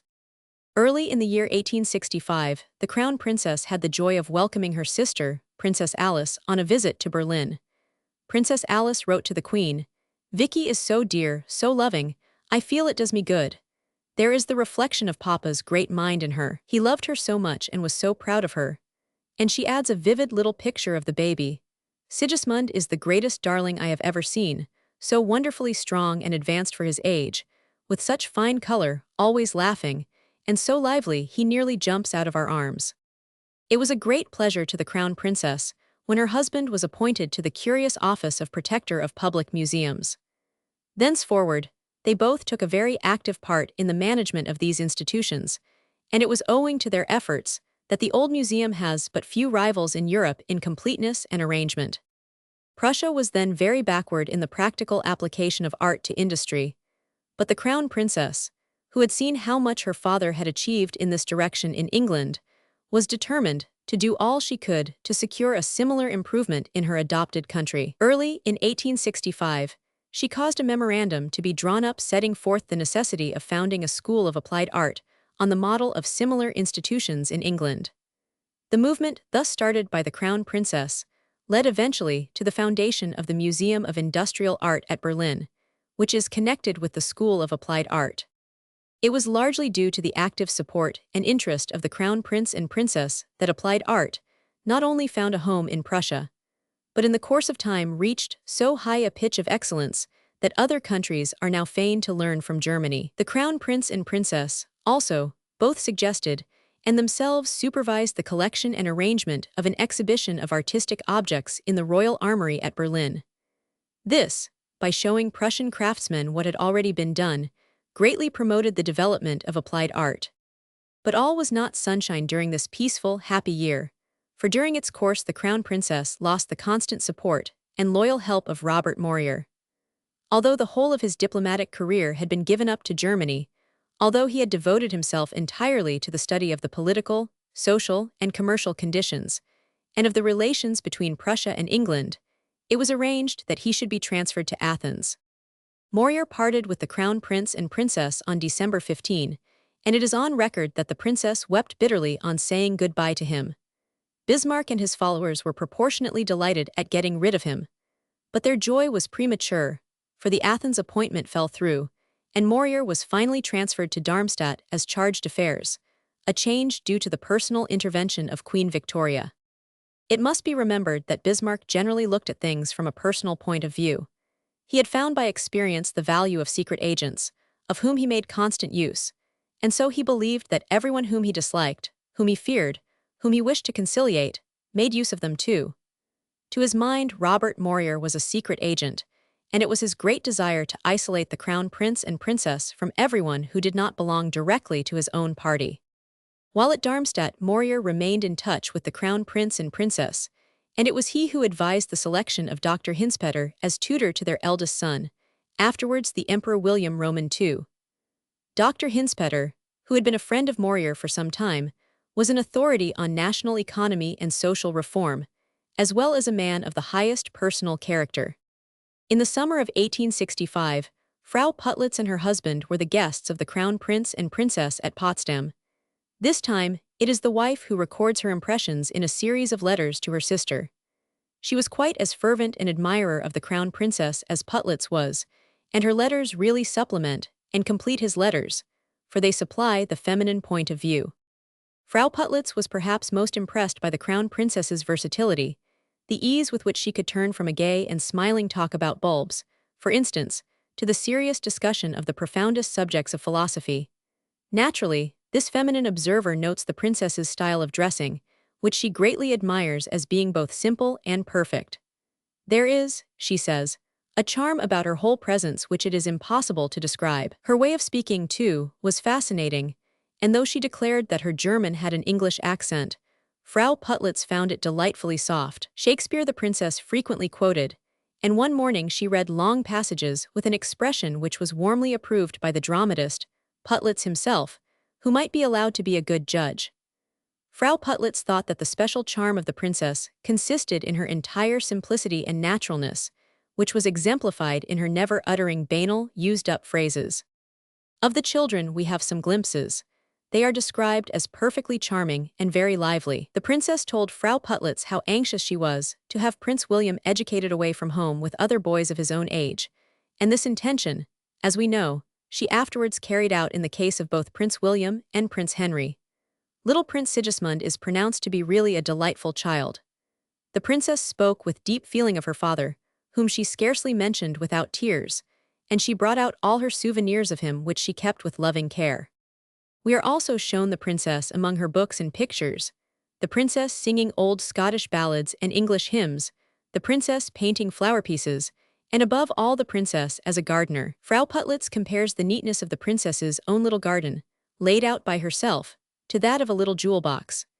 Enormous strawberries grew on beds of white moss under the beech hedges, and a gigantic lily brought by the crown prince from Hamburg was exhibited with pride. Frau Putlitz was surprised at the princess's practical knowledge of horticulture and the thoroughness with which she set about it. These are not, to be sure, matters of great importance in themselves, but it is interesting to see how completely the charm of the princess's personality fascinated both husband and wife, who were by no means ordinary observers. Chapter 12. The Austrian War, Work in the Hospitals. We come now to the outbreak of the war with Austria, which arose directly out of the war with Denmark, and which, as we now look back upon it, seems to fall naturally into its place as part of Bismarck's Politik de Langhalling for the unification of Germany. The royal personages of his time were to Bismarck only pawns in the great game on which he was ever engaged. It is impossible to read his life and other literary remains without being struck by the contempt which he entertained for at any rate the great majority of those belonging to the royal caste, though the management of them sometimes tried all his powers. It is significant that at one moment Bismarck had practically made up his mind to espouse the cause of the prince, whom he habitually called the Augustenburger in the Elbe duchies, and it was only after a prolonged interview with the prince himself that he changed his mind, finding him to be, from his point of view, quite impracticable. As a rule, however, those royal personages whom Bismarck looked upon as pawns were actually not only content, but proud of the position.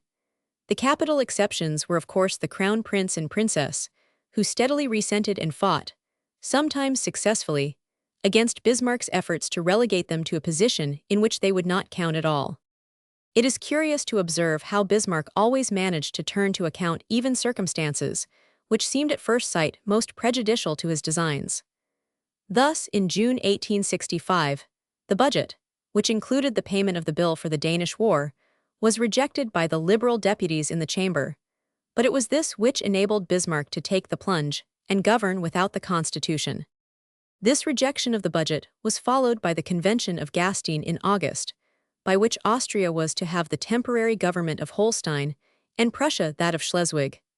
Such an arrangement contained no element of permanence, and was indeed an obvious step on the way towards annexation. To the hereditary claims of the Augustenburger, which the crown prince had most loyally continued to support, it dealt a fatal blow, and it is particularly interesting to note that Bismarck implored the king to keep the negotiations which led up to the convention absolutely secret from the crown prince. He frankly told his sovereign that if a hint should reach Queen Victoria, the suspicions of the Emperor Francis Joseph would be aroused, and the whole negotiations would fail, and he added, "Behind such failure there lies an inevitable war with Austria." The secret was duly kept from the crown prince. He received the news of the convention with amazement, and it served to increase, if that was possible, his detestation of Bismarck's policy. The year 1866, therefore, began with the gloomiest prospects from the point of view held by the crown prince and princess. The chambers were opened, but quickly prorogued, and Prussia openly prepared for war. Bismarck saw that the moment was most favorable, for Austria was in want of money, and was also beset with domestic difficulties in Hungary, while he himself had already practically arranged for the support of Italy. Austria was thus driven to demand the demobilization of Prussia, and this was supported in the Federal Diet by Bavaria, Saxony, Hanover, Hesse-Kassel, and other states. Thereupon, on June 14, Prussia declared the Germanic Confederation dissolved, and war began on the 18th. We have become so much accustomed to the conception of a united Germany that it seems now extraordinary that in this war Prussia, with the northern states, should have been ranged against, not only Austria, but Hanover and Hesse-Kassel, with Saxony and Bavaria. It thus fell out that the crown princess and her sister, Princess Alice, were on opposite sides, a singular penalty which royal personages are liable to pay for the privileges of their rank. The circumstance naturally increased the maternal anxiety of Queen Victoria. There is no doubt that she believed that Austria would win, and when the result proved that she was wrong, her distrust of Bismarck was increased, not by his success, but by the use which he made of it. Princess Alice's correspondence with her mother reveals how much she was affected by the prospect of the civil war, as she calls it. There are constant references to poor Vicky and Fritz. On the eve of the outbreak, she told her mother that her husband, Prince Louis of Hesse, intended to go to Berlin for a day just to see Fritz, and explain how circumstances now forced him to draw his sword against the Prussians in the service of his own country. We have already noted the extent to which the crown prince was excluded at this time from state policy, but as far as he possibly could, even up to the 11th hour, he continued to oppose the idea of war. The moment, however, that the die was cast and war was declared, he became the simple soldier, intent only on his military duties and ardently desiring a victory for Prussia. The crown princess's second daughter was born on April 12 and was christened Frederica Amelia Wilhelmina Victoria. In May, the Prussian army was divided into 3 corps, of which the second was placed under the command of the crown prince, who was also appointed military governor of Silesia during the mobilization. Immediately after the christening of the little princess, the crown prince joined his staff at Breslau, but he left under the most mournful auspices. Just before his departure, the baby Prince Sigismund, whom Princess Alice had described as that beautiful boy, the joy and pride of his parents, fell suddenly ill, and what seemed particularly cruel and unnecessary, even the doctor in attendance on the sick child had to leave for the front. There is a very sad reference to the illness of her little nephew in a letter written by Princess Alice on June 15. The serious illness of poor little Sigismund in the midst of all these troubles is really dreadful for poor Vicky and Fritz. They are so fond of that merry little child. Prince Sigismund's disease was at first difficult to diagnose. As a matter of fact, it was meningitis, and very soon it became clear that there was no hope. On June 19, the child died, at the very moment when his father was addressing his troops at Nice, and the crown princess found herself alone, without anyone near or dear to her to share her bitter grief in this, the second great loss of her life. Queen Augusta journeyed to the front to tell her son of his bereavement. He, however, more fortunate than the crown princess, had much to absorb every moment of his time and thoughts. But after the war was over, in a speech made to the municipality of Berlin, the crown prince alluded briefly to his loss. "It was a heavy trial to be separated from my wife and my dying boy. It was a sacrifice which I offered to my country." In the Reminiscences of Diplomatic Life published by Lady Macdonald, widow of Sir Hugh Macdonald, a fact is revealed which shows how the mother's heart must have hungered for Prince Sigismund. Lady Macdonald became on terms of considerable intimacy with the crown princess, who was evidently impressed by her sympathetic nature. One day, when they were going down a corridor in the new palace, the princess suddenly unlocked a door, and in the room to which the locked door gave access was preserved surely one of the strangest and most pathetic forms of consolation to which a bereaved mother ever had recourse. Lady Macdonald writes, "I saw a cradle, and in it a baby boy, beautiful to look upon, but it was only the waxen image of the former occupant, the little Prince Wenceslao, a mistake for Sigismund, who had died when the crown prince went to the war of 1866. How pathetic it was to note the silver rattle and ball lying as though flung aside by the little hand, the toys which had amused his baby mind arranged all about the cradle, his little shoes waiting, always waiting, at the side." When, 5 years later, Prince and Princess Charles of Romania lost their only child, Princess Marie, at the age of 3.5, the crown prince wrote a letter of condolence to Prince Charles, who was Prince Sigismund's godfather, in which he said, "May the grace of God give you strength to bear the hopeless grief, the weight of which we know from our own knowledge. In imagination I place myself in your attitude of mind, and realize that you must both be benumbed with sorrow at seeing your sweet child dead before you, knowing that you can never again see a light in her dear eyes, never again a smile on her face. Certainly it is hard to say, 'Thy will be done.' I put this text on the tomb of my son Sigismund, your godchild, because I know of no other consolation, and yet I cannot overcome that pain today, though many years have already gone by, and though God has given me a large family. Time does undoubtedly blunt the keenest edge of a parent's anguish, but it does not take away the weight of sorrow which goes with one for the rest of one's life.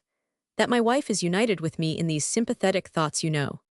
The course of the War of 1866 is well known, and there is no need to trace it in detail. The operations of the Crown Prince with the Second, or Silesian, army exercised a crucial influence on the whole campaign.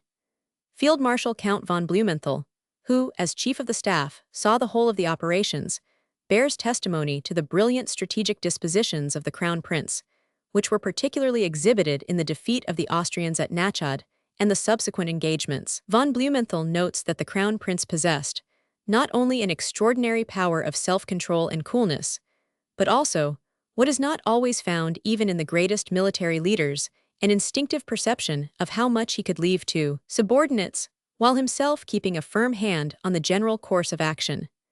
The soldiers themselves adored him, for he always managed to find time to visit the wounded in the field hospitals, as well as to encourage by his inspiring utterances the troops in line. The manner in which the Crown Prince effected a junction with Prince Frederick Charles and the First Army was most masterly. He came up exactly at the right moment and at the right place. Unfortunately, as generally happens, politics intervened, and the crown prince was prevented from following up the victories with as much energy as he desired. Indeed, it seemed to him that there was a conspiracy to tie his hands and control his movements. He even dropped a hint in the sympathetic ear of von Blumenthal that if this treatment continued, he would ask the king to relieve him of his command. Happily, this was not necessary. The king himself assumed the supreme command on July 1, and 2 days later there came the crowning mercy of Königgrätz, or Sadowa, when the Austrians, under Benedek, were totally defeated. It was for his services at this great battle that the crown prince was decorated with the order Pour le Mérite. Of Bismarck's exertions in this war, an English observer who was with the Prussian army has left the following striking picture. Bismarck believes in himself, and fully so. He believes he was called on to do a certain work, and that he is quite able to accomplish it. His power of endurance is very great.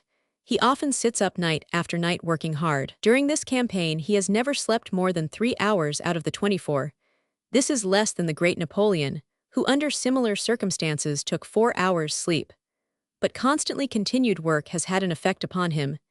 His face is seamed all over, he has dark lines under his eyes, and the eyes themselves are bloodshot. He looks like a man who is knocked up by overwork, and yet he is gay and jovial, pleasant and cheery. What surprised me most was his thorough openness in conversation. Without the least reserve, he spoke of his intentions, of the future of Prussia and of Germany. For an hour and a half he thus went on. His resolve is indomitable, and he also feels certain of going through the work before him. The king is of course a mere tool in his hands, but it shows his great skill and dexterity in turning such an instrument to serve his purpose. I do not think him liberal in the sense that you or I are liberal. There is no doubt but what he thinks best he will enforce, and that what he does is, he believes, for the good and glory of Prussia. In large image. HRH. The Princess Frederick William of Prussia, Princess Royal of Great Britain and Ireland, and the infant Prince Frederick William Victor Albert, May 1859. Further Prussian victories followed, and the negotiations for peace exhibited a curious rearrangement of the three personalities concerned. Bismarck was strongly in favor of concluding peace, very much on the terms offered by Austria, partly because he feared French intervention, and partly because he saw the imprudence of pressing home her defeat so deeply upon Austria as to leave her with a burning desire for revenge. He wanted to look forward, in the diplomacy of the future, to a friendly Austria. The king, however, could not bear to sacrifice, as it seemed to him, the result of the expenditure of so much blood and treasure, and he wished to follow up the Prussian victories, without having any very clear idea of what further gains could thereby be made. In these circumstances, it was the crown prince who came forward as the mediator between the king and his minister. It was the crown prince who supported Bismarck against his father. What really clinched the matter with the king was Bismarck's threat to resign. At the critical council of war there was a dramatic scene. The king turned to the crown prince and said, "You speak in the name of the future." And when he found that his son agreed with Bismarck, he gave in, and consented, as he himself described it, to bite into the sour apple. Nevertheless, the terms of peace were not at all bad for Prussia. Her great object, namely, the dissolution of the Germanic Confederation, was secured. She obtained a considerable accession of territory, including Schleswig and Holstein, Hanover, the Electorate of Hesse, and other territories, which covered more than 1,300 square miles, with a population of over 4 millions. Moreover, in August 1866, on the invitation of the King of Prussia, the northern states of Germany concluded a treaty of alliance, offensive and defensive. Thus was established the North German Confederation, which was joined by Saxony in the following October, and formed an important step on the way to a united German Empire. Altogether, the Confederation consisted of 22 states, and the first meeting of the deputies was held at Berlin on February 24, 1867. It was suggested that the Crown Prince should become Governor-General of Hanover, thus newly annexed to Prussia. It was thought that this plan would to a great extent console Hanover for losing her status as a kingdom, especially as the Crown Princess was closely related to the dispossessed monarch. King George V, the Crown Prince, however, insisted on arrangements which would have made Hanover altogether too independent to be agreeable to Bismarck, and so the idea was not carried out. On the close of the War of 1866, the Crown Prince and Princess proceeded to Heringsdorf, a little village on the shores of the Baltic, to which the princess and her children had been sent on account of the cholera, which was then very prevalent in Potsdam. While there, the princess still busied herself with plans for the care of the wounded in the war. She had already assigned a great part of the palace at Potsdam for the nursing of wounded officers, and a little later on she proceeded with her husband on a long visit to Silesia. There they greatly improved the organization of the war hospital at Hirschberg. Everything was under their personal supervision, and thanks to their energy and kindly encouragement, the work was undoubtedly much more efficiently done than it would otherwise have been. The Crown Prince had ridden with his father over the stricken field of Königgrätz, doing what they could to succor the wounded and the dying. How deeply the horrors of war had been impressed on the prince's mind is shown by the words he wrote in his diary on the night of the battle. "He who causes war with a stroke of the pen knows not what he is calling up from Hades." As for the Crown Princess, though she had been spared the sight of the worst horrors, she had nevertheless seen enough to enable her, with her eager, imaginative sympathy, to share in the fullest degree her husband's intense feeling. She never felt she could do enough to mitigate the sufferings of the soldiers, both on the battlefield and afterwards, in the weary months of convalescence in hospital. This autumn she organized an enormous bazaar at the new palace in aid of the wounded, to which contributions came from all over the world.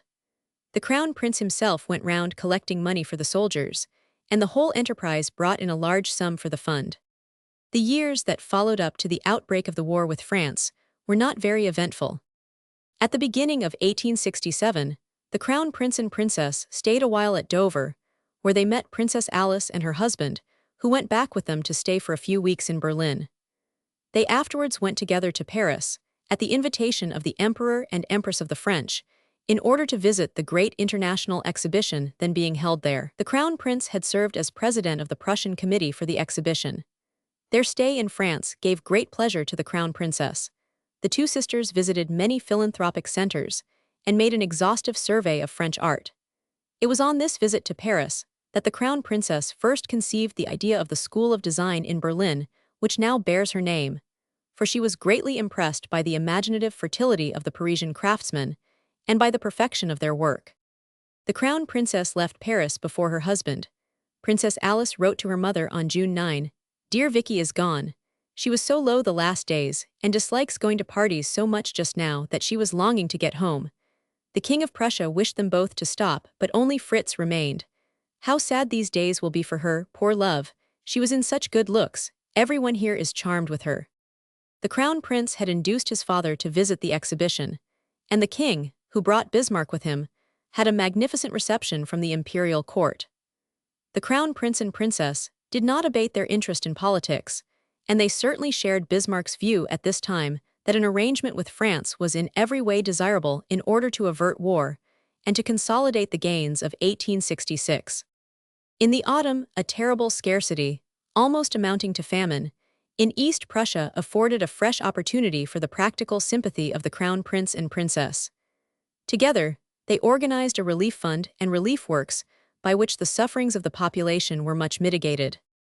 It was on February 10, 1868, the anniversary of Queen Victoria's wedding and of the Crown Princess's christening, that another son was born, who seemed sent to fill the terrible gap which the death of Prince Sigismund had made 2 years before. The child was christened on the King of Prussia's 71st birthday, at Berlin, receiving the names of Joachim Frederick Ernest Waldemar. The princess's fourth son was a beautiful and clever child, and his death, which was to follow when he was only 11 years old, was perhaps the deepest grief that fell on his parents. It is significant that when the Emperor Frederick chose his last resting place, he desired to lie by the side of this child. In the spring of 1868, the Crown Prince paid a visit to Italy in return for the visit paid to Berlin by Prince Humbert the year before. The Crown Princess did not go with him, but she followed with deep interest and pleasure the accounts of his reception, which were remarkably enthusiastic and also politically useful, for it prevented the accession to power of a ministry hostile to Prussia. In 1869, the Crown Princess received a long visit from Princess Alice at Potsdam, and the two sisters spent their mother's birthday, May 24, together.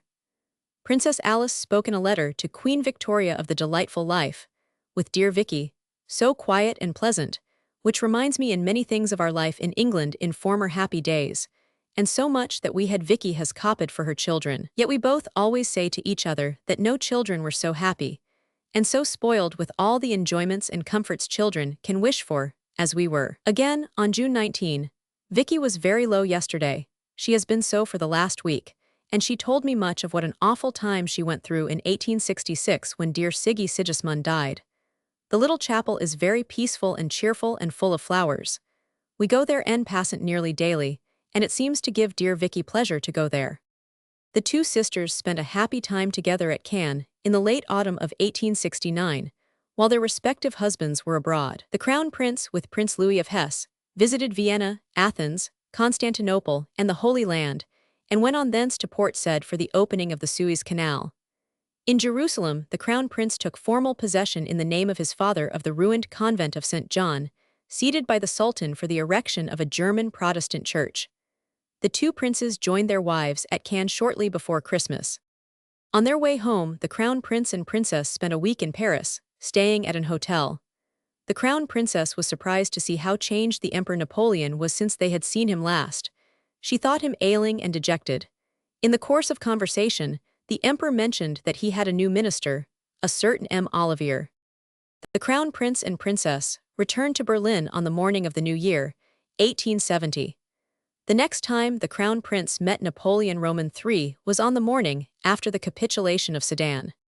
Chapter 13. The Franco-German War. The year 1870 opened with no premonition of the tremendous events it was to bring forth.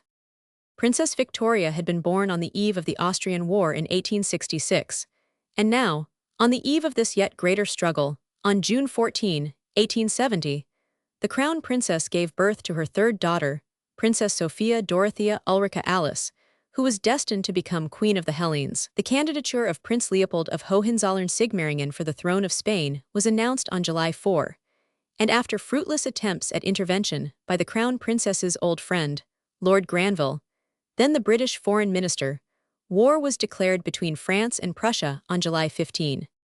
At the time of the little princess's christening, which took place at the new palace on July 25, there were few present at the ceremony who were not under orders for the front, and most of the men were already in their campaigning uniform. Emotion, anxiety, and excitement made the even then old King William feel unequal to the task of holding his little granddaughter at the baptismal font according to his wont, and this duty was performed for him by Queen Augusta. The fact that the kings of Württemberg and Bavaria were the child's godfathers marked the decision of those states, with Baden and Hesse-Darmstadt, to throw in their lot with Prussia in the war, as the deputies of the North German Confederation had also done.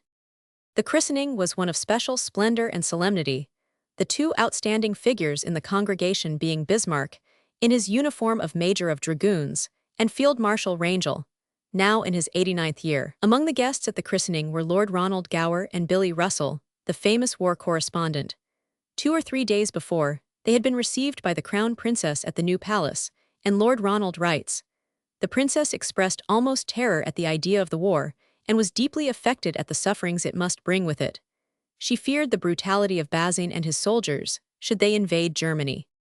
After the christening, King William and Queen Augusta held a kind of informal court in the curious hall known as the Hall of the Shells, full of memories of Frederick the Great.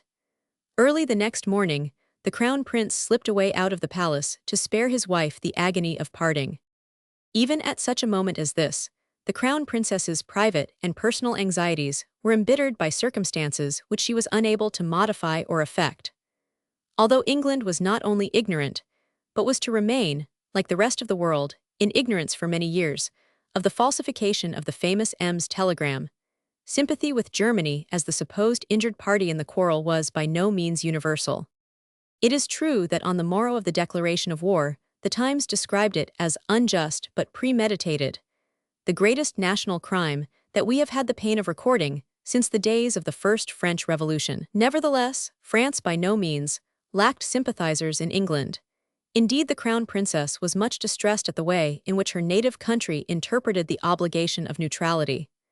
The Prussian government considered that the exportation of coal and arms to France was a breach of neutrality, and the attitude of England during the Danish War was still remembered and resented in Germany. Bismarck, with what Europe has now become aware was gross hypocrisy, observed to Lord Augustus Loftus, the British ambassador in Berlin, that Great Britain should have forbidden France to enter on war. She was in a position to do so, and her interests and those of Europe demanded it of her. A sufficiently cynical observation on the part of a man who, as we now know, had himself forced on the conflict at the 11th hour. To Queen Victoria, the Crown Princess confided her troubles. The English are more hated at this moment than the French, and Lord Granville more than Benedetti. Of course, cella a regale on my poor innocent head. I have fought many a battle about Lord Granville, indignant at hearing my old friend so attacked, but all parties agree in making him out French. I picked a quarrel about it on the day of the christening, tired and miserable as I was. I sent for Bismarck up into my room on purpose to say my say about Lord Granville, but he would not believe me and said with a smile, "But his acts prove it." Many other people have told me the same. Lord A. Loftus knows it quite well. Fritz, of course, does not believe it, but I think the King and Queen do. Meanwhile, France was complaining bitterly of Lord Granville's cold, very cold attitude. Then suddenly, on July 25, the Times published a draft secret treaty which had been proposed by the Emperor Napoleon to Prussia in 1866. The terms were 1. That the Emperor should recognize Prussia's acquisitions in the late war. 2. The King of Prussia should promise to facilitate the acquisition of Luxembourg by France. 3. The Emperor should not oppose a federal union of the northern and southern German states, excluding Austria. 4. The King of Prussia, in case the Emperor should enter and conquer Belgium, should support him in arms against any opposing power. And 5. France and Prussia should enter into an offensive and defensive alliance. This disclosure caused an enormous sensation, and Queen Victoria was much shocked at the apparent revelation of French greed and duplicity. Writing to the Queen, the Crown Princess observed, "Count Bismarck may say the wildest things, but he never acts in a foolish way." An interesting pronouncement when one remembers how keen had been, and was to be the struggle between these two powerful and determined natures. As a matter of fact, Bismarck did not hesitate to admit that the document was authentic, but he insisted that he had never seriously entertained the proposal, which came entirely from the Emperor. Not long afterwards, on the day of the Battle of Worth, the game of revelations was taken up by General Terr, who disclosed proposals made by Bismarck in 1866 and 1867 for the annexation of Luxembourg and Belgium by France. But already all such recriminations and discussions seemed merely of academic interest. Already everything was swept from the mind of the Crown Princess, save the necessity for hard work and intelligent organization. With an ardor natural to her generous and sympathetic temperament, she threw herself into everything that could mitigate the sufferings and promote the welfare of both combatants and non-combatants. Prussia's two former wars had given her an amount of experience which she was now able to turn to the best account. Spontaneously, without any advice or prompting from others, she wrote the following letter to the whole German world, her desire being to touch the hearts, not only of those Germans at home, but also of those who had settled overseas, in America and elsewhere. Once more has Germany called her sons to take arms for her most sacred possessions, her honor, and her independence. A foe, whom we have not molested, begrudges us the fruits of our victories, the development of our national industries by our peaceful labor. Insulted and injured in all that is most dear to them, our German people, for they it is who are our army, have grasped their well-tried arms, and have gone forth to protect hearth and home and family. For months past, thousands of women and children have been deprived of their breadwinners. We cannot cure the sickness of their hearts, but at least we can try to preserve them from bodily want. During the last war, which was brought to so speedy and so fortunate a conclusion, Germans in every quarter of the globe responded nobly when called upon to prove their love of fatherland by helping to relieve the suffering. Let us join hands once more and prove that we are able and willing to succor the families of those brave men who are ready to sacrifice life and limb for us. Let us give freely, promptly, that the men who are fighting for our sacred rights may go into battle with the comforting assurance that at least the destinies of those who are dearest to them are confided to faithful hands. Victoria, Crown Princess. This eloquent appeal met with the splendid response which it deserved, and although practically every German princess of the time took a more or less active part in the care of the wounded and of the families of the soldiers, it was soon realized that the Crown Princess was the master mind to whom all must look for their orders. Queen Augusta supervised the ambulance and hospital services in Berlin, while the Crown Princess moved to Hamburg and started on the organization of a series of field lazarethes, being most efficiently helped in her labors by her sister, Princess Alice, who herself organized and actively supervised 4 field hospitals in Darmstadt itself. The Crown Princess began by turning the old military barracks at Hamburg into a hospital, the existing hospital being set aside for the use of wounded French prisoners. She also built at her own expense 2 magnificent wards, and they, doubtless partly because they were new buildings, showed far more satisfactory results in lower death rate and shorter convalescence than did the wards in any other of the German military hospitals. The Victoria Barrack, as the new wards were called, was built of wood on a brick foundation. In addition to the wards, the building contained a goods storeroom, lined with glass cupboards, in which was kept a quantity of old linen which Queen Victoria had sent for the wounded. Each ward contained 24 beds.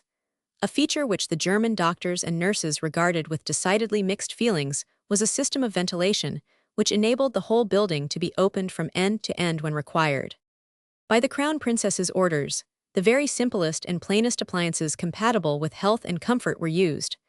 Thus the necessary furniture was all of varnished deal. By her wish, too, a great effort was made to give a bright and home-like appearance to each ward, and this, like the special ventilation, was quite a new idea to both German patients and German doctors. In the corners of each ward stood large evergreen shrubs, and on every table were placed cut flowers in glasses.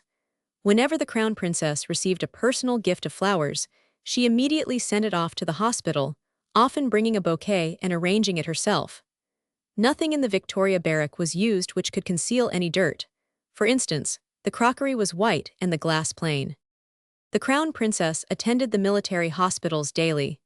She went through every ward and spoke to every patient, and she was quite as regular in her attendance on the wards containing the French prisoners as she was on those where the German soldiers lay. In this way, she came into personal association with ordinary people of a class of whom princesses see, as a rule, little or nothing. With many of the soldiers who were then tended under her supervision and care, she kept in touch long after the war was ended. Indeed, she was always eager to help in afterlife any of those whom she had known at Hamburg, or who had fought under her husband's orders. But the Crown Princess did far more than the work associated with her name at Hamburg. It was owing to her promptness and her energy that a long line of military hospitals was rapidly organized along the whole of the Rhine Valley.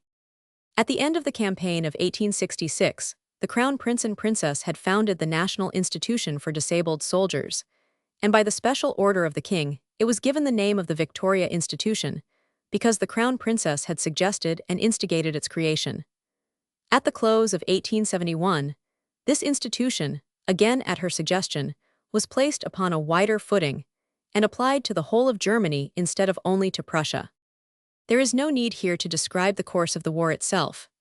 A vast literature, both technical and general, has grown up round it, and there are many people by no means yet old who remember vividly that immense and sanguinary struggle. To the Crown Prince was assigned the command of the Third Army, in which nearly every state of both North and South Germany was represented, including the Bavarian Corps and the divisions of Württemberg and Baden. Once more the prince proved his fitness for high command, perhaps most notably at the Battle of Worth, when his admirable dispositions and his unhesitating resolve that even the last man must if necessary be staked were the main causes of the victory.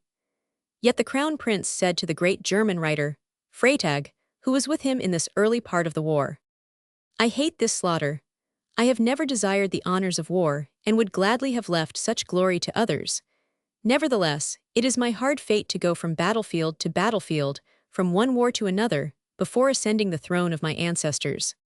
Much as he hated war, the Crown Prince never hesitated, as weak commanders have always done, to pay the necessary price of victory in human lives. Among the troops, Unser Fritz, as they called him, quickly became extraordinarily popular. Indeed, their devotion to their leader formed a strong and politically useful link between men who had actually fought against one another so recently as the Austrian War. Throughout the campaign, the Crown Prince and Princess corresponded daily. The siege of Paris had begun on September 15, and the Crown Prince was at Versailles on his birthday, on October 18, almost the first birthday he had spent away from his wife since their marriage. When he woke in the morning, he found on his table a small pocket pistol and a housewife filled with articles for daily use from the Crown Princess. There is a very interesting glimpse of the Crown Princess in December 1870, that is, during the middle of the war, in Prince Hohenlohe's memoirs. He was asked to lunch with her, and they had a long talk about public affairs. The princess was very dissatisfied concerning the proposed convention with Bavaria, and it seemed to the statesman that both she and Princess Alice were enthusiastic for the idea of a united empire without any exception, and that neither sister liked the proposal of federation.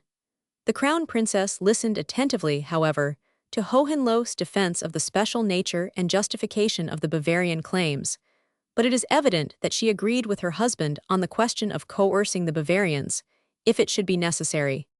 The two sisters were together as much as was possible during those terrible months of hard work and anxiety. Princess Alice spent half of the December of 1870 in Berlin and wrote to her mother, "It is a great comfort to be with dear Vicky. We spend the evenings alone together, talking or writing our letters. It is nearly 5 months since Louis left, and we lead such single existences that a sister is inexpressibly dear when all closer intercourse is so wanting." On Christmas Eve there arrived at the house at Versailles where the Crown Prince was then living a huge chest, and he asked his hostess and her family to share his Christmas cake. "For," said he, "this cake was baked by my wife, and you will much oblige me by tasting it." He then chatted to them about the Christmas festival in his own happy household, and translated the letters of the Crown Princess and of his 2 elder children. Long afterwards, this lady wrote to a friend a letter which has since been published. In those fateful days, we learnt to know the good and open heart of the late emperor. We were fortunate indeed to be under the protection of that stately and friendly gentleman, who appeared to us, as we now think of him, to have been a good genius who warded off mischief from our household. The Crown Princess was accused of having interfered to prevent the bombardment of Paris. Thus Busch writes on December 24, 1870. Butcher told us at lunch he had heard from Berlin that the Queen and the Crown Princess had become very unpopular, owing to their intervention on behalf of Paris, and that the Princess, in the course of a conversation with Putbus, struck the table and exclaimed, "For all that, Paris shall not be bombarded."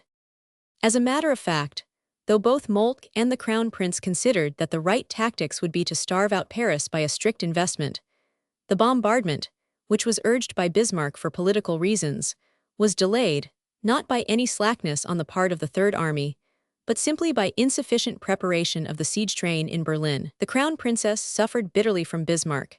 She knew well that he was indispensable, the man of the hour, but he would never trust her. He often held back important political news from the Crown Prince for fear it should leak out through the Crown Princess to England. In this he did her an injustice so gross that it could not be atoned for by his own tardy acknowledgement of the fact in thoughts and remembrances. On January 25, 1871, we learn from Busch that Bismarck said of the English who wanted to send a gunboat up the Seine to remove the English families there, "They merely want to ascertain if we have laid down torpedoes, and then to let the French ships follow them. What swine! They are full of vexation and envy because we have fought great battles here, and won them. They cannot bear to think that shabby little Prussia should prosper so. The Prussians are a people who should merely exist in order to carry on war for them in their pay." This is the view taken by all the upper classes in England. They have never been well disposed towards us, and have always done their utmost to immure us. The Crown Princess herself is an incarnation of this way of thinking. She is full of her own great condescension in marrying into our country. I remember her once telling me that 2 or 3 merchant families in Liverpool had more silverplate than the entire Prussian nobility. "Yes," I replied, "that is possibly true, Your Royal Highness, but we value ourselves for other things besides silver." After the capitulation of Sedan, the Crown Prince issued from Reims an appeal for the wounded soldiers and the relatives of the killed and wounded. In it, he spoke of his happiness in commanding in the field an army in which Prussians fought side by side with Bavarians, Württembergers, and men of Baden, and declared that the war had created one German army and had also unified the nation. Later on, when the German armies sat down before Paris, the Crown Prince allotted some of the large rooms of the Palace of Versailles for a hospital, and himself supervised the arrangements. All through the war, indeed, he showed the keenest interest in the hospital service, and was constant in his visits to the wounded soldiers. Here we may trace the influence of his wife, who eagerly awaited all that he could tell her in his letters about poor men to whom her woman's heart went out with such ardent sympathy. The Crown Prince took pains to supply the patients with interesting reading, and at his suggestion, the editor of a Berlin liberal paper sent many hundreds of copies of it daily to the military hospitals. This, however, was not approved at headquarters, and an order was actually issued by von Roon, forbidding the distribution of the paper. Such incidents illustrate the difficulties with which both the Crown Prince and the Princess had to contend. The presence at Versailles, not only of the King and Bismarck, but of a cohort of German princes with their retinues, as well as numerous diplomatists, ministers, and other official personages, did not make the Crown Prince's position easier. He had been raised after the fall of Metz to the highest rank in the army, that of General Field Marshal, the promotion being communicated to him in a letter from his father bearing grateful testimony to his brilliant successes in the field, notably the strategic advance by which he covered the left of the main army and enabled it to overcome Bazin's forces. But this elevation in rank does not appear to have been of much practical value to him. Naturally, both the Crown Prince and the Crown Princess took the keenest interest in the question of the imperial title. By the end of November 1870, Baden, Hesse-Darmstadt, Württemberg, and Bavaria had all joined the North German Confederation by treaty. Early in December, the King of Bavaria, in a letter to the King of Saxony which was really written by Bismarck, nominated the King of Prussia as Emperor of Germany, and the North German Parliament, after voting large supplies for the continuance of the war, adopted by an overwhelming majority an address requesting the king to become emperor. His brother and predecessor had refused the imperial crown proffered him by the Frankfurt Parliament, on the ground that the legal title was insufficient, but now that the dignity was tendered by the sovereigns and the people of Germany, it was not possible for the king to refuse. Neither the king himself, however, nor the older Prussian nobility liked the change, which, it was feared, might transform the almost parsimonious austerity of the Prussian court into something like the pomp and extravagance with which other sovereigns had surrounded themselves. Bismarck, who considered all such matters as titles and heraldic pomp to be only important because they influence men's minds, was disposed to agree with his sovereign's feelings, but it was the cornerstone of his policy to conciliate the South German states. To the Crown Prince, on the other hand, with his strongly idealistic nature and his highly developed historical imagination, the conception of the empire won by the sword made an irresistible appeal. He was ready to see in it a revival of the old empire, by which the King of Prussia should be, not first among his peers, but the overlord of all Germany. It is significant, however, that King William was proclaimed, in the Hall of Mirrors at Versailles, not Emperor of Germany, but German Emperor.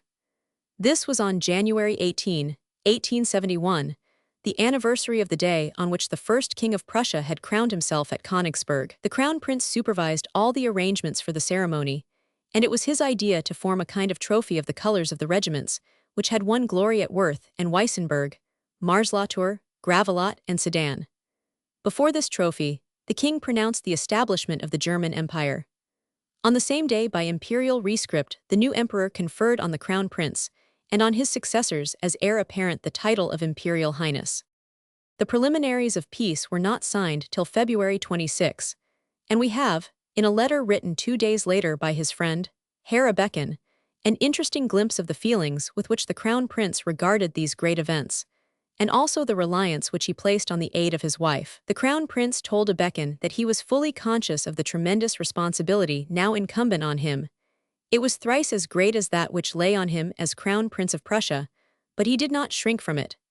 God had already given him a blessed help and support in his wife, by whose assistance he hoped to fulfill his great work. The Crown Prince had the satisfaction of leaving behind him in France as friendly feelings towards him personally as could well be entertained by the vanquished for a victorious foe. He had distinguished himself among the German leaders by his moderation in victory, by his stern repression of excesses, and by his chivalrous tributes to the bravery of his enemies. The Crown Princess, absorbed in her labors among the suffering soldiers, was scarcely aware at the time of the venomous feelings still cherished against her in Prussia, and it was with an exultant heart, as German, as her most captious and suspicious critics could have wished, that she welcomed the conclusion of the great conflict. Berlin was reached on March 17, 1871, Though no official reception then took place, the royal carriage in which the new emperor and the crown prince were to be seen side by side could only proceed at foot's pace through the dense masses who crowded the streets. Later, in response to the call of the great crowd who thronged about his palace, a window opened, and the crown prince was seen in the midst of his family beside the crown princess, with his youngest child, the little princess who had been born at the beginning of the war in his arms. Chapter 14. Public and Private Activities. When the great struggle was over at last, and peace was declared, the crown princess had a pleasant opportunity of exercising the generosity and delicacy which formed perhaps the most notable part of her many-sided and impulsive character. M. Thiers had sent to Berlin as French ambassador the Comte de Gontaut-Bayern. Although allied by birth to several great German families, M. de Gontaut, as he was generally styled, found his position in Berlin a very painful one. France lay in the dust at the feet of the only real conqueror she had ever known. The whole of the huge war indemnity had not yet been paid off, and French territory was not yet free from the foot of the invader. There were also all kinds of comparatively unimportant, yet vexatious and annoying, outstanding points which still awaited settlement. Until these were arranged, Germany refused to give up certain prisoners confined in German fortresses. Moreover, Bismarck, though outwardly conciliatory and courteous, did not seek to spare the French ambassador as a more generous and sensitive foe would have done. M. de Gontaut was actually expected to be present at each of the splendid court and military fêtes, which were then being given to celebrate the foundation of the new German Empire for the victorious return of the Prussian army to the capital.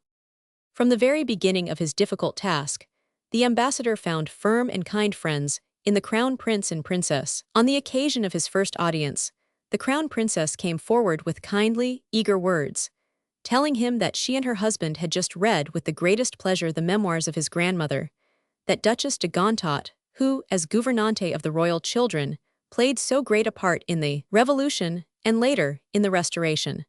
The princess went on to speak of her intense satisfaction and relief at the declaration of peace, and she concluded with the words, "We know that you have made a great sacrifice in coming to Berlin, and we will do everything in our power to make your task less painful." When M. de Gontaut was later joined by his daughter, the crown princess did all she could to make the daily life of this young French lady as agreeable as was possible in the circumstances, and in this, she had the warm sympathy and assistance of the Empress Augusta, who, as we know, had many old and affectionate links with the legitimist world to which the ambassador belonged. The crown princess's youngest child, who afterwards married Prince Frederick Charles of Hesse, was born on April 22, 1872, and was christened Margaret Beatrice Fedora, Margaret after the Queen of Italy, whom the child's parents both regarded with warm affection. Queen Margherita came to Berlin for the ceremony, and a great fete was given at the new palace. It was more like an English garden party than anything previously known at the Prussian court, but the crown princess had a way of making her own precedents. She caused invitations to be sent, not only to the nobility and the hosts of officials who had a prescriptive right to be present at such a function, but also to persons who were merely distinguished for their literary, artistic, or scientific achievements. The months which followed ushered in a peaceful period of happiness and rest for the princess. Her magnificent work during the war had won her warm friends and admirers in every class, but of more moment to her than her own personal popularity was that enjoyed by the crown prince, whose relations with the military party now became much pleasanter in consequence of his achievements in the field and the enthusiastic devotion felt for him throughout the army. Unfortunately for the crown prince and princess, Bismarck's position had been even more radically transformed by the war, and the minister's domination over his already aging sovereign grew more and more obvious. It was an open secret that the emperor and his heir differed on many important questions, and the gulf between them was sedulously widened by Bismarck's jealous prejudice against the crown prince.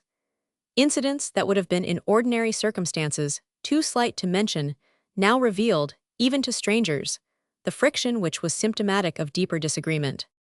The crown prince, as we have seen, set much store by the new imperial honors which the war had brought to his house, and he was always very punctilious in speaking of his father as emperor and of his mother as empress. The emperor, however, habitually still spoke of himself as king and of the Empress as queen. The story goes that on one occasion the emperor, addressing some lady in the presence of his son, observed that it was extraordinarily mild for the time of year, and that the queen had brought him some spring flowers which she had picked out of doors that morning. The crown prince answered, "Yes, so the empress told me." "I did not know you had already seen the queen today," remarked his father. The experiences she had just gone through had shown the crown princess the inadequacy of the existing hospital organization in Germany. From her point of view, and from that of the English ladies who had rendered her such great assistance in creating, it was nothing less. The Army Nursing Service, a more scientific training for nurses, was evidently the first necessity. And in securing this she was particularly helped by Miss Lees, afterwards Mrs. Dacre Craven, who had been a friend and associate of Miss Nightingale. In 1867, the Crown Princess had drawn up a memorandum in which she laid it down that the best nurses would prove to be those who would combine the obedience of the Catholic sisterhoods with a more scientific and comprehensive training. The Kaiserwerth Institution, where Florence Nightingale had gained valuable experience, did not give a sufficiently scientific education, and she came to the conclusion that a nursing school must be established in Berlin, where ladies, who should be given a distinguishing dress and badge, should be trained. The outbreak of the War of 1870 interrupted this scheme, but now that the pressing emergency was over, the princess returned to her old scheme, the fundamental principle of which was that it should be carried out by educated and refined gentlewomen, preferably orphans. They were to have a 3 years theoretical and practical course, followed by a course of monthly nursing, and were to pass an examination to test their proficiency. In the face of strong opposition, both on the part of the medical profession and of the middle classes in Germany, the princess organized this society of trained lady nurses, who tended the sick poor in their own homes. The society began in a very quiet, humble way, but now you could not find a German, man or woman, who would not admit that this was a splendid addition to the philanthropic institutions of the country. The princess also founded a society for sending the sick children of poor parents out of the larger towns into the country or to the seaside. It need hardly be pointed out that in each of these cases, the Crown Princess copied peculiarly British institutions, and this no doubt was partly why they aroused such indignant opposition. All through her life, one of the princess's mental peculiarities was that of thinking it impossible that any reasoning human being could object to anything that was obviously in itself a good and wise measure. To oppose a scheme simply because the idea of it had first originated in England or in France was something that she could not understand. So far removed was she from certain littlenesses of human nature, as well as from the dominion of national and racial prejudice. The Crown Princess, and in this also she was warmly supported by her husband's approval and sympathy, wished the new empire to bestow more recognition on those Germans who had attained distinction in the arts of peace, rather than of war. Encouraged by the knowledge that her work during the country's wars had at last won a measure of national understanding and gratitude, she again did everything in her power to break down the old Prussian court barrier between the born and the not born. But, as might have been predicted, the princess's efforts were fairly successful as regards the latter, though not as regards the former. To German women of all classes, the princess's interest in science seemed both eccentric and unfeminine. She had attended, when still a very young woman, some lectures given in Berlin by the great chemist Hoffmann, who dedicated to her, in later years, his book, Remembrances of Past Friends, a compliment which pleased and touched her very much. Her practical love of art was also regarded as uncalled for in a royal lady, and indeed unnatural in the mother of a large young family. She had a studio built in the palace, where she worked under the teaching of Professor Hagen, and she also studied under von Angeli. She was fond of visiting the studios of Berlin painters, particularly of the two Begas of Oscar the painter and Reinhold the sculptor, where she sometimes made studies as a student, and where she sometimes was herself the study. She and her husband were always great friends of the various artists. Among the names that recur constantly in this connection are those of Anton von Werner, to one of whose children the Crown Prince was godfather, and Georg Bleibtreu. The new palace in Berlin was nicknamed the Palace of the Medicis, because of the enthusiastic encouragement which its owners always gave to what they believed to be genius, or even talent. The Crown Princess not only entertained persons of distinction in art and literature, but what was less easily forgiven her, any foreign scientists and artists of eminence who came to Berlin, were eagerly invited by her, generally to informal tea parties. But in time, even the princess realized that it was hopeless to try to blend the two elements. Unfortunately, she never took the trouble to hide her preference for people who interested and amused her to those who were merely Hofeige. The Prussian nobility were amazed and affronted that a Prussian princess should esteem so lightly the possession of numerous quarterings, and it was a bitter grievance that their future sovereign and his consort actually preferred the society of painters and musicians and similar persons whom they regarded as nobodies. At the same time, she was always on cordial and pleasant terms with diplomatists, who as a rule combine the advantages of good birth with intelligence and culture and the most delightful of professions. For many years of her life, her greatest personal friends were Lord Ampthill, at the time Lord Odo Russell, and his wife, a daughter of that Lord Clarendon who had expressed so high an admiration of the Princess Royal's mental gifts. But perhaps the Crown Princess most surprised and offended her husband's future subjects by her pro-Jewish attitude. In this, she showed extraordinary courage and breadth of view. For example, she accepted the patronage of the Auerbach schools for the education of Jewish orphans, and that at a time when the whole of Berlin, from the great official world to the humblest tradesman, was taking part in the Judenhetze. The Crown Princess was indeed, as we have seen, extremely broad-minded in matters of religion. She heartily despised the type of mind which attacks Jews as Jews, or Catholics as Catholics.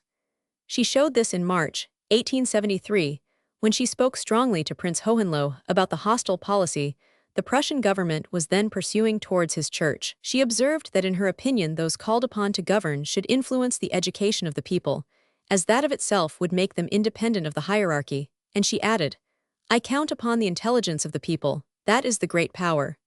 But Hohenlohe dryly answered, "A much greater power is human stupidity, of which we must take account in our calculations before everything."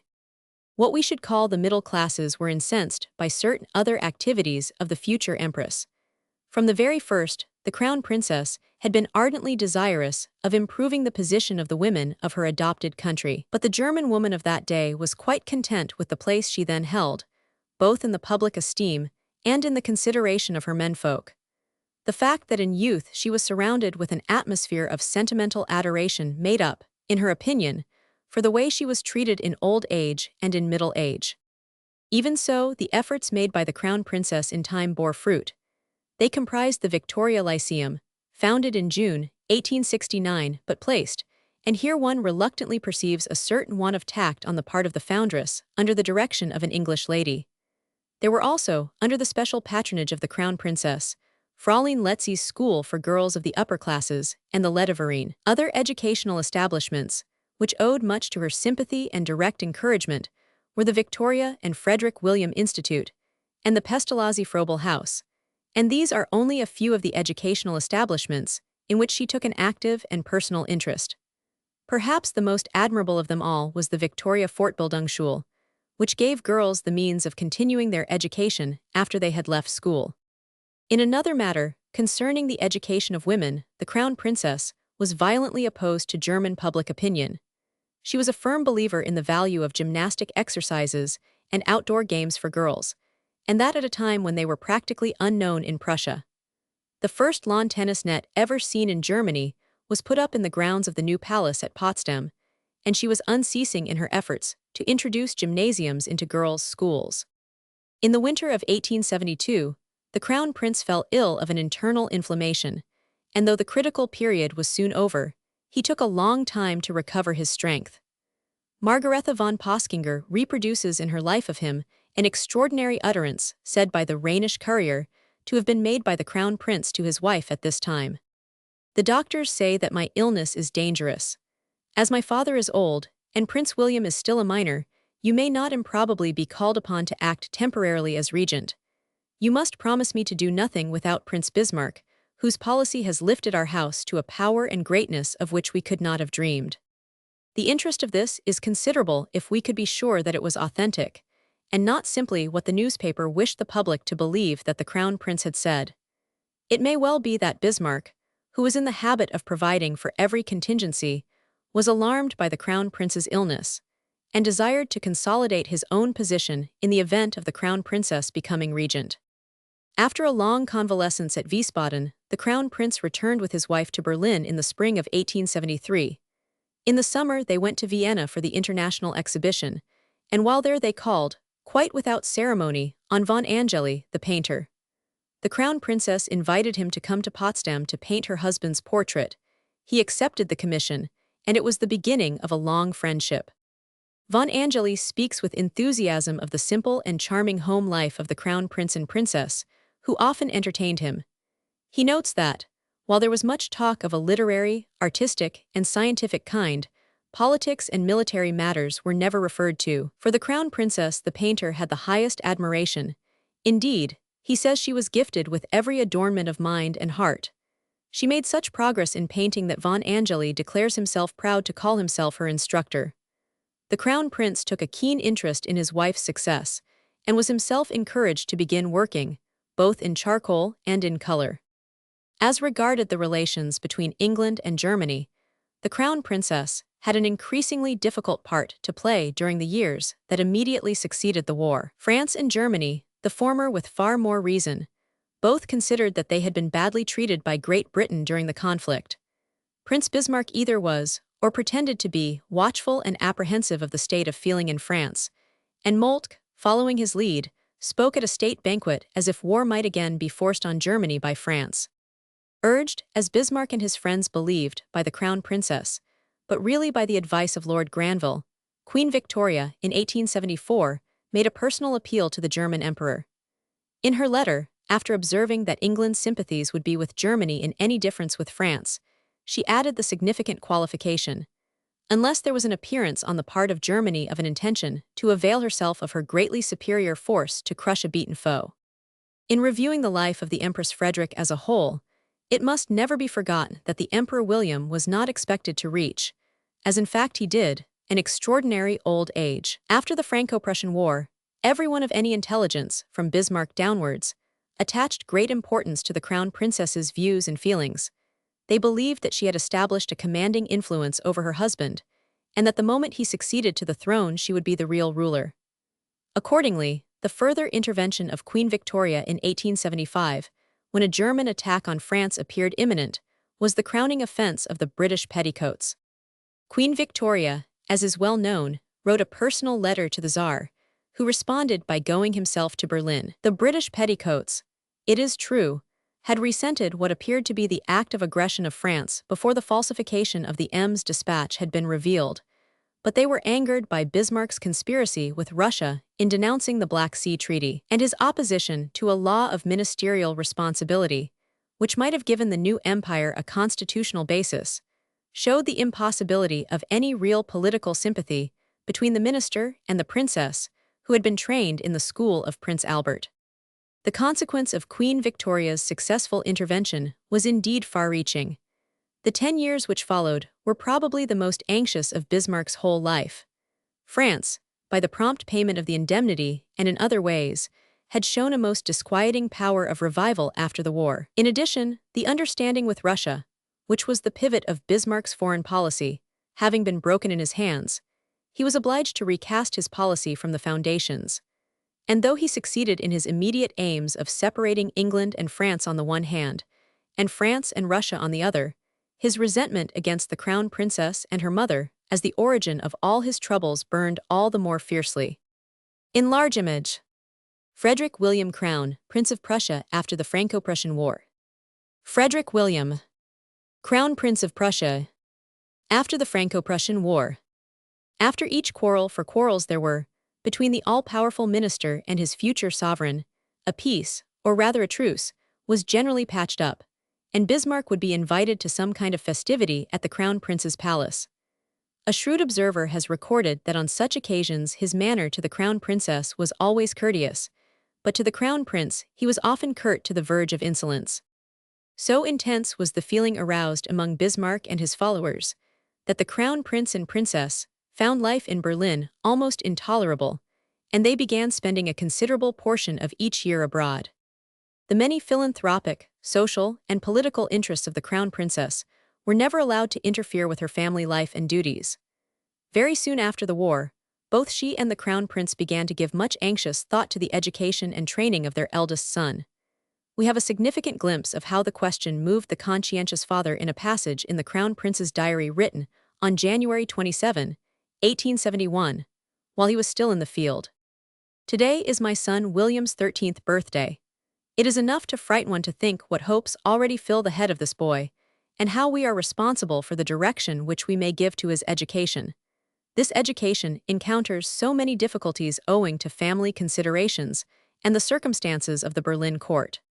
The Crown Princess was the victim of much malevolent and ignorant criticism when it was realized that the old traditions were to be broken in some important particulars. The civil element was to be at least of equal importance as the military in the training of Prince William, and he and Prince Henry were sent to the ordinary gymnasium, or public school as we should call it, at Kassel, a little town in the old Duchy of Hesse, which the parents deliberately chose because it was some distance from Berlin.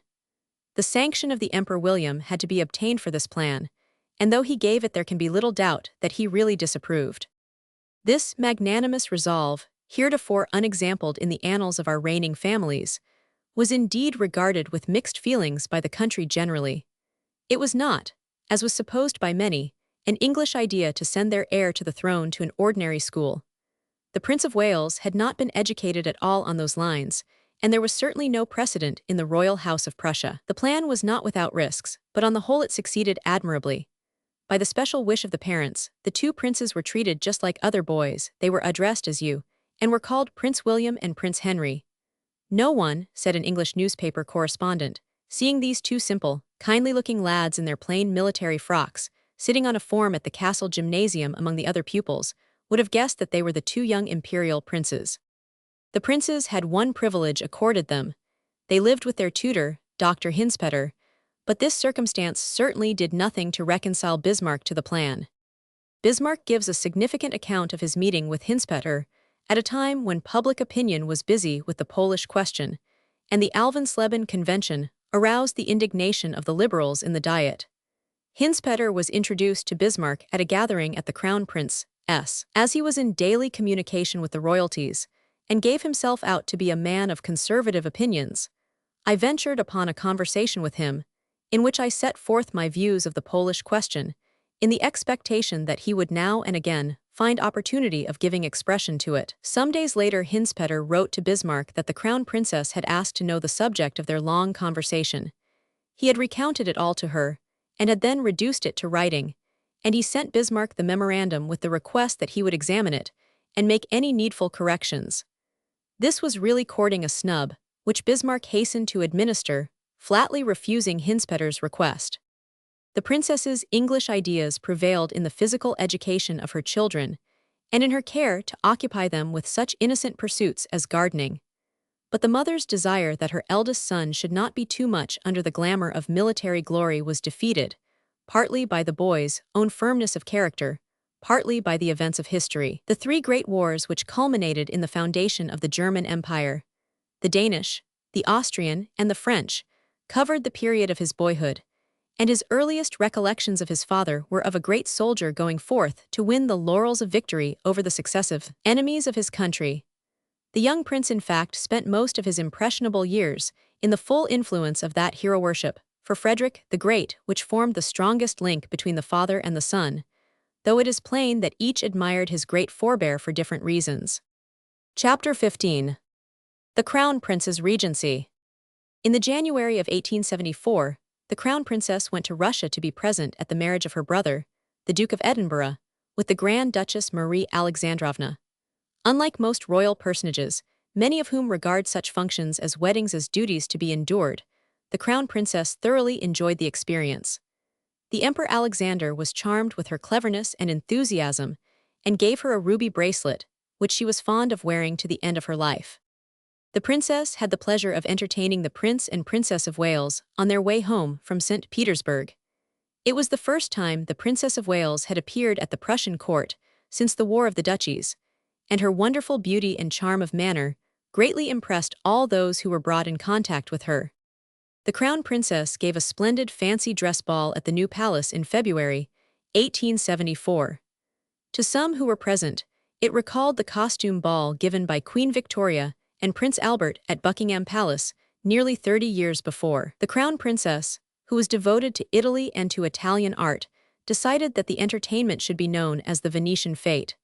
She herself wore a replica of the dress in which Leonora Gonzaga was painted by Titian. Later, there was painted by von Angeli a portrait of the crown princess in this dress. The crown prince and princess spent the spring of 1875 in Italy, including a long stay in Venice. There they entertained the painter Anton von Werner, who has left an enthusiastic account of their visit. He records that the princess drew and painted with real industry, now sketching the unequaled treasures of the past, now studying the effects of light or shade on the canals or in the square of St. Mark's.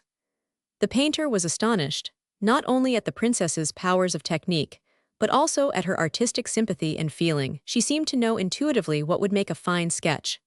On the evening of her departure, he says, this artist princess carried away with her an unforgettable picture. The Grand Canal was covered with a fleet of gondolas, each lighted with torches, while the full moon shed her radiance over the noble palaces and the Rialto Bridge. Von Werner adds that the princess, in spite of the many claims on her time, had since that time persevered in all her artistic studies, and he particularly mentions von Angeli, Wilberg, Lutteroth, and Albert Hertel as painters who helped and inspired her. She did life-sized portraits of her children, Prince William and the hereditary Princess of Saxe-Meiningen, in addition to numerous pencil and watercolor sketches of really remarkable artistic merit. In the October of that year, the Crown Prince, in a long letter to his old friend, Prince Charles of Romania, mentions that the princess is more industrious and successful than ever in painting and drawing, and does marvels in the way of portraits. He also describes how his wife led her hussar regiment past the king. She did it, he says, magnificently, and looked extremely well in her simple yet becoming uniform. The crown princess was of great assistance to her husband in his scheme of adding a royal mausoleum to the Berlin Cathedral, which should be a kind of pantheon of the House of Hohenzollern. There were to be statues of all the electoral princes and kings, with inscriptions relating the history and exploits of each. This involved a great deal of historical research, of which the princess took her share, as also in the composition of the more detailed historical memoirs or character sketches of his ancestors, to which the crown prince also devoted himself. A visit to Scheveningen in 1876 enabled the crown princess to study, much to her delight, the historical and artistic treasures of the old cities of Holland. It will be remembered that the crown princess, many years before, had had scruples about her husband's association with Freemasonry. She was perhaps reassured by a speech which he delivered in July 1876, when Prince Frederick of the Netherlands celebrated his 60th anniversary as Grand Master. Freemasonry, he declared, aimed at love, freedom, and tolerance, without regard to national divisions, and he hoped it might be victorious in the struggle for intellect and liberty. This speech is particularly interesting because, only 2 years before, the Crown Prince had resigned his office in Grand Lodge in Berlin, owing to the opposition he encountered in striving to carry out certain reforms in the craft. 1877 was an eventful year in the Prussian imperial family. In February, Prince William received his commission in the Foot Guards. Princess Charlotte was betrothed to the hereditary Prince Bernhard of Saxe-Meiningen, and Prince Henry made his formal entry into the navy. In April of this year it became known that Bismarck had made one of his not infrequent threats to resign, and Butcher wrote to Busch to tell him the news. "It is not a question of leave of absence," he said, but a peremptory demand to be allowed to retire. The reason, Augusta, who influences her aging consort and conspires with Victoria, the crown princess. The year 1878 opened brightly for the crown princess, for in February her eldest daughter, Princess Charlotte, was married to Prince Bernhard of Saxe-Meiningen. Prince Bismarck, however, excused himself from appearing at the ceremony on the pretext of ill health. It was at this marriage, the first of the crown princess's family weddings, that her brother, the Duke of Connaught, made the acquaintance of his future wife. In the month of May came the attempted assassination of the emperor by a youth called Hodel. The emperor then had a marvelous escape, but on June 2, which happened to be a Sunday, the aged sovereign was driving down Unter den Linden when, from an upper window of an inn called the Three Ravens, Nobelling, a socialist, fired 2 charges of buckshot into the emperor's head and shoulders. Violent hemorrhage set in, and for some hours it was said, first, that he was dead, and secondly, that if not dead he could not survive the day. The crown prince and princess were then in England, and the news reached them at Hatfield, where they were staying with Lord and Lady Salisbury. Within a very short time of the receipt of the telegram, they started for Berlin, finding on their arrival that the emperor had recovered sufficiently to sign an order conferring the regency on the crown prince. The regency was hardly more than titular, for the old emperor stipulated that his son was only to represent him, and that the government was to be carried on as before in accordance with the emperor's known views. As to that, Bismarck had his own ideas, and he succeeded in overcoming the crown prince's natural hesitation at accepting such a position. Nevertheless, it was an extraordinarily sudden and dramatic change in the whole position of the crown prince and princess. In the first place, it absolutely put an end to the plan, which had been seriously discussed, and on the whole approved by Bismarck, that the crown prince should become governor-general or lieutenant governor of Alsace-Lorraine. Obviously, this scheme was no longer practical. The emperor was old and his wound was serious. The accession of his son seemed imminent. It is curious to recall that, so far back as January 1862, Queen Augusta, speaking to Prince Hohenlohe, had observed, "The king and I are old people. We can hardly hope to do more than work for the future. But I wish we could look forward to a happier state of things for our son." She was destined to live 30 years longer, and to survive the son to whom she ever proved herself a loyal and devoted mother, while her husband, whom even then she described as old, was destined to live more than another quarter of a century. Almost as long, in fact, as the son who succeeded him for so tragically brief a reign. But now, in 1878, it seemed as if the crown prince, even in the unlikely event of his father's recovery from his wound, must become virtual ruler of the German Empire.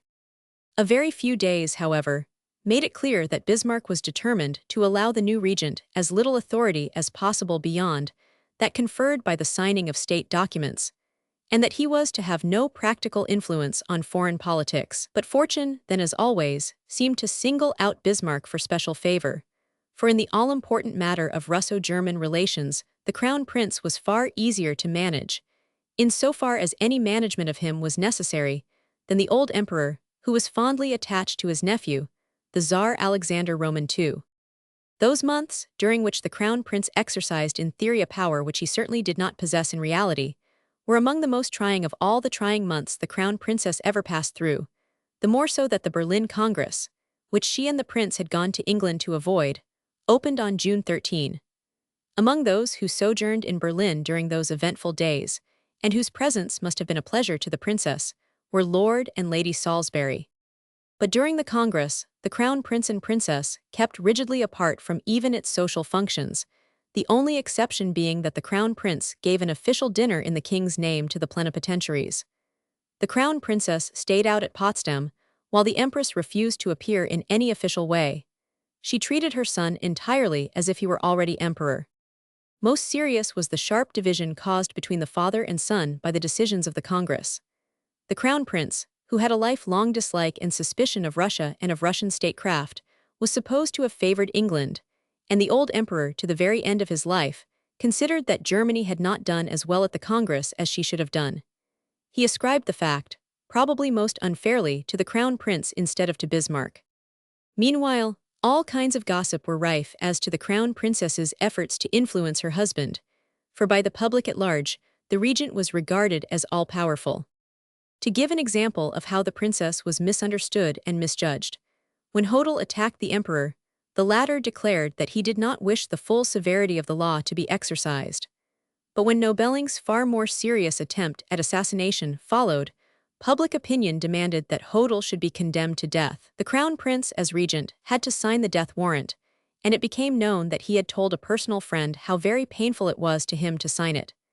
It was widely believed that this over-scrupulousness, for so the good Berliners considered it, was due to the influence of the crown princess.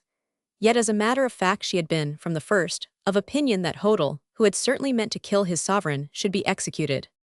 In spite, however, of Bismarck's determination to make him a cipher, the crown prince did not allow himself to be put wholly in the background.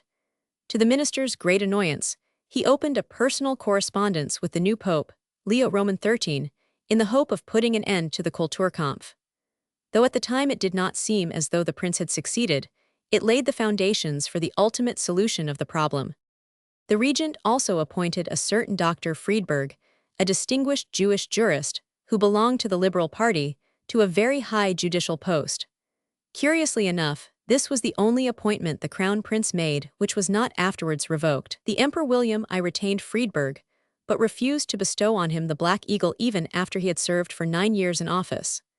10 years later, when the Emperor Frederick was on his way home from San Remo after his father's death, he received a ministerial delegation at Leipzig, and on seeing Friedberg, he took the Black Eagle from his own neck and placed it about that of his old friend. By the end of the year, the emperor was quite himself again. On a certain memorable evening in December, he appeared at the opera and was the object of an extraordinary popular demonstration. The next day, he wrote an open letter to the Crown Prince, thanking him in the warmest terms for the way in which he had fulfilled his duties as regent. It was rumored at the time, it is difficult to know with what truth, that the Crown Princess would have liked, after the recovery of her father-in-law, that a special post should be created for her husband. But on his side, the Crown Prince said to an English friend that he had no wish to find himself the fifth wheel of the coach, and that he hated having only a semblance of authority. During that visit to England, which was so suddenly interrupted by Nobeling's attempt on the Emperor, Mr. Goschen, the statesman whom Lord Randolph Churchill afterwards forgot, at the time of his dramatic resignation, was asked to arrange a meeting between the Crown Prince and Princess and George Eliot. The novelist thus describes the party in a letter to a friend. The royalties did themselves much credit. The Crown Prince is really a grand-looking man, whose name you would ask for with expectation if you imagined him no royalty. He is like a grand antique bust, cordial and simple in manners withal, shaking hands, and insisting that I should let him know when next we came to Berlin, just as if he had been a Professor Grupp, living au Troisum. She is equally good-natured and unpretending, liking best to talk of nursing soldiers, and of what her father's estate was in literature. We had a picked party to dinner, the Dean of Westminster, the Bishop of Peterborough, Lord and Lady Ripon, Dr. Lyon Playfair, Kinglake, Froude, Mrs. Ponsonby, Lord Grey's granddaughter, and 2 or 3 more illustrations. Then a small detachment coming in after dinner. It was really an interesting occasion. This was the kind of party which the Crown Princess thoroughly enjoyed, though even then her shyness always struck those who met her for the first time. On this occasion, she opened her conversation with George Eliot by saying, "You know my sister Louise," and George Eliot's comment is just as any other slightly embarrassed mortal might have done. On December 14, the anniversary of the Prince Consort's death, the Crown Princess suffered another, and a hardly less terrible bereavement. Her beloved sister, Princess Alice, Grand Duchess of Hesse, after losing 1 child from diphtheria and devotedly nursing her husband and her other children, herself fell a victim to the malady, the treatment of which was not then so well understood as it is now. The sisters had been fondly attached to one another from childhood, and after Princess Alice's marriage, the tie was drawn even closer. They had been inseparable during the Franco-Prussian War, and for many years, the happiest days spent each year by the Crown Princess were those when she was able to pay a flying visit to the Grand Duchess, or when the Grand Duchess was able to spend a few days at Berlin or Potsdam. But there was yet another and an even more bitter sorrow in store for the Crown Princess. In March 1879, her third son, Prince Waldemar, died in his 11th year. He was a clever, affectionate, merry-hearted boy, and would have been his mother's favorite child if she had allowed herself to make differences between her children. Like the princess herself, he had been intellectually far in advance of his years, and he had had as tutor a distinguished professor, Herr Delbruck, who succeeded Treitschke in the chair of history at the Berlin University, and afterwards played a considerable part in German thought and even in German politics. It is shocking to have to record an example of the prejudice, which was even then still felt in certain circles in Germany, against the bereaved Crown Princess. A minister of the sect who called themselves the Orthodox Protestants, when he heard of the death of the young prince, observed that he hoped it was a trial sent by God to humiliate her hard heart. This monstrous utterance must have found its way into print, or to the ears of some singularly ill-advised human being, for the princess came to know of it, and in her then state of anguish it gave her more pain than perhaps even the minister himself would have wished to inflict. It was natural that the mother's heart should at this moment turn with keen anxiety to her son, Prince Henry, who was then serving abroad in a German warship. She imagined him in the midst of all sorts of perils, and she begged the emperor to allow him to return home at once. But the sovereign, though expressing kindly sympathy, was obliged, in view of the rigid rules of the service, to refuse her petition, and the princess had to bear as best she could this addition to her burden.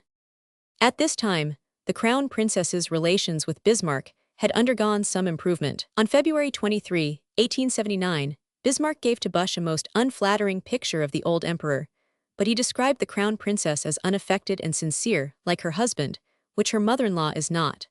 He observed that it was only family considerations, the Coburger and the Augustenburger more than the uncle in Hanover, that made the crown princess troublesome, formerly more so than at present. But she is honorable and has no pretensions. It was thought that the crown princess was sadly in need of mental change and refreshment after the two terrible blows, which had deprived her of her child and of her sister.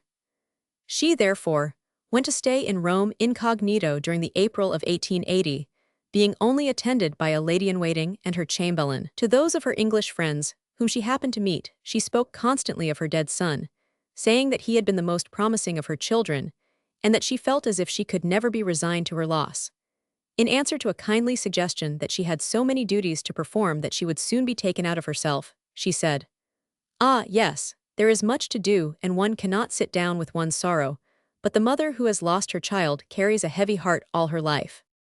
During her stay in Rome, the princess spent almost the whole of each day in the picture galleries, and in the evening she generally dined with some of her English friends and members of the diplomatic corps. As was always her wont, she managed to see all the more interesting strangers who were just then in Rome, many being asked to meet her at the British embassy. One night, when Lady Paget asked her whom she would like to meet, she answered instantly, "Cardinal Howard and Mr. Story, the American sculptor." The princess, however, could not stay as long in Rome as she would have liked, for she had to hurry back to be present at the emperor's golden wedding festivities. Fortunately for the crown princess, there came other thoughts to distract her from her grief. She welcomed her first grandchild, the hereditary princess of Saxe-Meiningen, giving birth to a daughter, and in April 1880, her eldest son Prince William was betrothed to Princess Victoria of the House of Schleswig-Holstein-Augustenburg, an alliance entirely approved by his parents. The crown prince, in a letter to Prince Charles of Romania, said that it was really a love match, and that the young princess possessed remarkable gifts of heart, mind, and character, as well as a certain gracious dignity. It was also felt that the marriage would be a sort of compensation to the Augustenburg family for the loss of the Elba duchies. In September 1880, the crown princess had the joy of welcoming back Prince Henry from his voyage round the world, and the marriage of Prince William took place in February 1881, amid universal rejoicings. The crown princess's influence on the artistic life of Germany was shown by a little incident connected with her eldest son's marriage. On the occasion of the wedding, the town of Berlin decorated the streets in a particularly original and beautiful way, and other Prussian towns gave the young people as a wedding present a really artistic table service. The crown prince exclaimed, "And whom have we to thank that such things can be done by us in Germany today? Not least my wife." In the following March, when the crown prince was in Russia attending the funeral of Alexander Roman II, who had been assassinated by nihilists, the princess received an anonymous threatening letter, informing her that her husband would also fall a victim to the nihilists in the next few hours. She was in a dreadful state of agitation until reassuring telegrams arrived. A son was born to Prince and Princess William on May 6, 1882, and the old Emperor William telegraphed to the crown prince, "Praise and thanks to God, 4 generations of kings living, what a rare event. May God shield the mother and child." In November of the same year, the crown princess had a curious conversation with Prince Hohenlohe, who thus records it. "It may be that Christian consolation does not suffice one, but it is better to keep this to oneself and think it over. Plato's dialogues and the ancient tragedies she finds very consolatory. Much that she said was true, but she is too incautious and hasty in her verdicts upon things which are, after all, worthy of reverence." Chapter 16. Silver Wedding, the Crown Prince's Illness. The Crown Prince and Princess now looked forward to celebrating their silver wedding on January 25, 1883. The festivities were rather dashed by the sudden death, only 4 days before, of Prince Charles of Prussia, the Emperor's brother. The old prince had never liked his English niece, and it was whispered in the diplomatic world that he had much preferred to die before rather than after the celebrations in which she was to be so conspicuous a figure. Preparations for commemorating the anniversary with due honor had been made for fully a year before, and money was being collected for various presentations, when it was intimated that the Crown Prince and Princess wished the subscriptions to be devoted to public and philanthropic objects. This made a great impression, and the Central Committee raised the large sum of £42,000, mostly in quite small contributions. It was presented to the Prince and Princess on February 16, with the request that it should be used for charitable purposes chosen by their Imperial Highnesses. The money was accordingly distributed among the various charities with which the Crown Prince and Princess were connected, and some of which they had themselves founded, such as the Workmen's Colonies, for reclaiming the unemployed and finding temporary occupation for them, institutions for the technical and practical education of working men in their leisure hours, the promotion of health in the home, the Victoria School for the training of nurses, and the Victoria Foundation for the training of young girls in domestic and industrial work. The city of Berlin had a separate fund, which reached the round sum of £10,000, and of this £5,900 was spent on building a nursing institute. The death of Prince Charles caused the postponement of the festivities to the end of February, when they were held in what we should call full state. The Prince of Wales represented Queen Victoria, and the Emperor Francis Joseph also sent his heir apparent.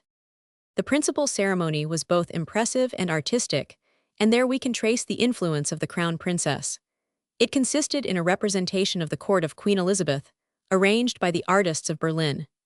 The Crown Prince, in the uniform of the Queen's cuirassiers, and the Crown Princess in white satin and silver lace, led the magnificent procession, in which all the royal personages took part. After the Crown Prince and Princess had taken their seats between the Emperor and Empress, a dramatic representation of the court of Charles the Bold, of Burgundy, with its picturesque troubadours, was given, followed by the Elizabethan pageant. Then came what was perhaps the most interesting scene of all: a large assemblage dressed to represent the great painters of the Renaissance in Italy, Germany, and the Netherlands, who advanced, one by one, and did obeisance to the Crown Prince and Princess as patrons of the arts.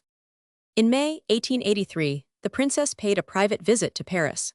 She only stayed 3 days, but during those 3 days undertook more intelligent sightseeing than most women of her then age would have found possible.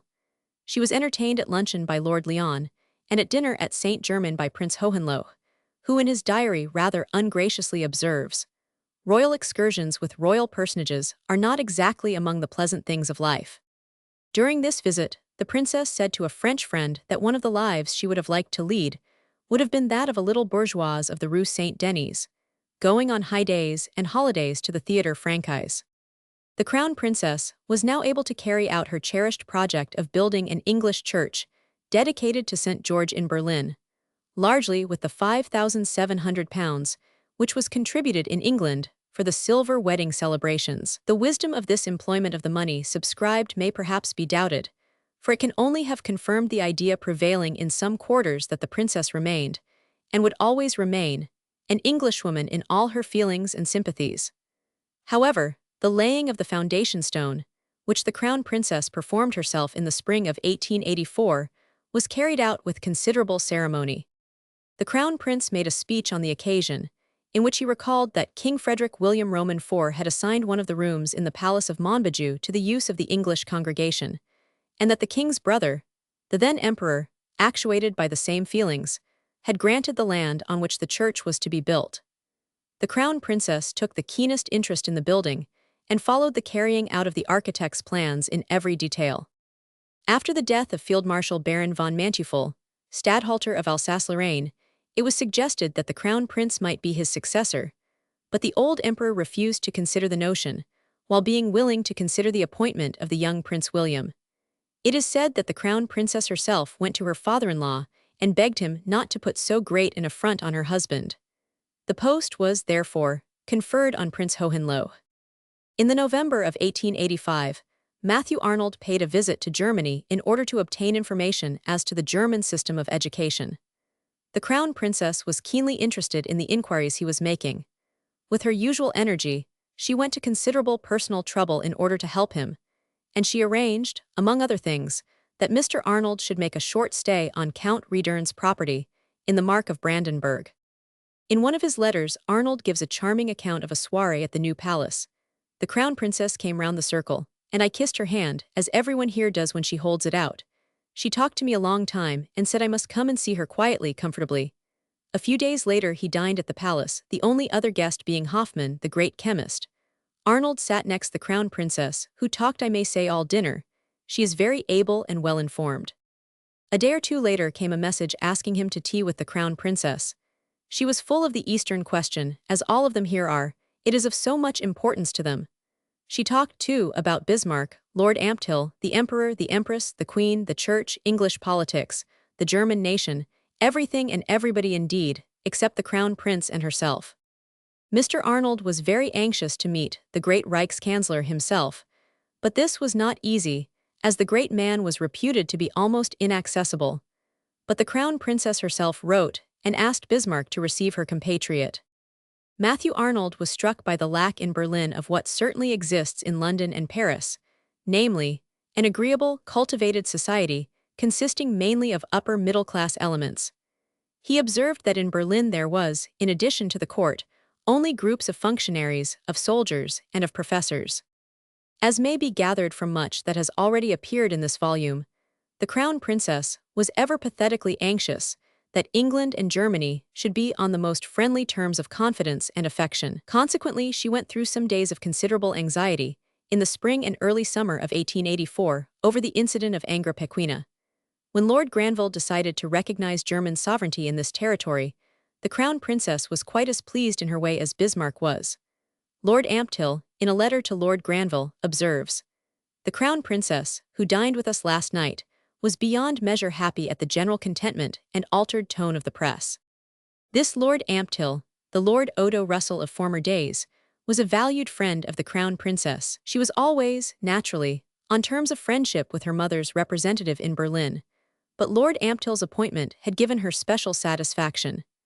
The ambassador's premature death in 1884 was a great grief to the princess, and the day after his death the Crown Prince himself came to the villa, where Lord and Lady Ampthill had lived near Sans Souci, to lay a wreath on the coffin. The health of the old emperor now began to give occasion for anxiety. He had been born on March 22, 1797, and when he reached his 87th birthday in 1884, it seemed as if his course was almost run. In the circumstances, the Crown Prince and Princess could scarcely help anticipating the time when, as it then seemed, the great powers and responsibilities of the throne would be theirs. But it is certainly true to say that the feeling of duty was paramount in their minds, and that nothing was further from their thoughts than to covet the imperial purple for its own sake. They regarded it as the symbol of all that they were determined to do for the welfare and happiness of the people. Even if they had been blind to the apparently immediate consequences of the old emperor's failing health, they would have been enlightened by the altered demeanor of Prince Bismarck. He showed clear signs of a desire to cultivate better relations with the heir apparent and his family, and he even attended an evening party given by the Crown Princess on the occasion of her birthday. Not long afterwards, early in 1885, the Crown Prince sounded Bismarck as to whether, in the event of the emperor's death, he would remain in office. The astute chancellor said that he would, subject to two conditions, namely, that there should be no foreign influences in state policy, and that there should be no parliamentary government. It is said that the Crown Prince assented with an eloquent gesture. The real tragedy of the Crown Princess's life surely lies in these years of waiting. She could not, assuredly she did not, for a moment wish that the old emperor should die. She had nursed him devotedly during the long illness caused by Nobeling's attempted assassination, and it is a significant fact that she alone had been able to persuade the stern old soldier to leave his hard camp bed for a soft invalid couch. She knew as well as anyone the emperor's noble qualities, and she cherished for him a warm and filial affection. Yet it was patent, especially to all those who shared the strong political and constitutional opinions of the Crown Princess, that the aged sovereign had outlived his usefulness to his country. She could not help being conscious that in her husband, and in herself, too, there lay capacities of national service of which William I and his consort had never dreamed. If the word disappointment is used of the Crown Princess's long-deferred hopes, it was in no sense the balking of any commonplace ambition. The tragedy lay in the failure of the pure and single-hearted dedication of her husband and herself to bettering the lot of those vast, silent millions on whose pains and toil the pomp of thrones and empires, the exquisite refinements of civilization, the discoveries of science, and the delights of art and literature seemed to her to be all ultimately based. The sympathies of one of the most warm-hearted women who ever lived were thus continually torn and divided. For, while it seemed to her loyal nature an act of treachery to look forward to the old emperor's death, she was continually being reminded, by the demeanor of those about her, that that event, which would so entirely transform her position, was expected almost daily. In the midst of this subtle mental and spiritual conflict, the crown princess was struck by yet another arrow from the quiver of fate, inflicting an anguish of anxiety which even her bitterest enemies would surely have wished her to be spared. In April 1886, the crown prince suffered from a severe attack of measles, which probably left him in a weakened state, as this disease is apt to do when it attacks a man over 50.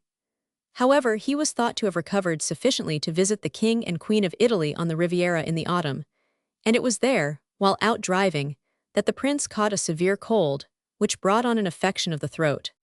The princess herself undertook, with great efficiency, the chief responsibility of nursing the patient. But the throat affection did not yield to treatment, and the terrible suspicion that it might never so yield must often have assailed the princess, even in these early months of her husband's illness. But she did not betray the anxiety gnawing at her heart. On the contrary, she showed throughout a gallant optimism which, as we now look back on it, seems intensely pathetic.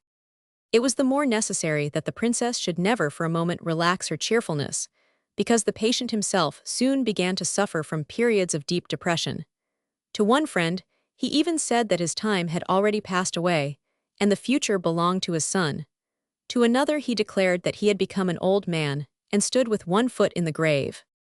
On the Emperor William's 90th birthday, March 22, 1887, the sailor son of the crown princess, Prince Henry of Prussia, was formally betrothed to his cousin, his mother's favorite niece, Princess Irene of Hesse. During the festivities given in honor of the event, it began to be whispered among the guests that the crown prince's throat affection was more serious than had as yet been acknowledged. But it is said that the word cancer was only first mentioned in connection with the case when, in deference to the highest medical advice of Berlin, he was sent to Ems to be treated for a bad cold with bronchial complications following on measles. The crown prince and princess, with their family, went to Ems in the middle of April and spent a month there. Not only did this bring no improvement, but the patient became perceptibly worse. He was brought back to Berlin, and a consultation of the most eminent medical experts, including Bergmann, Gerhardt, and Wegener, was held, as the result of which a growth in the throat of a malignant character was diagnosed. Bismarck, in his reminiscences, contradicts two curious stories which are worth notice, if only for the reason that they have obtained a certain amount of currency, and one of them is even to be found in an English work on the Emperor William Roman II. The first of these stories is that, after his return from Ems, the crown prince signed a document in which, in the event of his surviving his father, he renounced his succession to the throne in favor of his eldest son. There is not, says Bismarck, a shadow of truth in this story. The other statement is that any heir to the Prussian throne who suffers from an incurable physical complaint is, by the Hohenzollern family law, excluded from the succession. The importance of this provision, if it really existed, is obvious. And at the period we have now reached, when the physical state of the crown prince became a subject of intense public interest, it obtained wide currency and no small amount of credit. If, on a strict interpretation of such a rule, the crown prince was excluded from the succession, it might have been argued that his eldest son was also incapable of succeeding, owing to the weakened state of his arm. But Bismarck declares categorically that the Hohenzollern family law contains no provision on the matter at all, any more than does the text of the Prussian constitution. Bismarck goes on to say that the doctors who were treating the crown prince resolved at the end of May to carry out the removal of the larynx under an anesthetic, without having informed the prince of their intention. The chancellor, however, immediately raised objections, required that they should not proceed without the consent of the prince, and further, that as they were dealing with the successor to the throne, the consent of the head of the dynasty should also be obtained. The old emperor, therefore, after being informed of the circumstances by Bismarck, forbade the doctors to carry out the operation without the consent of the crown prince. It must be remembered, in considering the diagnosis of the German experts, that laryngology was at that time almost in its infancy, and it was natural that the crown princess should have clung desperately to the belief that a mistake had been made. Indeed, it is said that Professor Bergman himself advised that the opinion of some other eminent throat specialist should be obtained before it was decided to have recourse to surgical interference. This was the position when the eminent English throat specialist, Dr. afterwards Sir Morrell Mackenzie, was summoned. There is no need here to go over in detail the painful controversy which was engendered by this step, and which was embittered not only by thorny questions of professional etiquette, but also by irrelevant political passions. Our purpose is rather to state the principal facts and leave the reader to form his own conclusions. The crown princess was widely believed to have insisted that the English specialist should be called in simply because of her English prejudices, and this was considered an affront to the medical profession in Germany. As a matter of fact, a list of the most eminent throat specialists in Europe was drawn up. One was a Frenchman, another a Viennese, and the third was Morrell Mackenzie. The Frenchman was discarded for political reasons, the Viennese for other reasons, and it was a consensus of political and medical opinion which led to the choice of the English specialist. On May 20, 1887, Dr. Morrell Mackenzie arrived in Berlin. The German physicians informed him that they believed they had to deal with a cancer, but they desired his diagnosis. Mackenzie performed more than one small operation to serve as a basis for a microscopic examination, which was entrusted to Professor Virchow, probably the greatest physiologist then living. It was Virchow who reported, to the exultant relief and joy of the crown princess, that, while he found a certain thickening of the membrane, he had discovered nothing to excite suspicions of a wider and graver disease. Henceforth there was a party in Berlin who were convinced that the growth, if growth it was, in the crown prince's throat was benign, but it may serve as an illustration of the passions which the whole affair aroused when it is stated that there were many who asserted that Virchow had been deliberately deceived, and that the English specialist had refrained from submitting to him those portions of the membrane which would have clearly shown the presence of malignant disease. It was this monstrous accusation which chiefly served to inflame the controversy on both sides. Virchow's report greatly relieved the anxieties of the crown prince and princess at the time, and relying on it implicitly, they went to England with their daughters in the middle of June for 3 months. They stayed at first on the healthy heights of Norwood, in the south of London, going later to Scotland and the Isle of Wight. While at Norwood, they saw many distinguished English people, though even then the prince was prohibited from uttering a word above his breath. Those who met the prince at this time were painfully struck by his appearance. He was much thinner, but the princess, who, being always with him, did not notice the gradual change which had come over him, was full of hope. Indeed, she found time to continue her interest in social work. She was present at a gathering held in Draper's Hall to promote the training of women teachers, and her old friend Lord Granville made a charming little speech about her youth. The Crown Prince was present with his wife at Queen Victoria's Golden Jubilee, and it is still remembered how great an impression was made on the London populace by his knightly figure in his white cuirassier uniform. His was the central, and by far the most magnificent presence, like some paladin of medieval chivalry, in the mounted escort of princes, which surrounded the venerable sovereign on her way to and from Westminster Abbey. During their stay in Scotland, the Crown Prince was asked by a gentleman to name his steam launch. He chose the name the White Heather, showing how his thoughts travelled back to the day, nearly 30 years before, when he had gathered on a Scotch mountain the symbolic sprig of white heather to give to the Princess Royal. The Crown Prince and Princess returned to Germany in the middle of September and proceeded to Toblach in the Tyrol. But the climate there was considered too chilly, and the patient was moved to Venice at the end of the month. It was from Venice that the prince wrote to an old friend a pathetic letter full of hope, in which he said that the real trouble was now overcome, and that it was only necessary to avoid speaking and catching cold. Early in October the prince was again moved to Bavino, on Lake Maggiore, and at the beginning of November to the Villa Zirio, at San Remo. From San Remo the princess telegraphed for Dr. Morrell Mackenzie, who arrived on November 5. The Villa Zirio was a comfortable house standing in its own grounds. The first floor, which consisted of 2 suites of large rooms, was occupied by the Crown Prince and Princess. On this floor were also the rooms of the princess's lady-in-waiting, Countess von Bruschel. The second floor was assigned to the 3 young princesses and the rest of the suite. Unfortunately, owing to the great curiosity and anxiety felt all over Europe as to the progress of the Crown Prince's illness, the little Italian town was filled with newspaper representatives, their headquarters being a large hotel opposite the Villa Zirio. In fact, during the winter of 1887-8, all the world was watching the race between the two lives, that of the 90-year-old emperor and that of his son, already stricken with a mortal disease, on whom so many fair hopes rested. The Crown Prince and Princess owed a great deal, at this troubled period of their lives, to the devotion and vigilant loyalty of their friend and servant, Count Theodor Seckendorf, whose official position in the Crown Princess's household was that of chamberlain. Seckendorf was once well described by an English friend as the Baldassare Castiglione of the present day. He was, indeed, the perfect courtier. His father, a distinguished diplomatist, had been attached to the Prussian legation in London, and so the Count knew England and the English intimately. Indeed, he had obtained leave to accompany Lord Napier of Magdala on the Abyssinian campaign, and he was also with that distinguished commander on the northwest frontier of India. Afterwards, he was on the staff of the Crown Prince in the Franco-German War, and was chosen by the latter to be one of the officers to escort Napoleon Roman III to Wilhelm show. Thereafter the Count's relationship with the Crown Prince and Princess became even closer.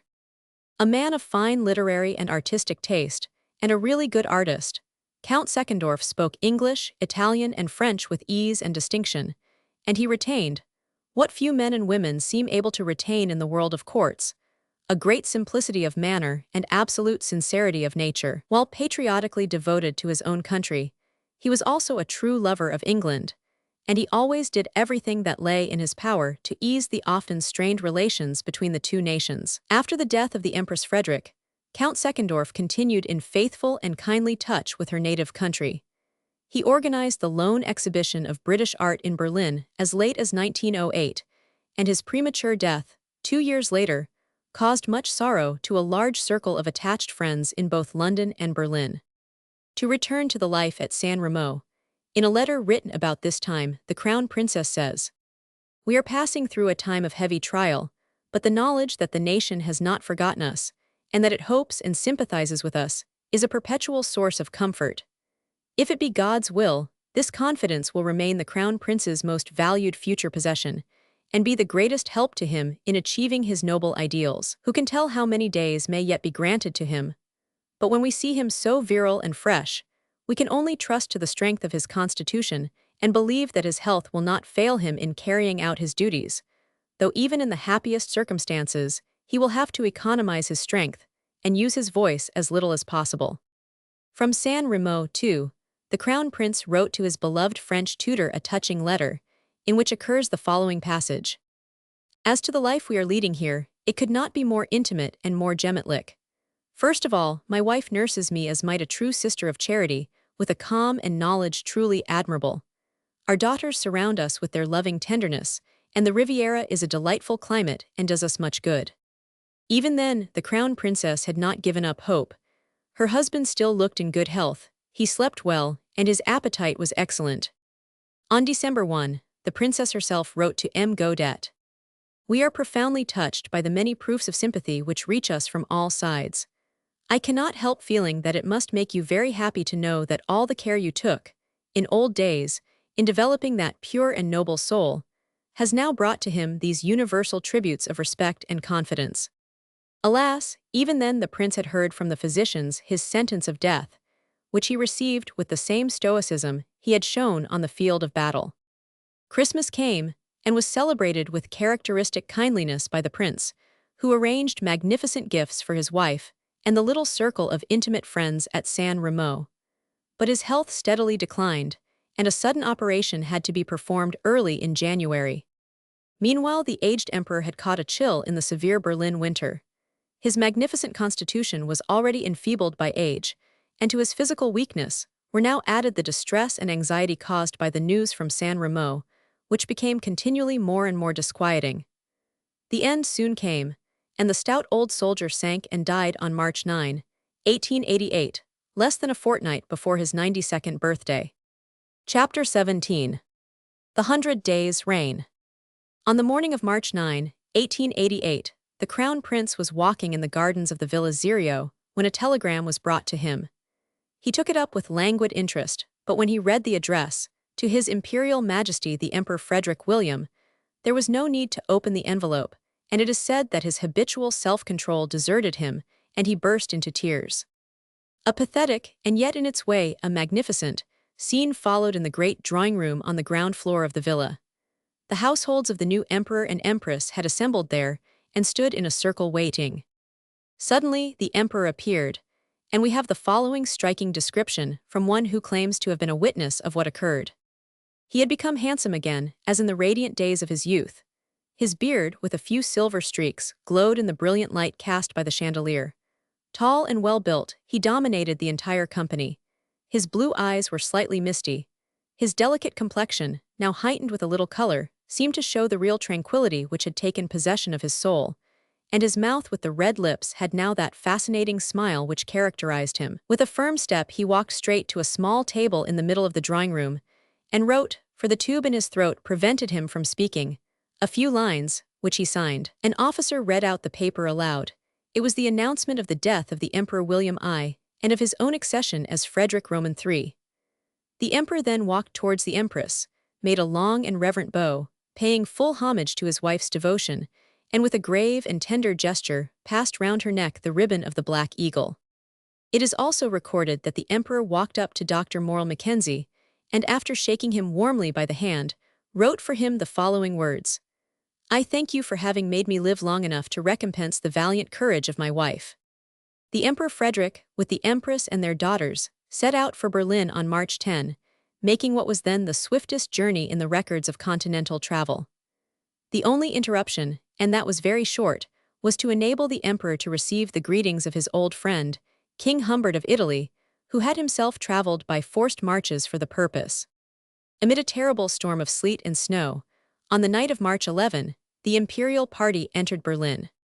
Those who then saw the emperor, whatever their political predilections, were amazed at his look of health and strength. For months past, a thick veil of secrecy had been drawn over the life at the Villa Zirio. Naturally, therefore, rumor had had it all her own way, and in Germany the general pessimism was undoubtedly fostered by the medical profession.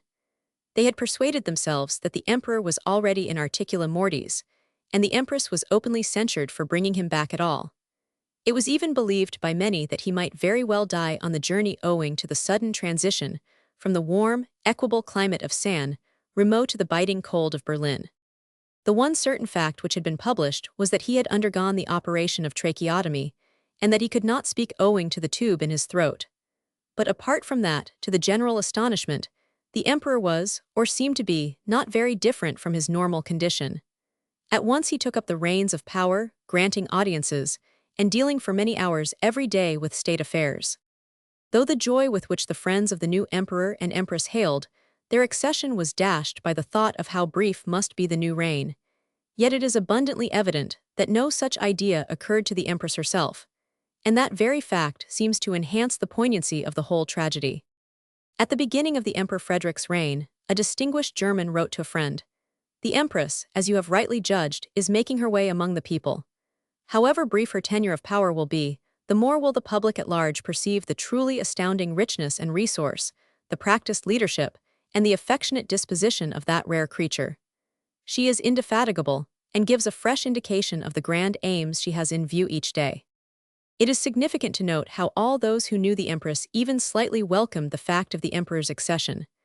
Thus Mrs. Augustus Craven, "Somehow I hope the present emperor will live. Anyhow I am thankful that he is still alive, and that she is Empress of Germany, also that perhaps after all the very great deal there is in her is not to be lost for Germany and for Europe." The feeling in the court and political world is clearly shown in the memoirs of Prince Hohenlohe. He was received by the empress a week after her return to Berlin, and he says that he found her unchanged. "Her frank and cheerful manner filled me with astonishment." 3 days later, Prince Hohenlohe noted in his diary that already officials were complaining of the interference of the empress in public business. In large image. The late Empress Frederick.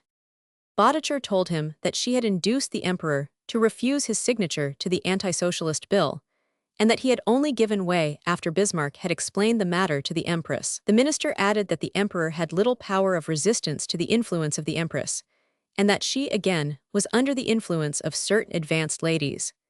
If the emperor's illness, he went on, was of long duration, all kinds of things might happen, but if the emperor were well or should become so, the influence of the empress would diminish. A few days later, Prince Hohenlohe was himself able to judge how far this was true about the empress, for he went out to call on his sovereign at Charlottenburg and found him with his wife. The empress excused her presence by pleading the necessity of supporting the emperor during the audience. The whole of the conversation had to be carried on, so far as the emperor was concerned, by means of writing tablets. Hohenlohe observed that the emperor would benefit by the amount of work he had to do, at which the sovereign nodded approvingly. At the end of the interview, the emperor placed his hand on my shoulder and smiled sadly, so that I could hardly restrain my tears. He gave me the impression of a martyr, and indeed, no martyrdom in the world is comparable with this slow death. Everyone who comes near him is full of admiration for his courageous and quiet resignation to a fate which is inevitable, and which he fully realizes. But it is plain that the empress had not yet resigned herself to consider his death as in any way imminent. Later in the same month, Hohenlohe had an audience of the empress, and during their conversation she said something which made it clear to her old friend that she still entertained illusions as to her husband's real condition. Indeed, he was himself so shaken by what she said that he wrote in his diary, "It is perhaps possible that the illness will be of long duration. The expectation of a speedy end has not yet been confirmed." There can be no doubt that the accession of the Emperor Frederick was expected in not a few quarters to mean the almost immediate fall of Bismarck, but this expectation left out of account various important factors of the situation. Both the new emperor and his empress, though, as we have seen, they profoundly disapproved of Bismarck's policy as a whole, nevertheless fully realized the Chancellor's patriotism and the unparalleled services which he had been able to render to the German people. Bismarck, in his own account of his relations with the emperor, recalls that they began as far back as 1848, when Prince Frederick William was only 17, and he had since received from him various proofs of personal confidence, notably on the occasion of the Danzig episode in 1863. This confidence was, Bismarck declares, quite independent of political principles and differences of opinion, and though many attempts to shake it were made from interested quarters, they had no permanent success. Later Bismarck also asserted roundly that the Emperor Frederick made it easy for him, by his amiability and confidence, to transfer to him the affection he had cherished for his father. He was both more open than his father had been to the constitutional idea of ministerial responsibility, and also less hampered by family traditions in adjusting himself to political necessities. And Bismarck goes on to state that all assertions of lasting discord in our relations are unfounded. On the subject of the crown princess's influence, Bismarck said, "I could not assume that his wife had the same kindly feeling for me. Her natural innate sympathy for her home had, from the beginning, shown itself in the attempt to turn the weight of Prusso-German influence in the groupings of European power into the scale of her native land. And she never ceased to regard England as her country. In the differences of interest between the two Asiatic powers, England and Russia, she wished to see the German power applied in the interests of England if it came to a breach. This difference of opinion, which rested on the difference of nationality, caused many a discussion between Her Royal Highness and me on the Eastern question, including the Battenberg question. Her influence on her husband was at all times great, and it increased with years, to culminate at the time when he was emperor. She also, however, shared with him the conviction that in the interests of the dynasty, it was necessary that I should be maintained in office at the change of reign."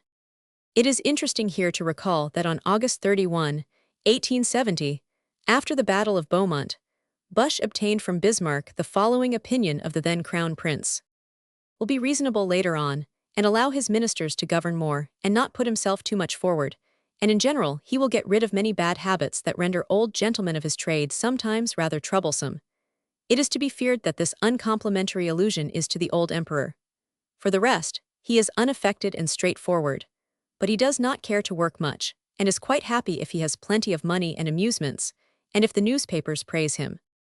A very superficial judgment of the Emperor Frederick, and the suggestion that he was too fond of money is particularly gratuitous.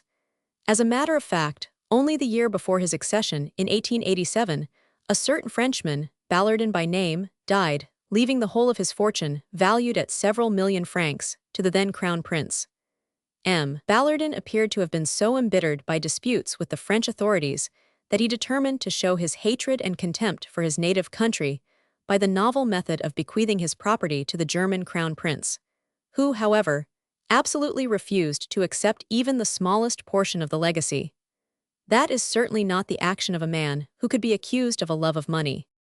It may here be stated, on this subject of money, that when the Emperor Frederick succeeded to the throne, there was in the hands of Baron Cohn, the private banker of the old Emperor William, a sum of 54 million marks, £2,700,000, which was bequeathed to the Emperor Frederick as a kind of family treasure, to be controlled by the head of the House of Hohenzollern for the time being. When the Emperor Frederick died, however, it was found that the great bulk of this money had been invested abroad by his orders in the name of his widow, her uncle, the Duke of Saxe-Coburg-Gotha, and her cousin, King Leopold of Belgium, being the trustees. It is even asserted that the late Prince Stahlberg resigned at the time his office of Minister of the Imperial Household in consequence of what he considered the diversion of this sum of money from the Hohenzollern family.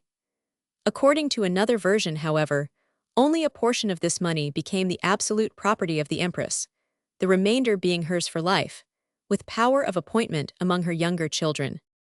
To return to Busch, he also obtained from Bismarck a curious anecdote of the Empress.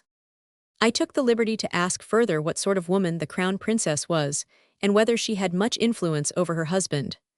"I think not," the Count said, "and as to her intelligence, she is a clever woman, clever in a womanly way. She is not able to disguise her feelings, or at least not always. I have cost her many tears, and she could not conceal how angry she was with me after the annexations, that is to say of Schleswig and Hanover. She could hardly bear the sight of me, but that feeling has now somewhat subsided. She once asked me to bring her a glass of water, and as I handed it to her, she said to a lady-in-waiting who sat near and whose name I forget, 'He has cost me as many tears as there is water in this glass.' But that is all over now." This incident about the glass of water evidently much impressed Bismarck, for he told it to Busch again some months later, when he said of the crown princess, "She is in general a very clever person, and really agreeable in her way, but she should not interfere in politics." The Empress's relations with Bismarck after her husband's accession were more pleasant than they had ever been before. The Emperor naturally leaned upon his wife, and her influence perhaps appeared greater than it was. But whatever its precise extent, Bismarck, with his intensely practical mind, saw that it was at any rate a factor in the situation, and he made use of it accordingly. It was, indeed, as natural for him to cultivate her goodwill now, as it was for him, a little later, to heap contumely and insult on her head. Such conduct was utterly incomprehensible to the Empress, with her upright, loyal nature. She would have suffered less from the Chancellor had she been able to find the key to both his greatness and his littleness. But even at this time, when Bismarck had the strongest reasons for conciliating the Empress, there was one question, that of the Battenberg marriage, on which he felt compelled to do battle with her, and in which he vanquished her in fair fight. The Empress, different as she was in many respects from her mother, was absolutely at one with Queen Victoria in her views of everything which should regulate family life. Thus, she was as firm a believer in the importance of securing happy marriages for her sons and daughters as the Queen had proved herself to be. That the union of two human beings should be guided by state considerations was to her abhorrent. She had welcomed with eager delight her niece, Princess Irene of Hesse, as a daughter-in-law. She knew that the latter's sister, Princess Victoria, had formed a happy marriage with Prince Louis of Battenberg. Now it was Prince Louis's brother, Alexander of Bulgaria, who had been from boyhood a favorite with her sister, Princess Alice, whom the Empress desired to see married to her second daughter, Princess Victoria. The alliance had been mooted some 4 years before, but was then considered, by Bismarck especially, as quite out of the question, if only because the hero of Slivnitza had earned the intense hostility of the Tsar Alexander. In July 1885, Bismarck told Hohenlohe that, whereas the Emperor and the Crown Prince were in favor of the marriage of Princess Victoria with the King of Portugal, the Crown Princess and the young Princess herself preferred the Prince of Bulgaria, and that there was great skirmishing going on over the business. More than a year later, in October 1886, the old emperor himself spoke to Hohenlohe of the matter, and with some bitterness, declaring that the Crown Princess and Princess Victoria still entertained the idea of this alliance. He said he had questioned the Crown Prince, who had denied it, and he further observed that in politics his son was ruled by his wife. In 1888, the Empress still desired the marriage, because she believed that the affections of her daughter were seriously engaged. But changed as were all the conditions of her own and the new emperor's life, she at once found arrayed against her the same powerful influences as before, with the addition of that of her eldest son, the new crown prince. The difference of opinion in the imperial family became known to the whole of Europe, and was very frankly discussed in the English and continental press. Matters seemed at a deadlock. On the one side were ranged the empress, and all those royal personages who by kinship or marriage were connected with the Battenberg family. On the other were the crown prince, Bismarck, and it was whispered, the Emperor Frederick himself, who had a great dislike to any marriage that savored of a mesalliance. This was the position when Queen Victoria arrived at Charlottenburg to visit her stricken son-in-law. Bismarck, with his usual unerring eye for the potentialities of a situation, seized the opportunity. He sought an audience of the Queen, and succeeded in convincing her by his arguments that the Battenberg alliance was really extremely inadvisable. Not until she found her mother ranged among the opponents of the marriage did the Empress yield, and consent, to use her own phrase, to sacrifice her daughter's happiness on the altar of the fatherland. We have a slightly different, and probably less accurate, account of the termination of the affair in Hohenlohe's journal of May 17, 1888. The Empress had said that in the end it would be no misfortune if Bismarck did retire.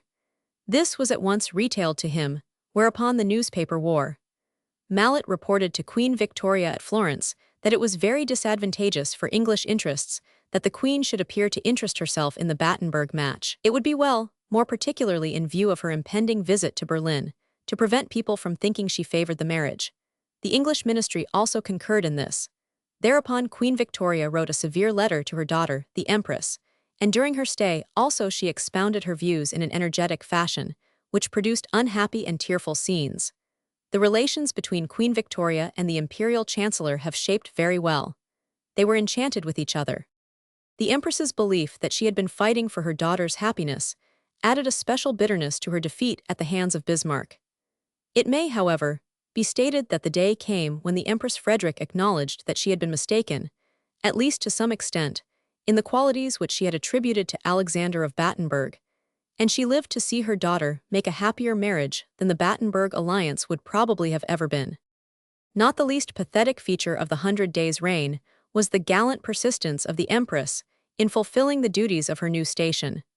She only held one court, and one who was present has left a vivid description of the strange scene. The Empress was dressed in the deepest mourning, indeed wrapped in black from head to foot, her face hidden by a crape veil, while a long procession of women likewise veiled and crape filed past the throne, their black gowns high in the neck and skirts banded with crape a quarter of a yard wide, while long folds of double crape fell upon the floor in guise of court trains. On May 24, the marriage of Prince Henry, the second son of the Emperor and Empress, to his cousin, Princess Irene of Hesse, was celebrated at Charlottenburg. It was a bright and happy day in the midst of sadness, and everything was done to surround the ceremony with brilliance. Death was now drawing very near to the doomed emperor. On June 1 he was conveyed by boat from Charlottenburg to the new palace, where he had been born, where he had spent the happiest days of his married life, and the name of which he now changed to Friedrichsgrün. But he was not allowed to die in peace. His last days were disturbed by what is known as the Puttkamer incident. Puttkamer, a typical Bismarckian, had been Minister of the Interior for 7 years. In his official announcement of the old emperor's death, he had actually made no allusion to the new emperor. The latter, in consequence, insisted on the minister's retirement as the condition of his signing the bill prolonging the life of the Reichstag to 5 years. Puttkamer's resignation was gazetted on June 11, and on the same evening, Prince Bismarck gave a dinner at which the fallen minister was the guest of honor. The Emperor Frederick died at Friedrichsgrün on June 15. The first message written by the widowed empress was to the aged Empress Augusta. She whose one pride and happiness it was to be the wife of your son grieves with you, afflicted mother. No mother ever had so good a son. Be proud and strong in your sorrow. Chapter 18. Early Widowhood, the Fall of Bismarck. It is said that one of the last acts of the dying emperor was to place Bismarck's hand in that of the Empress as a token of reconciliation. But there was no reconciliation. On the contrary, the Emperor Frederick was no sooner dead than Bismarck once more became all-powerful, and ruthlessly he used his power. The accession of the young Emperor William was followed by an astounding outburst of violence against the Empress Frederick on the part of Bismarck's tools, his agents in the press and elsewhere. Indeed, the Empress once told an intimate friend that no humiliation and pain which could be inflicted on her had been spared her. The first humiliation took a strange and terrible form. A cordon of soldiers was drawn round the new palace, when the Emperor Frederick was known to be dying, in order that no secret documents might be removed without the knowledge of the new emperor. The Empress, aware that this was the work of Bismarck, requested an interview with him, but Bismarck replied that he had no time, as he was so fully occupied with his master, the new emperor. As a matter of fact, everything at the new palace which the late emperor or the Empress Frederick considered to be important had been placed out of Bismarck's reach. For a considerable time, these private papers were entrusted to the care of a person in the Empress's confidence, who resided outside the country. Ultimately, they were sent back to Germany. Unfortunately, not all the late emperor's papers had been so carefully guarded, and to the anguish of his widow, his memory became involved in acute, and it may even be said degrading, controversy. In the well-known review, the Deutsche Rundschau, Dr. Jeffkin, a liberal publicist who had been honored by the Emperor Frederick's friendship, published extracts from the diary of the late sovereign. They were designed to defend his memory against his traducers, and in particular to prove that it was he who suggested the united German Empire. It seems that the diaries were found locked up at the Villa Zirio, and it was stated that they were given, or at least shown, by the Emperor Frederick to Baron von Roggenbach, the Baden statesman. Bismarck at first affected to believe, and apparently he succeeded in persuading the Emperor William, that the published extracts were forgeries. The offending number of the review was accordingly suppressed, and Jeffkin was arrested on September 29 on a charge of high treason. He was acquitted of criminal intention in the following January, and in the interval the Cologne Gazette charged Sir Robert Morier, then British ambassador in St. Petersburg, with having given information to Marshal Bazaine of the movements of the Prussian forces in 1870. Fortunately, Morier was able to produce convincing documentary evidence of his innocence, but it was generally felt that this monstrous attack on the Empress Frederick's old friend was really directed against the Empress herself. The Empress behaved with the greatest dignity and self-restraint during this time of bitter persecution, and in the many diaries and memoirs of the period, we can find but one reference which reveals how she really felt. This reference is in Sir Horace Rumbold's Recollections. He tells of the deep feeling with which the Empress spoke of the suffering she had passed through and the wrongs she had endured. She spoke of them with an exceeding bitterness, emphasizing what she said with clenched hands and betraying an emotion which suddenly gained me, and more than explained the Queen's well-known reference to her as her dear persecuted daughter. It may be asked why the young Emperor William did not intervene to protect his mother from the hostility of his chancellor.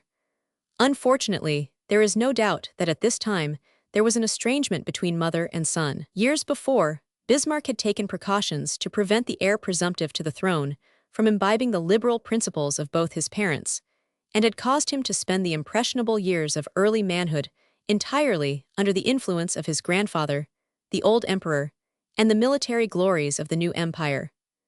Bismarck no doubt thought that he had obtained a complete ascendancy over his new master. It was significant that whereas on his accession, the Emperor Frederick had addressed his first message to the nation at large through the Chancellor, the Emperor William addressed his first messages to the army and navy, the civilians having to wait a day or two for their recognition.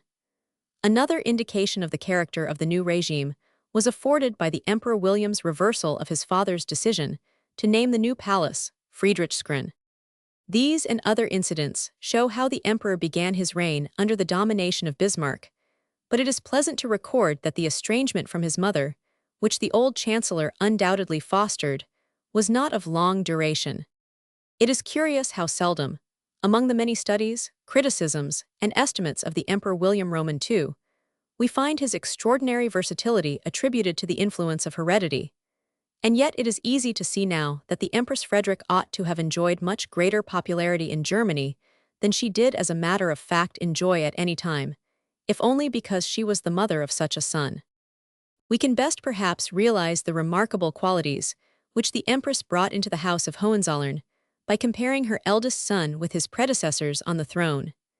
King Frederick William Roman IV had a mind which appeared incapable of appreciating matters of greater importance than the etiquette of courts and the prescriptions of medieval heraldry. As we know, during the last years of his life, his intellect was clouded much in the same way as was that of King George Roman III of England. King Frederick's brother and successor, the old Emperor William, possessed remarkable strength of character combined with little capacity or intellect, as Bismarck very frankly explained, both to his creature, Bush, and in other recorded expressions of opinion.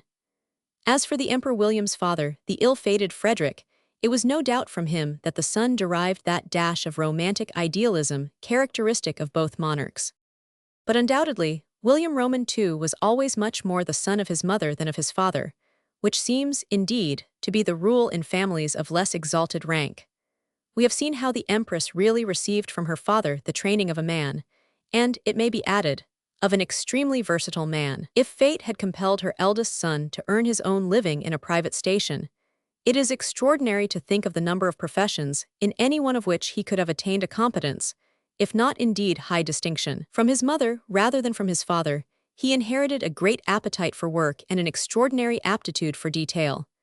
And he showed himself at different times to have had in him the making, not only of a soldier and a sailor, but of a musician, a poet, an artist, a preacher, and an orator. Compare this with his grandfather, the old emperor, who, if he had not been born in the purple, could only have been a soldier, and not, it must be added, one who could have held very high commands. Compare him again with his father, the Emperor Frederick, if he had not been born in the purple, though he certainly showed greater military capacity than the old emperor, nevertheless would probably not have been happy or successful in any private station other than that of a great moral teacher.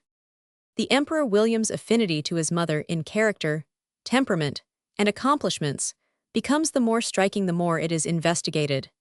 He shared with her a certain impulsiveness, a deficiency in what is ordinarily called tact, which really amounts to a constitutional inability to appreciate the effect which a particular word or action will necessarily have on other people. This, which seems a negative quality, is really a positive one, interwoven with a high courage and a contempt for the mean little dictates of conventional prudence, which have always commanded the admiration of generous minds. This remarkable similarity between mother and son assuredly furnishes the key to the somewhat complex question of their relationships at different periods. They were in fact too much alike for their relations to be always harmonious. The widowed empress did not owe all her unhappiness to Bismarck alone. In 1889, Gustav Freytag published a volume of reminiscences of the Emperor Frederick, which attracted a great amount of attention, more perhaps than they intrinsically deserved. But Freytag's position among German writers as novelist, poet, dramatist, and historian was so great that everything he wrote had its importance, and in addition to that it was known that he had at one time been admitted to the confidence of the then Crown Prince, whose political liberalism he appeared to share. Freytag was a Silesian by birth, and this no doubt did him no harm with the Emperor Frederick, who was warmly attached to Silesia, and delighted in the graphic pictures of life in that province, which Freytag drew in his novels. The Empress made Freytag's acquaintance in the early years of her married life. Indeed, the first German novel which she read with her husband was Freytag's Saul und Haben.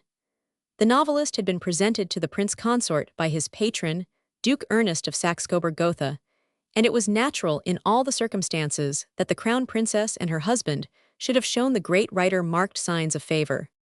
It is all the more extraordinary, therefore, that in his reminiscences, Freytag should have drawn such a picture of the Emperor Frederick as must have deeply distressed his then newly made widow. It was a picture which she herself knew to be inaccurate, and which indeed could only gratify the personal hostility of Bismarck and his adherents. There is no need to linger long over this picture, but it demands some notice because it, so to speak, gathers together in a convenient form the principal features of what may be called the Bismarckian view of both the Empress and her husband. It has been said that Freytag apparently shared the Crown Prince's liberalism, but he was also steeped in Prussian particularism, and it was this that brought him to his almost blind admiration of Bismarck and rendered him incapable of appreciating the political conceptions of the Emperor Frederick. Freytag, indeed, was a bad judge of character, the presentation of which was his weak point as a novelist. Allusion has already been made to the fact that the Crown Prince invited Freytag to accompany him with the Third Army in the Franco-German War, and the reminiscences terminate soon after the Battle of Sedan. After 1870, the Crown Prince hardly ever saw Freytag, and never with any real intimacy. Yet on this slender foundation of knowledge, the novelist revived, under the specious cloak of affection, some of the worst charges of the reptile press, and of the insulting commentary which Bismarck published on the late emperor's diary. The principal charge for our purposes here is that the Crown Prince was subjected to foreign influence and was entirely dominated by his wife. In effect, Freytag suggests that through the Crown Princess, Princess Alice, and other members of the English royal family, important secrets of German military movements reached the French commanders. Both the Empress Frederick and Princess Alice, he says, wrote to their august mother and the family in London, and what crossed the North Sea could be sent to France again in letters a few hours later. It is therefore not unnatural that the French learned by way of England a variety of news about our army which with greater propriety would have remained concealed. Such a charge is incapable of complete disproof, but at any rate it is obvious that Freytag could know nothing of the contents, either of the Crown Prince's letters to his wife, who was at that time working day and night in the German hospitals, or of the letters of the Crown Princess and her sister to their relations in England. Yet he describes Princess Alice as, at heart during the whole of the war, a brave German woman, which is a plain insinuation that the Crown Princess had not her whole heart in the success of the German arms. The whole plan of denigrement is the more subtle, for Freytag professes the most ardent admiration for the ability of the Crown Princess, her rich natural gifts, and her keen soaring intellect. At the same time he says, the Crown Prince's love for her was the highest and holiest passion of his life, and filled his whole existence. She was the lady of his youth, the confidant of all his thoughts, his trusted counselor whenever she was so inclined. Arrangements of the garden, decorations of the house, education of the children, judgments of men and things, were in every respect regulated by him in accordance with her thoughts and wishes. It is perfectly intelligible that so complete an ascendancy of the wife over the husband, who was destined to be the future ruler of Prussia, threatened to occasion difficulties and conflicts, which perhaps would be greater for the woman than the man, greater for the wife who led and inspired the husband whose guidance she ought to have accepted. Here again we see the limitations of Freytag's undoubtedly great intellect, as well as his instinctive German middle-class conception of woman's sphere. To the North German, the idea of woman as a comrade, as being even approximately on a level with her husband, was then, and is still to a great extent, inconceivable. In that view of matrimony, the wife is really a chattel, or at best a respected housekeeper. It may be asked, how could Freytag have supposed that the Emperor Frederick would have submitted to such domination on the part of his wife? The answer is that Freytag's conception of the emperor's character was hopelessly erroneous. He is obliged to confirm his title to be considered the originator of the idea of a German empire, but he attributes it to a mere love of pomp and ceremony, a passion for court millinery. The plain truth is that few monarchs have been simpler in their personal tastes than the Emperor Frederick. The etiquette, the monotony, and the restraint of court life bored him, and he was never so happy as when he could escape to the congenial society of savants, artists, and writers. It is certainly true that his imaginative and poetical gifts induced him to try to infuse some elements of dignity and meaning into the routine of court ceremonial, but that he cared for such ceremonial in itself, or attached to it any greater value than that of symbolism, is frankly absurd. Freytag even accuses the Crown Prince of having been ready to risk civil war in order that he might secure the creation of the imperial dignity after the Franco-German War. This is based on a misapprehension of the prince's discussions with Bismarck at Versailles. The Crown Prince believed that force would be unnecessary, and that the South German states would accept the constitution proclaimed by the majority of the princes assembled at Versailles. It is possible that he would have advocated compulsion if Bavaria and Württemberg had thrown themselves into the arms of Austria, but he well knew that that contingency was in the last degree improbable. Early in 1889, the Empress Frederick suffered another bereavement, which, though not of course to be compared with many which she had endured, nevertheless added perceptibly to her state of melancholy and depression. This was the death of the venerable Empress Augusta, which broke a much-valued link with the happy past. From those days in the early 50s, when that highly bred and highly cultivated princess had become Aunt Prussia to the royal children at Windsor, and even more after the marriage of the Princess Royal, she had remained a loyal and most kindly and affectionate friend to her daughter-in-law. The two royal ladies looked upon life from widely different angles, and the elder must often have disapproved of the way in which the younger interpreted her duty. But the Empress Augusta never faltered in her admiration and affection for one who was so entirely unlike herself. And in these latter days, the death of the Emperor Frederick had brought them, if possible, even more closely together. The dramatic fall of Bismarck, the dropping the pilot of Sir John Tenniel's memorable cartoon in Punch, occurred in March 1890. It could hardly have been regretted by the Empress Frederick, but she was far too magnanimous, and we may add too well aware of Bismarck's incomparable services to the empire, to regard the event as in any sense a personal triumph for herself. What is truly astonishing, in view of all that had passed, is that the fallen minister should have turned to her for sympathy, and should even, according to some authorities, have begged her to exert on his behalf her now growing influence with her son. It is said that she then reminded him that his past treatment of her had deprived her of any power of helping him now, but such an answer does not accord with what we know of the Empress's whole character. She was surely incapable at such a moment of adding anything to the humiliation of her old enemy. Besides, Professor Nippold speaks of Bismarck's having himself written. Her influence over her husband was very great at any time, and became greater with the years, to culminate at the time when he was emperor. But also in her was the conviction that my position close to the throne was in the interest of the dynasty. There are, indeed, different versions of what took place in the now famous interview between Bismarck and the Empress Frederick. It is quite possible that she regarded the minister's dismissal from office as an imprudent and even dangerous step. However that may be, Prince Hohenlohe declares that Bismarck did not entreat the Empress to intercede for him with the Emperor. He merely said, when the Empress asked if she could do anything for him, "I ask only for sympathy."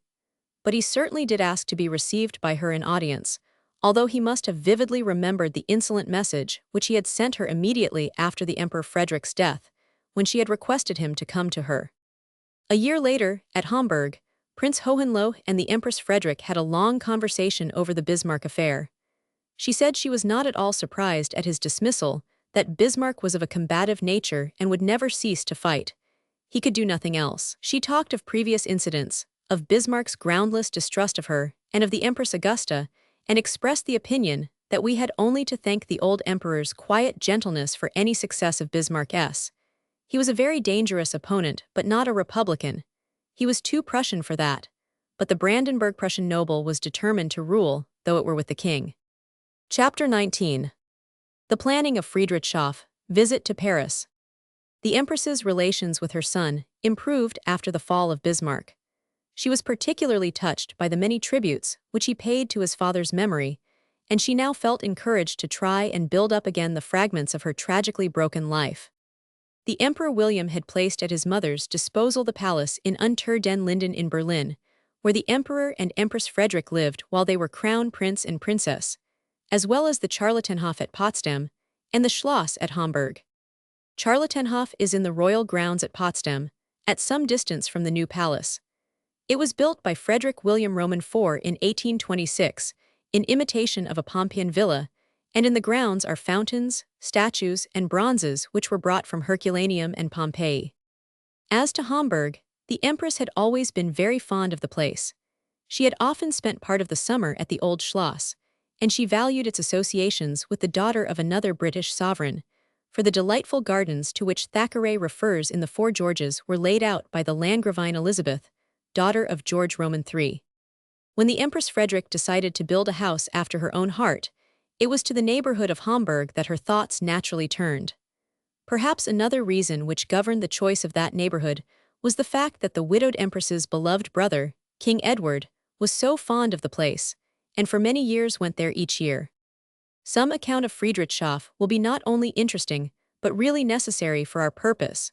For this noble castle and estate at Kronberg in the Taunus Mountains were so entirely the creation of the Empress's own mind and taste that they throw a strong light on her personality and character. Her Majesty was able to build Friedrichshof out of the large sum, estimated at nearly $250,000, which she had inherited from an intimate friend, the Duchess of Galliera, within a few months of the emperor's death. In the days when, as crown princess, she was living at the old castle at Hamburg, the empress had once visited Kronberg. After the tragic events of 1888, Her Majesty longed to have a place of her own where she could occupy her mind in building and improving. The empress remembered the visit to Kronberg, and as the inquiries she caused to be made as to its climate, soil, and so on, proved satisfactory, she decided on the purchase without delay. The owner was one Dr. Stable, son-in-law of Mr. Ries, a Manchester manufacturer who built the short line of railway connecting Frankfurt with Kronberg. The property consisted of a villa and a few acres, but, as some neighboring properties were bought up, the estate was enlarged to some 250 acres. Fortunately, the pine forests surrounding the estate were communal property. The empress resolved that Friedrichshof should be primarily a memorial to her husband, a sort of model domus regalis, as was shown by the pathetic inscription on the porch, Friedrichsei Memori. The first thing to do was to make roads, and this, with draining, building, and planting, occupied fully 4 years, from 1889 to 1893.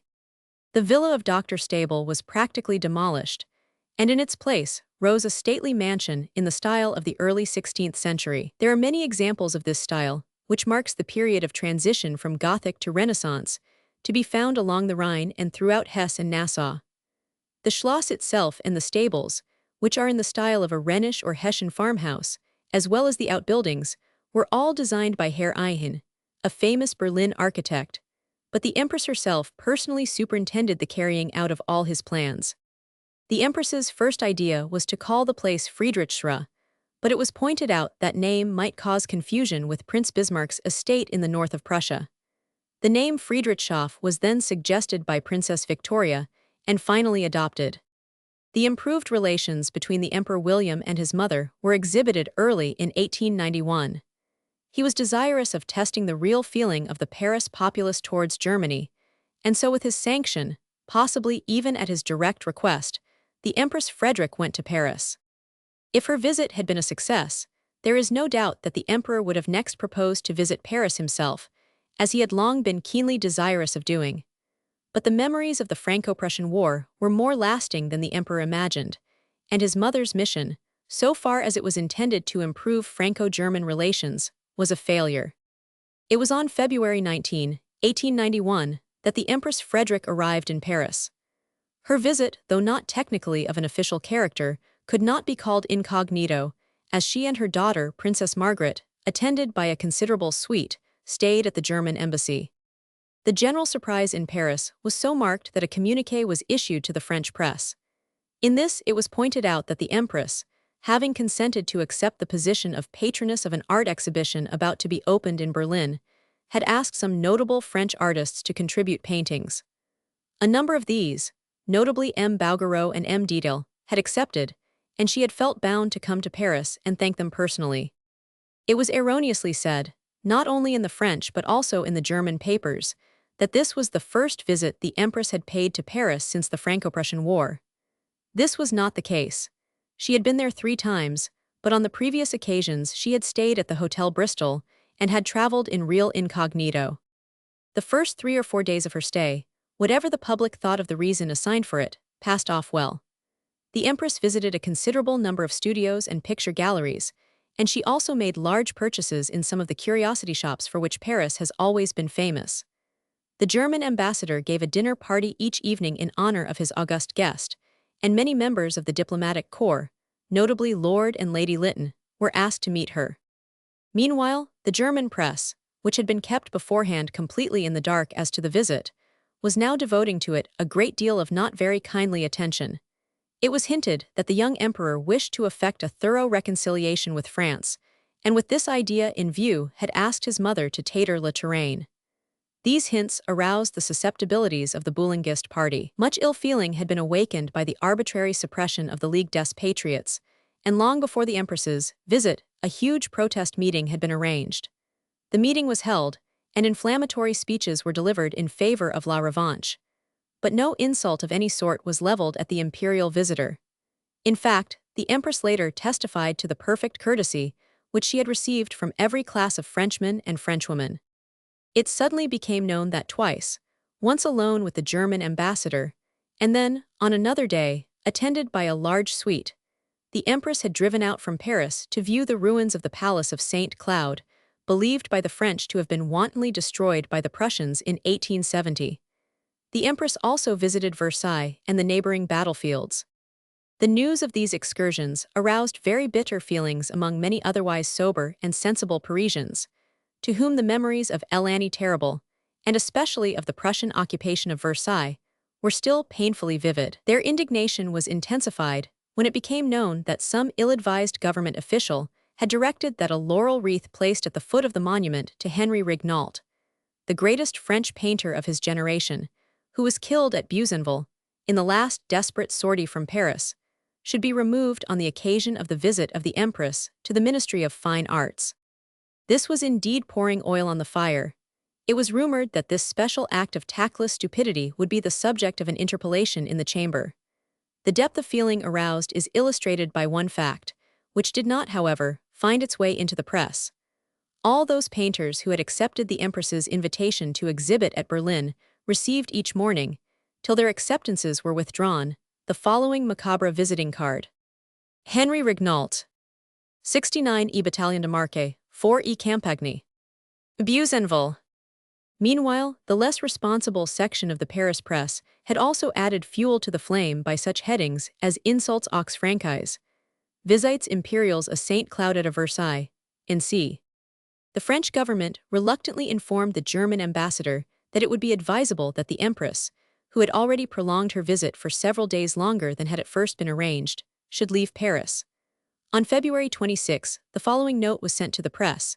The Empress Frederick will leave Paris tomorrow morning for London at 11:30 via Calais. As a matter of fact, the imperial party left for London the next day by the 10 o'clock express via Boulogne. But the incident was by no means over. The French artists who had accepted the invitation to exhibit their works at Berlin all withdrew their acceptances, and as a result, the German press burst forth into most violent and coarse abuse of France and of the French. Indeed, it looked at one moment as if nothing could prevent the two nations from rushing at each other's throats. The Empress was greatly distressed, and it is on record that she wrote to her son a long private letter, pointing out that she had been personally very well received, and indeed most courteously treated, during her stay in Paris. It is clear that in France all parties, and even those members of the diplomatic corps who were personally attached to the Empress, regretted, if they did not blame, her imprudence, for what had finally lighted the tinder was the expedition to Versailles. With all her love of French art and her sympathy with the French intellectuals, her great admiration for Renan was well known. The Empress Frederick had always taken on the whole what may be called the German view of the French character. That is, she regarded the French as gay, frivolous, and lacking in ballast and in the deeper qualities of humanity. If they had been what their imperial guest believed them to be, the nation as a whole would have shrugged its shoulders and diplomatically remained silent, however froissy it might have been at such lack of tact on the part of a great personage. Some months later the Empress spoke of the matter to English friends with deep regret, but still with a curious lack of understanding. She even mentioned the subject to the then French ambassador in London, M. Waddington, eagerly telling him that she had experienced nothing but respect and even sympathy during the first part of her visit, and expressing her astonishment and distress at the feeling her visit to Versailles and the battlefields round Paris had provoked. She had brought herself by then to share Queen Victoria's view, namely, that the whole thing had been a more or less histrionic demonstration against the French government. It showed, however, the Empress's largeness of mind that during this same visit to England, which followed her hasty departure from France, she spoke with the warmest admiration of the verse of Paul Déroulède, the great chauvinist leader of the Revanche party. This was the last intervention of the Empress Frederick in public affairs. In the following year the Empress had the grief of losing a very old friend in the person of Lord Arthur Russell. Of these three gifted brothers, who were at once so alike and so different, she said pathetically, "The chief charm of the two others to me used to be that they were Lord Odo's brothers, until I came to know them well and to appreciate each other for his own sake." There burst forth, late in the year 1892, A most extraordinary scandal in which the Empress Frederick, although the affair was almost ostentatiously unconnected with her, could not but be deeply interested. Various members of the imperial family, as well as members of their households, began to be assailed with scurrilous anonymous letters, which not only contained shrewd and well-aimed abuse of each individual, but which also revealed all sorts of shameful secrets to those from whom they had been sedulously hidden. Long-buried family skeletons were dragged out into the light of day, and no one was spared. Indeed, the greatest sufferers were those most closely clustered round about the throne. There was, however, one exception. The widowed empress was neither attacked nor even mentioned, and the attempt was evidently made, by the writer or writers of these extraordinary communications, to respect, as far as was possible, the feelings and prejudices of the emperor's mother. Nothing was left undone to discover the perpetrators of this most evil and incomprehensible practical joke, if practical joke it was. At first it was supposed that the letters emanated from two people, presumed to be husband and wife, but soon it became clear to thoughtful investigators, and these comprised all the more intelligent members of the Berlin court world, that many more than 2 or even 3 persons must be implicated in the conspiracy. Indeed, the Empress Frederick is said to have observed to a friend that she felt sure that many of those who had at first been victims had now become aggressors, and that practically everybody was taking the opportunity of slinging mud by way of revenge for real or fancied injuries. This is not the place to deal with the long and complicated story of what came to be known as the anonymous letter scandal. No really satisfactory conclusion was ever attained. Even now German opinion, notably among those chiefly concerned with the exhaustive investigation which took place by the emperor's command, is hopelessly divided. The affair ended in the imprisonment, unjust as it turned out, of a high court official, in a fatal duel, and in many tragicomedies. Chapter 20. Life at Friedrichshof. For many interesting details and anecdotes in the following chapter, we are indebted to a valuable pamphlet entitled Reminiscences of Victoria Empress Frederick, by Professor G. A. Leinhaus, her honorary librarian. During the building of Friedrichshof, the Empress took up her residence at Hamburg and drove over every day, being on the friendliest terms, not only with the architect and builder, but also with the masons and the other workmen. One might say that she watched the laying of nearly every stone, and she must have felt sorry when the work was done. Still, there was plenty of occupation left for her, when the building was finished, in superintending the furnishing and other arrangements. At this time she showed not the least sign of failing health or strength. Indeed, for her age she was remarkably strong and even robust. There is no need to enlarge upon the details of the drawing rooms and other apartments of the castle, but some of the pictures and sculpture were of particular interest. For instance, there were many curious portraits of members of the House of Hanover, a sketch by Titian of the Emperor Charles V of Germany, a fine portrait of Frederick the Great, and many busts and statues of the Empress's relatives, including a beautiful marble bust of her son, little Prince Waldemar. The fireplace in the library deserves mention, being of Istrian stone in the Venetian style. Indeed, all through the castle the fireplaces were of remarkable artistic beauty. Thus, that in the great dining room was of marble supported on columns, and surmounted by a bust of the Emperor Frederick. In the library was placed a replica of the altarpiece in Cologne Cathedral, representing the adorations of the Magi. The bookcases, running nearly all round the room, contained the Empress's collection of some 30 years. One case was devoted entirely to books dedicated to her, and the authors of many of them had been admitted to her personal friendship. Another section contained all the books written on the subject of the English royal family, and many of these were gifts with inscriptions in Queen Victoria's large, clear handwriting.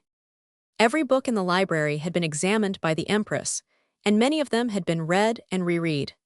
This was notably the case in the section devoted to political economy, a subject in which she was intensely interested. Here were to be seen all the works of Jeremy Bentham, a gift from Dean Stanley. Here, too, were kept the Empress's marvelous collection of autographs, begun when she was 12 years old, and containing the handwriting not only of practically all the royal personages of Europe, but also of statesmen, artists, and literary and scientific men, who had all made their mark in their several callings. The Empress was indeed a collector. Her possessions afforded her intense pleasure. To use her own expressive phrase, one loves one's own things so much, one strokes them with one's eyes. There was arranged in glass cases her collection of coins and medals, which contained some particularly fine and rare examples from the Brandenburg Prussian, English, French, and Vatican mints. One case was devoted to a numismatic portrait gallery of her own relations. Her collection of photographs, each properly titled, took up 300 portfolios. When going over these, the Empress would wax enthusiastic over the views of the places where she had herself stayed, particularly those in Italy, such as Rapallo, S. Margherita, Bavino, and Portofino. A favorite city of hers was Trieste, of which she seemed to know every stock and stone. In the library, too, there was much to recall the Emperor Frederick. Every word that her husband had ever written, however trivial, the Empress carefully preserved. All his marginal notes were treated with fixative, and one of her chief cares when sending any books to institutions was to make sure that there was nothing written in her husband's own hand in them.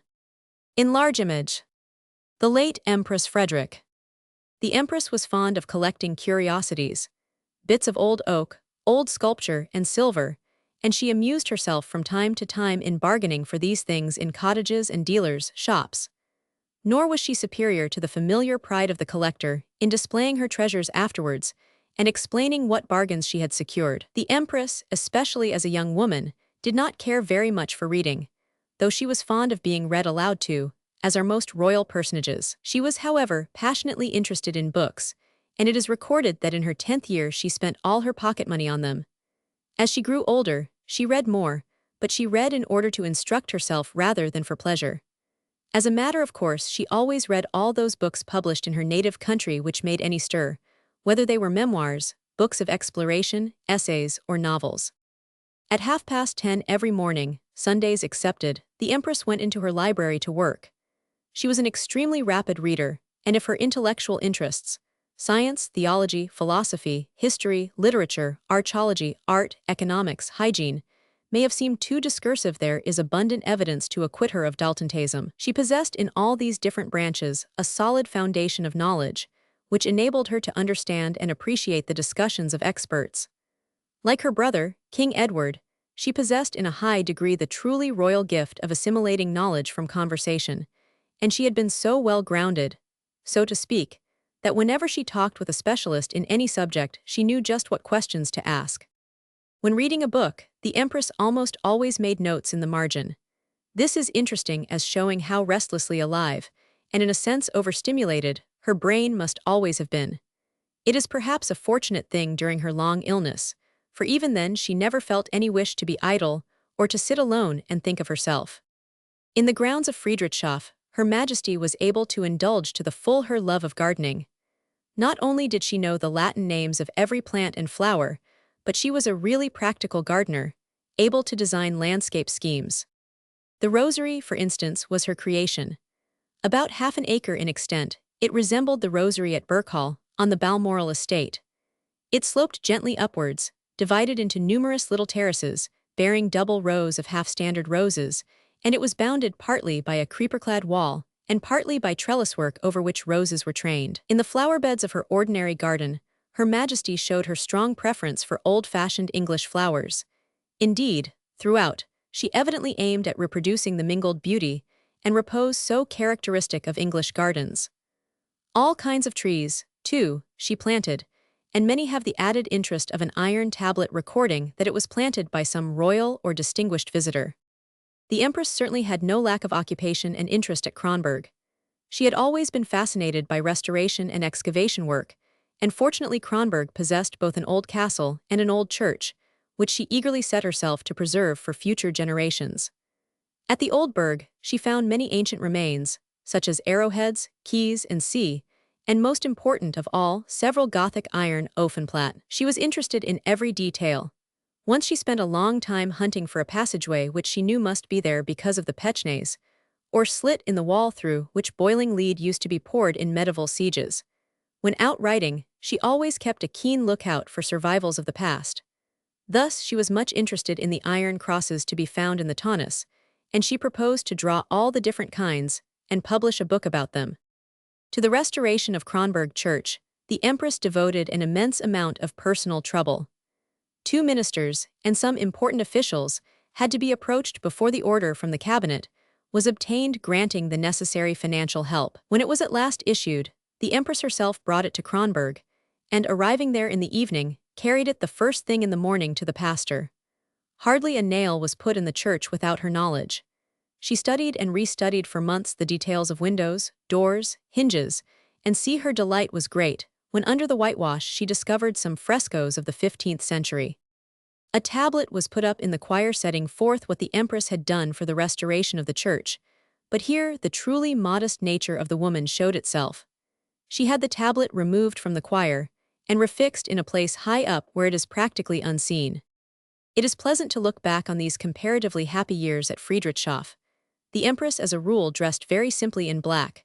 Her only jewelry were 2 gold rings, one with a sapphire and 2 diamonds, and the other a smooth ruby, while a miniature of the Emperor Frederick hung round her neck. She was up early every morning. She liked to see everything bright and gleaming in the castle, and not a speck of dust was allowed. At 8 o'clock it was her habit to go out riding for 2 hours. She was an excellent horsewoman and full of daring.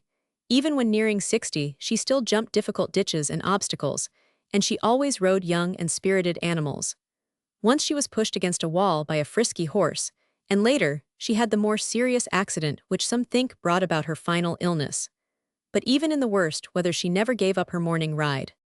During her widowhood, the Empress had at last the joy of knowing that she was really loved and understood by her neighbors, both gentle and simple. She was regarded at Kronborg much as Queen Victoria was regarded in the neighborhood of Balmoral. She made herself acquainted with practically the whole population, not only with the poor, on whom she was able to shower intelligent gifts and much practical good advice, but also with that difficult intermediate class, who, all the world over, generally remain out of touch with the great house of the village. People of this class dwelt in little chalets which began to spring up over that healthy and beautiful neighborhood, but even their thorny pride was not proof against the Empress's friendliness, in which there was never any touch of condescension or patronage. There were not a few artists living in the neighborhood, and with some of these, the Empress was on specially intimate terms. She was fond of dropping in and finding them at work. The Empress was full of quaint conceits and ideas. Thus, when she was going to see an artist or anyone in whom she took a special interest, she liked to choose his birthday for the visit. Her energy was extraordinary. One observer who saw a great deal of her in her widowhood declares that she used to go upstairs and downstairs like a young girl, and when she greeted the company assembled at table, every compulsion of etiquette seemed to be instantly removed. Naturally, Kronborg benefited by her great knowledge of hygiene. To the elaborately equipped hospital which she founded there, she gave the most punctilious care. She often cut her roses herself and took them to the sick. The Empress also built a poorhouse, a Victoria school, and a library for the people, and she arranged the Victoria and Kaiser Friedrich public park. She hated leaving Kronborg every autumn. "The departure is dreadful to me," she said on one occasion. "When I am traveling I feel like a mussel without its shell." Professor Nippold, in his book on the first 2 German emperors, has drawn a very sympathetic and understanding picture of the Empress Frederick. She had, he says, a most cheerful temperament and a rapid eye for the humorous, in spite of so many terrible blows of fate. She always saw everything from the good side and quickly forgave people their faults. No one was allowed to speak ill of anyone in her presence. She was often misunderstood and unjustly accused, and when she saw things written against her in the papers she was terribly wounded. For instance, it was said that she had prevented the building of a tower on the Altkönig for the public to enjoy the view, but the fact was that she had never heard anything about the proposal. Sometimes, she could hardly be restrained from answering some of these base accusations. She was also accused of parsimony, and her income was enormously exaggerated. The claims on her purse were innumerable. She had 42 philanthropic institutions which she had to help, and in one year there were 37 bazaars, to each of which she had to send gifts. Altogether, her expenses were enormously heavy. When the Empress is blamed for being a thorough Englishwoman, let it be said at once, exclaims Professor Nippold, that everything good and praiseworthy in England she tried to introduce into her own adopted country. She was always vexed and pained when things were said against England, more especially in the case of England's colonies. The English, she would say, arrange everything in the colonies most beautifully: roads, railways, post, telegraphs, hospitals, schools, and police, and then everyone, to whichever nation he belongs, can trade undisturbed. And I cannot think that for that England should be thanked in such an evil way. Many people regarded it as an injustice to Germany that she should have had such warm sympathies with England. She was through and through an Englishwoman, if not by descent, yet by every impression received in childhood and by education. The professor goes on to express the opinion that no Englishman or Englishwoman of whatever age ever gives up his or her nationality and love of country, in whatever circumstances they may find themselves. A contrast to so many Germans, who are far less faithful to their nationality. The Empress Frederick, as eldest child of Queen Victoria of England, had the title of Princess Royal, and she could not help feeling herself the first princess of a wonderful empire of very old culture, and this proud feeling never left her. This estimate and defense of the Empress is particularly valuable, as coming from a man of shrewd intelligence and observation, who was himself a German. On another occasion, Nippold wrote of the Empress with clear insight. One thing this distinguished woman never understood: to hide her feelings. She never posed. Everything was sincere in her in the true sense of the word.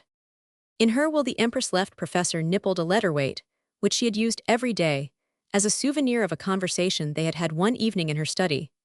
This letter weight, which always lay on her table, was composed of an old Roman bronze, a broken sphinx figure on a marble slab.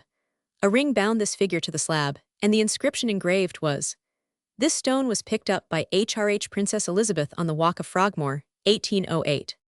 Professor Nippold goes on to say that while the Empress was talking to him, one evening a telegram arrived, which obviously had to do with the crisis, which led to the Greco-Turkish War. As Nippold saw that she was much preoccupied with the telegram and had to think of the answer, and yet did not want to send him away, he delicately asked to be allowed to wait and look at the pictures. When the Empress resumed the conversation, the professor asked about a picture which hung in the study. She named the different figures in the group, among them being that young Princess Elizabeth who had found the stone. That she should have left Nippold the letter weight showed, as he truly says, the wonderful memory and kindly attention in which consists la politesse des princes. The Princess Elizabeth married one of the last counts of Hesse-Homburg. Since then a monument to that royal house has been erected in Hamburg, and in the Emperor's speech at the unveiling on August 17, 1906, occurred these words, "I commemorate the Landgravine Elizabeth, a daughter of George Roman III of England. She was a real mother to this country, and worked and cared for her adopted fatherland. The Hamburgers to this day think of her with real thankfulness and reverence." Professor Nippold gives a characteristic letter which he received from the Empress, evidently on the subject of those historical studies of the House of Hohenzollern to which, as we have already mentioned, the Emperor Frederick at one time devoted himself with ardor. The letter is so interesting, especially in the views which it expresses on the subject of royal biography, that to quote it in full needs no apology. Dear Professor, many thanks for sending the separate pages from the Deutsch Review of February, and for your excellent report, which has so much in it that does my heart good. You mean well and truly, not only as regards history, but also with the noble men who now lie in their graves, and whose deeds and influence should be properly appreciated in wide circles and through the proper medium. The work grows, however, even as you work upon it. The subject becomes more and more important, and one should ask oneself whether the time has come thus to lift the veil. Would it not be wiser and more cautious to close these papers for the review, and then to continue your labors, so that later a book could appear for which we could utilize this material, but not lightly or too soon? The letter of which you send me a copy, from our Kaiser Friedrich Wilhelm Roman IV, should not, for instance, appear without the letter from my father, but that would arouse a fearful storm of discussion. In the political world, there is so much tinder ready that one must do all one can to avoid bringing in anything exciting. As long as Bismarck is alive, it is very difficult. Also, these things affect my mother, so that I should like very much to have a serious talk with you before the publication continues in the Deutsch Review. Professor Rank has handled the life of Friedrich Wilhelm Roman IV as the court here wished it to be treated. Similar books have now appeared, with authorization, with regard to the Kaiser Wilhelm, and in Weimar, I believe, someone is writing a book on the Kaiserin Augusta. All these writers, however, are strictly conservative and orthodox in religion, therefore one-sided. And of all those currents which flowed into the lives of the dead, no word is spoken in the sense that I mean. It is impossible thus to omit and yet give the public a true picture of the persons, of their time, and of the parts they played. You will see for yourself the consequences of such publication. You have more experience than I, and perhaps you can reassure me. Chapter 21. Last years. During the last years of her life, the Empress Frederick paid repeated visits to England, where she had many attached friends. She much enjoyed a visit to the Bishop of Ripon in 1895, when she was able to study the wood carving in the cathedral, as well as Fountains Abbey and other places of historical interest. It was characteristic of her that only a few moments before she left Ripon, while she was actually waiting for the carriage to take her to the station, she exclaimed, "How much I should like to paint this view." Drawing materials and a paint box were brought her. She sat down, and in a few minutes produced a charming sketch of the cathedral amid fields and trees. As an artist, the Empress was undoubtedly far more than a mere amateur, especially in sculpture. It is said that on one occasion, having given a commission to the famous German sculptor, Uphues, for a colossal statue of the Emperor Frederick, she visited his studio one day when he was at work on the clay model. This did not seem to her to promise a good likeness, and she thereupon set to work on the clay herself, and in about half an hour she quite transformed the model, so that when it was carried out in marble, it became universally recognized as the best presentment in existence of the emperor's features. Uphues also made a bust of the Empress herself, which was set up in 1902 on the Kaiser Friedrich Promenade at Hamburg. The Empress had first met the Boyd carpenters in 1866, soon after the death of Prince Sigismund. She happened to hear a sermon from the then Canon Boyd carpenter, which brought her much comfort, and the acquaintance then begun developed into warm friendship. The bishop had a great admiration for the Empress's sympathetic alacrity of mind. She had wide range, he writes, and quick intellectual sympathies. She understood a passing allusion. She followed the track of thought. There were no irritating delays. There were no vacant incoherences in an observation, which show that the thread has been lost. She had read, she had thought, she had traveled, she had observed, she had mixed with many of the foremost minds of the time, she had taken practical part in many great and humane enterprises. Consequently, her range was large, and her mental equipment was well furnished and ready for use. Conversation with her could never become insipid. The Empress always did everything she could to improve Anglo-German relations, and the feeling aroused by the famous telegram which her son sent to President Kruger in January 1896 keenly distressed her. She wrote to her old friend Sir Mountstuart Grant Duff, "But even this most sad episode between our two countries has not shaken my faith in our old opinions that there are many, many higher interests in common, why we should get on together, and be of use to each other in helping on civilization and progress. I trust that a good understanding will outlive hatred and jealousy." And again, when I think of my father and of all his friends and of our friends, it appears to me almost ludicrous that Germany and England should be enemies. In 1897, the Empress Frederick took part in the Diamond Jubilee, driving in the procession with Princess Henry of Battenberg. The sight of the two widowed sisters, who had put aside their grief to join in that great day of national rejoicing, deeply touched many of the spectators. The Empress herself wrote of this occasion in which she gladly and thankfully joined with proud heart. The weight of lonely, hidden grief often feels heaviest when all surroundings are in such contrast. And yet the heart of man is so made that many feelings find room in it together. So gratitude and thankfulness mingle with memories, so sad that they can never lose their bitterness. Madame Waddington, the wife of that old Rugby and Cambridge man who filled with such distinction the post of French ambassador in London, has left a record of a conversation she had with the Empress in August 1897. Madame Waddington, who was an American by birth, was struck by a question the Empress asked her, namely, whether she did not find it difficult to settle down in France after having lived 10 years in London, the great center of the world. Madame Waddington replied that she was not at all to be pitied for living in Paris, that her son was a Frenchman, and all his interests were in France. She adds, "Au fond, notwithstanding all the years she has lived in Germany, the Empress is absolutely English still in her heart." They had some talk about Wagner, and Madame Waddington informed the Empress that there was a difficulty as to the performance of Die Meistersinger at the Grand Opera, owing to the fact that Frau Wagner considered the choruses too difficult to translate, or to sing with the true spirit in any language but German. The Empress replied, "She is quite right. It is one of the most difficult of Wagner's operas, and essentially German in plot and structure. It scarcely bears translation in English, and in French would be impossible. Neither is the music in my mind at all suited to the French character. The mythical legends of the cycle would appeal more to the French, I think, than the ordinary German life. The Empress was a real connoisseur in music, of which she had a wide knowledge, though her skill as a performer was considered to be inferior to that of Queen Victoria. Like her mother, the Empress Frederick was a great letter writer. She wrote in a mixture of German and English, choosing the most telling expressions, and she was in constant communication with various distinguished Englishmen for years.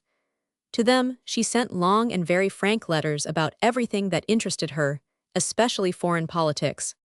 As has been already indicated in this book, the Empress was in the habit of showing far more clearly than most royal personages allow themselves to do, exactly what she felt about those whom she met, even for the first or second time. This found either an answering antagonism or a reciprocal liking in those with whom she was brought in contact.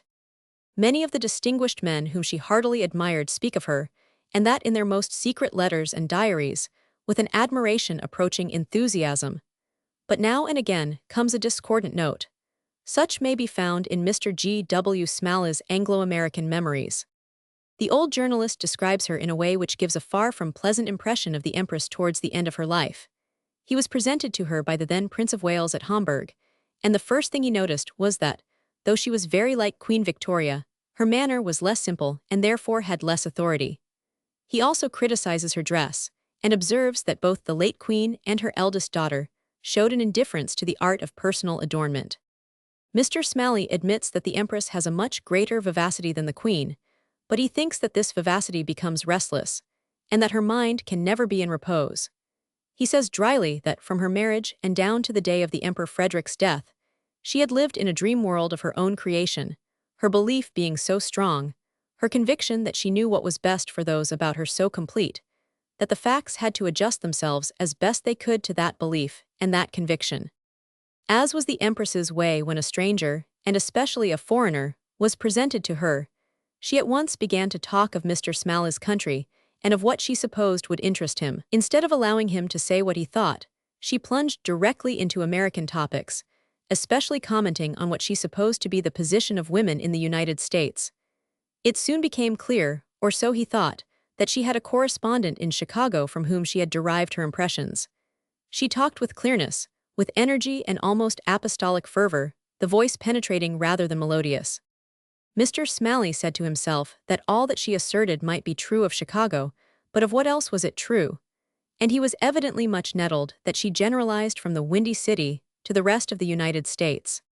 Instead of seeing, as probably most women would have seen, that she was speaking to an auditor who was fast becoming prejudiced, the Empress continued to unburden herself in the frankest, freest way to this journalist whom she had never met before. She even seems to have touched on politics, on Anglo-German relations, on the internal affairs of Germany. Never for a moment did this dreamer's talk stop or grow sluggish. Carlyle summed up Macaulay in the phrase, "Flow on, thou shining river." He might in a sardonic mood have done the same to this princess.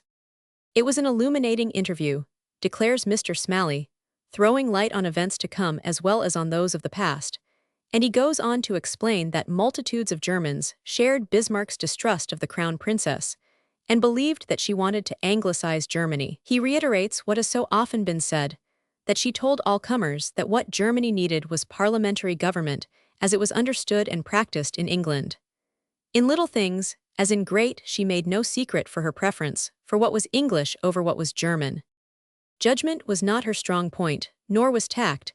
If I am to say what was her strong point, I suppose it would be sincerity. Her gifts of mind were dazzling rather than sound. Impulse was not always under control. Her animosities once roused never slept, as Prince Bismarck well knew. Seldom has a more prejudiced view of the Empress been given to the world, but it is interesting as showing how she sometimes impressed those who had been fascinated by the Bismarck legend when they were brought into passing contact with her eager, enthusiastic mind. To a fall from her horse at Kronberg, in the autumn of 1898, may be traced the beginning of that merciless disease which ultimately killed her. It was a bad accident, The horse reared, and the Empress fell on the wrong side on her head with her feet under the horse and her habit still clinging to the saddle. Her head was much bruised, and her right hand was injured and trodden on by the horse. She was not at all frightened, indeed she took it very calmly, observing, "I have ridden for 50 years, and it is natural that an accident must come sooner or later. But I shall ride tomorrow. I'm going to try and paint and write some letters in spite of my hand." But her injuries did not yield to treatment, and very soon began the long martyrdom of pain, which she bore for more than 2 years with the same stoic fortitude which the Emperor Frederick had shown. The disease was undoubtedly cancer, and it is suggested that it had been gathering force for quite a number of years. However that may be, it was certainly known in 1900 that a cure was impossible. The most terrible feature of these last months was the severe pain which seized her at intervals. It was characteristic, both of her courage and of her kindly nature, that during these attacks she would not see even the members of her family, to whom the sight of her sufferings would have been so distressing. But in the intervals she occupied herself with conversation, or one of her ladies would read aloud to her, and she even painted a little. Her son, the Emperor, was constant in his attentions, coming over almost daily from Hamburg, but even he was only allowed to remain with her a few minutes at a time.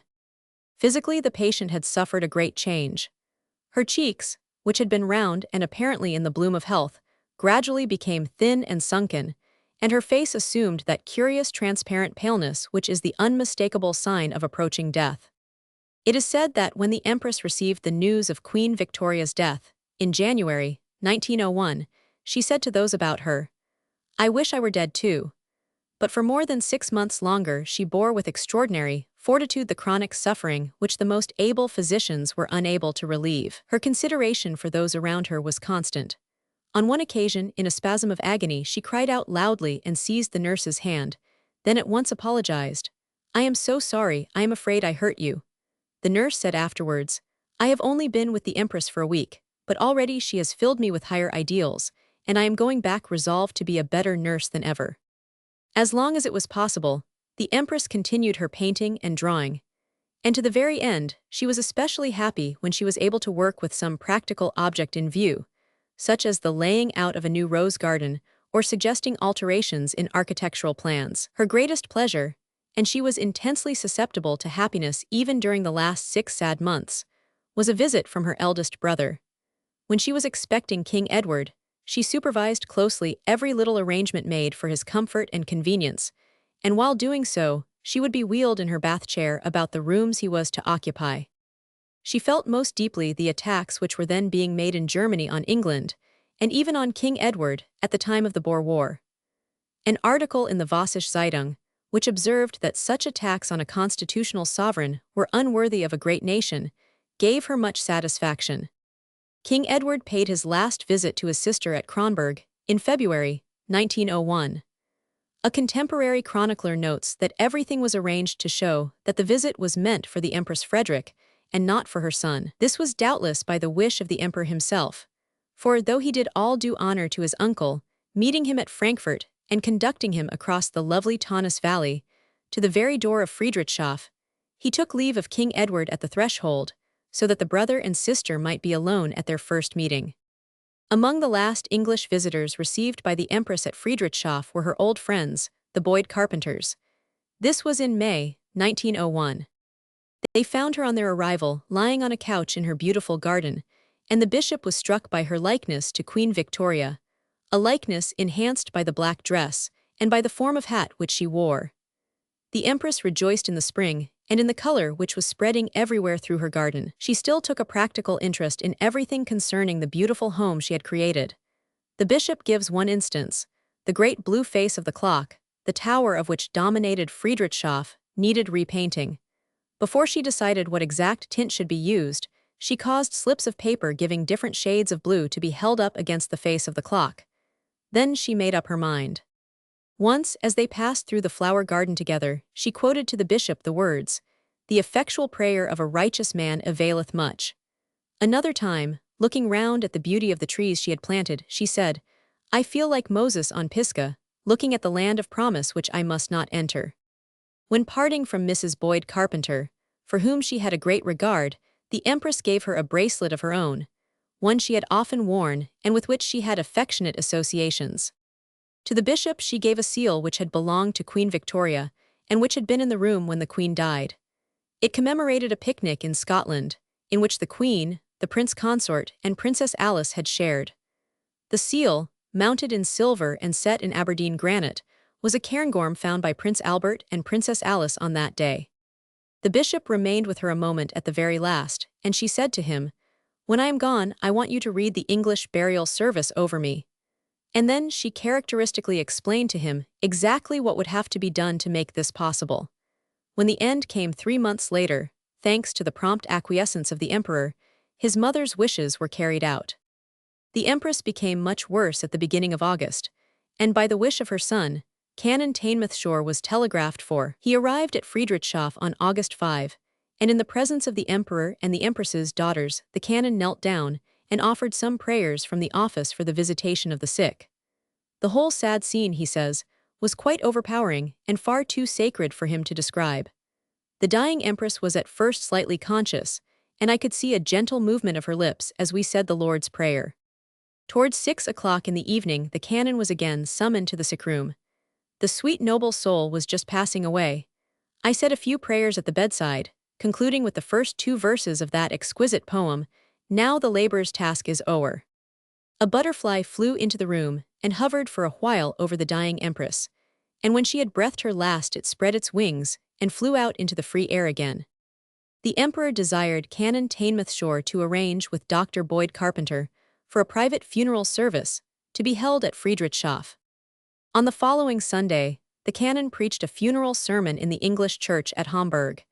In it, he made a statement with regard to Her Majesty's religious views which deserves quotation. The religious conceptions which inspired and guided this life, alike in its humblest and in its loftiest spheres of action, were, as I believe, neither crude nor complex nor dogmatic. They were clear and simple and broad, an absolute faith in the fatherhood of God, and in the brotherhood and redeeming love of Him who died that we might live. The Lutheran funeral service, which was held in the parish church of Kronberg, was most impressive in its simplicity. At one point of the service, the Crown Prince and 3 of his young brothers rose from their seats, and having put on their helmets, drew their swords and took their places at each corner of the coffin of their grandmother, where they remained until the end of the service. This old church, which, as we know, the Empress had herself restored, dates back to the middle of the 15th century. On the organ, which is of exquisite tone, Mendelssohn often played when he visited the Taunus. Perhaps the most touching of all the hundreds of wreaths sent for the funeral was one of simple heather, which had been made by the emperor's younger children. Attached to it was a sheet of black-edged paper on which they had all written their names in large childish characters. The empress was buried beside her husband and her son Waldemar in the Friedenskirche at Potsdam, and the sarcophagus over her tomb is by her artist friend, Begaz. Of memorials to her, there is the bust at Hamburg already mentioned. In the English church at Hamburg, where she attended divine service for the first time after the death of her husband, is a memorial consisting of 4 reliefs, placed in the spandrels of the arches in the aisle, representing the 4 evangelists. A striking statue of the Empress in coronation robes by Goethe was unveiled by the Emperor William in October 1903. It is opposite the statue of her husband in the open space outside the Brandenburg Gate at Berlin. So lived and so died this most gifted and generous lady, who was rendered illustrious, not by the symbols of her imperial station, but by her many winning qualities of heart and intellect. We cannot do better than quote in conclusion from the remarkable tributes which were paid to her memory by the late Lord Salisbury and the late Lord Spencer. Lord Salisbury, who was then Prime Minister, in moving an address of condolence with King Edward in the House of Lords, summed up in masterly fashion both the beauty and the tragedy of the Empress's life. When the then Princess Royal left these shores, there was no person, either of contemporary experience or in history, before whom a brighter prospect extended itself in life, and all that could make it desirable spread itself before her. She had a devoted husband, himself one of the noblest characters of his generation, who probably centered in himself more admiration than any man in his rank or in any rank. She had every prospect of becoming the consort of the emperor, an absolute emperor, of the greatest of the continental powers. She had every hope that she would share fully in his illustrious position, and in no small degree in the powers that he wielded. This was before her for nearly 30 years, and in that time she had all the enjoyments which were derived from her own great abilities, her own splendid artistic talents, and from the powers which she exercised over the artistic, aesthetic, and intellectual life of Germany. She occupied an unexampled position. Then suddenly came the blow, first on her husband and then on herself. By that fell disease, which probably is the most formidable of all to which flesh is heir. Her dream of happiness, of usefulness, and glory was suddenly cut short. The blow, in striking her husband, struck herself in even greater degree, and she felt, she could not but feel, how deeply she shared in all the disappointments, all the sufferings that attached themselves to his history. When he had been emperor only a few weeks, he died, and then she spent her life in retirement. Her health failed, and she, too, fell under the same blow, passing through years of suffering, with the sympathy of all connected with her and all those who knew her. She was deeply valued in this country by those who knew her, and they were very many. She had an artistic and intellectual charm of no common order. She spread her power over all who came within her reach, and her gradual disappearance from the scene was watched with the deepest sorrow and sympathy by numbers in her own country and in this. The motion was seconded on behalf of the opposition by Lord Spencer, who, it will be remembered, was a near kinsman of that Lady Lyttleton to whom was entrusted the charge of the Empress's early childhood. Her Imperial Majesty had no ordinary character. Brought up with the greatest care and solicitude by her royal and devoted parents, she early and ever afterwards showed the highest accomplishments, not only in art but in literature. She was herself an artist of no small merit, and her power of criticism and influence in art was even of a higher order. In this age, which had been so remarkable for the enormous number of persons who have joined in endeavors to alleviate the sufferings of the human race, whether in peace or in war, I venture to think that no one stands in a higher position than the Empress Frederick of Germany. During those wars, in which her illustrious husband played such a splendid part, she exerted herself to do all she could to alleviate the sufferings of the wounded, and she had ever in peace used her endeavors to promote the same objects among the suffering poor of her country. No one, I am sure, will be remembered in the future with more affection and devotion on this account than Her Majesty. She was always sympathetic and energetic with regard to other matters. There was nothing which stirred her sympathies or energies more than the education and improvement of her own sex. She did much in this respect in her adopted country, but we cannot consider her life without remembering the beautiful simplicity and earnestness of it. She was devoted to duty, and although she suffered intensely during her life when her noble husband was afflicted with the terrible disease which took him off, and during the sad years in which the same malady afflicted her, she always showed a patient endurance which will remain an example for all mankind. I cannot but refer to her great charm in private as well as in public life. It so happened that very early in my life, before she was married, she honored me with her acquaintance. It was only on rare occasions I had the privilege of continuing that acquaintance, but I have from time to time within the last few years seen Her Majesty, and I shall always recall, as one of the most delightful recollections of my life, the charm and influence of her conversation.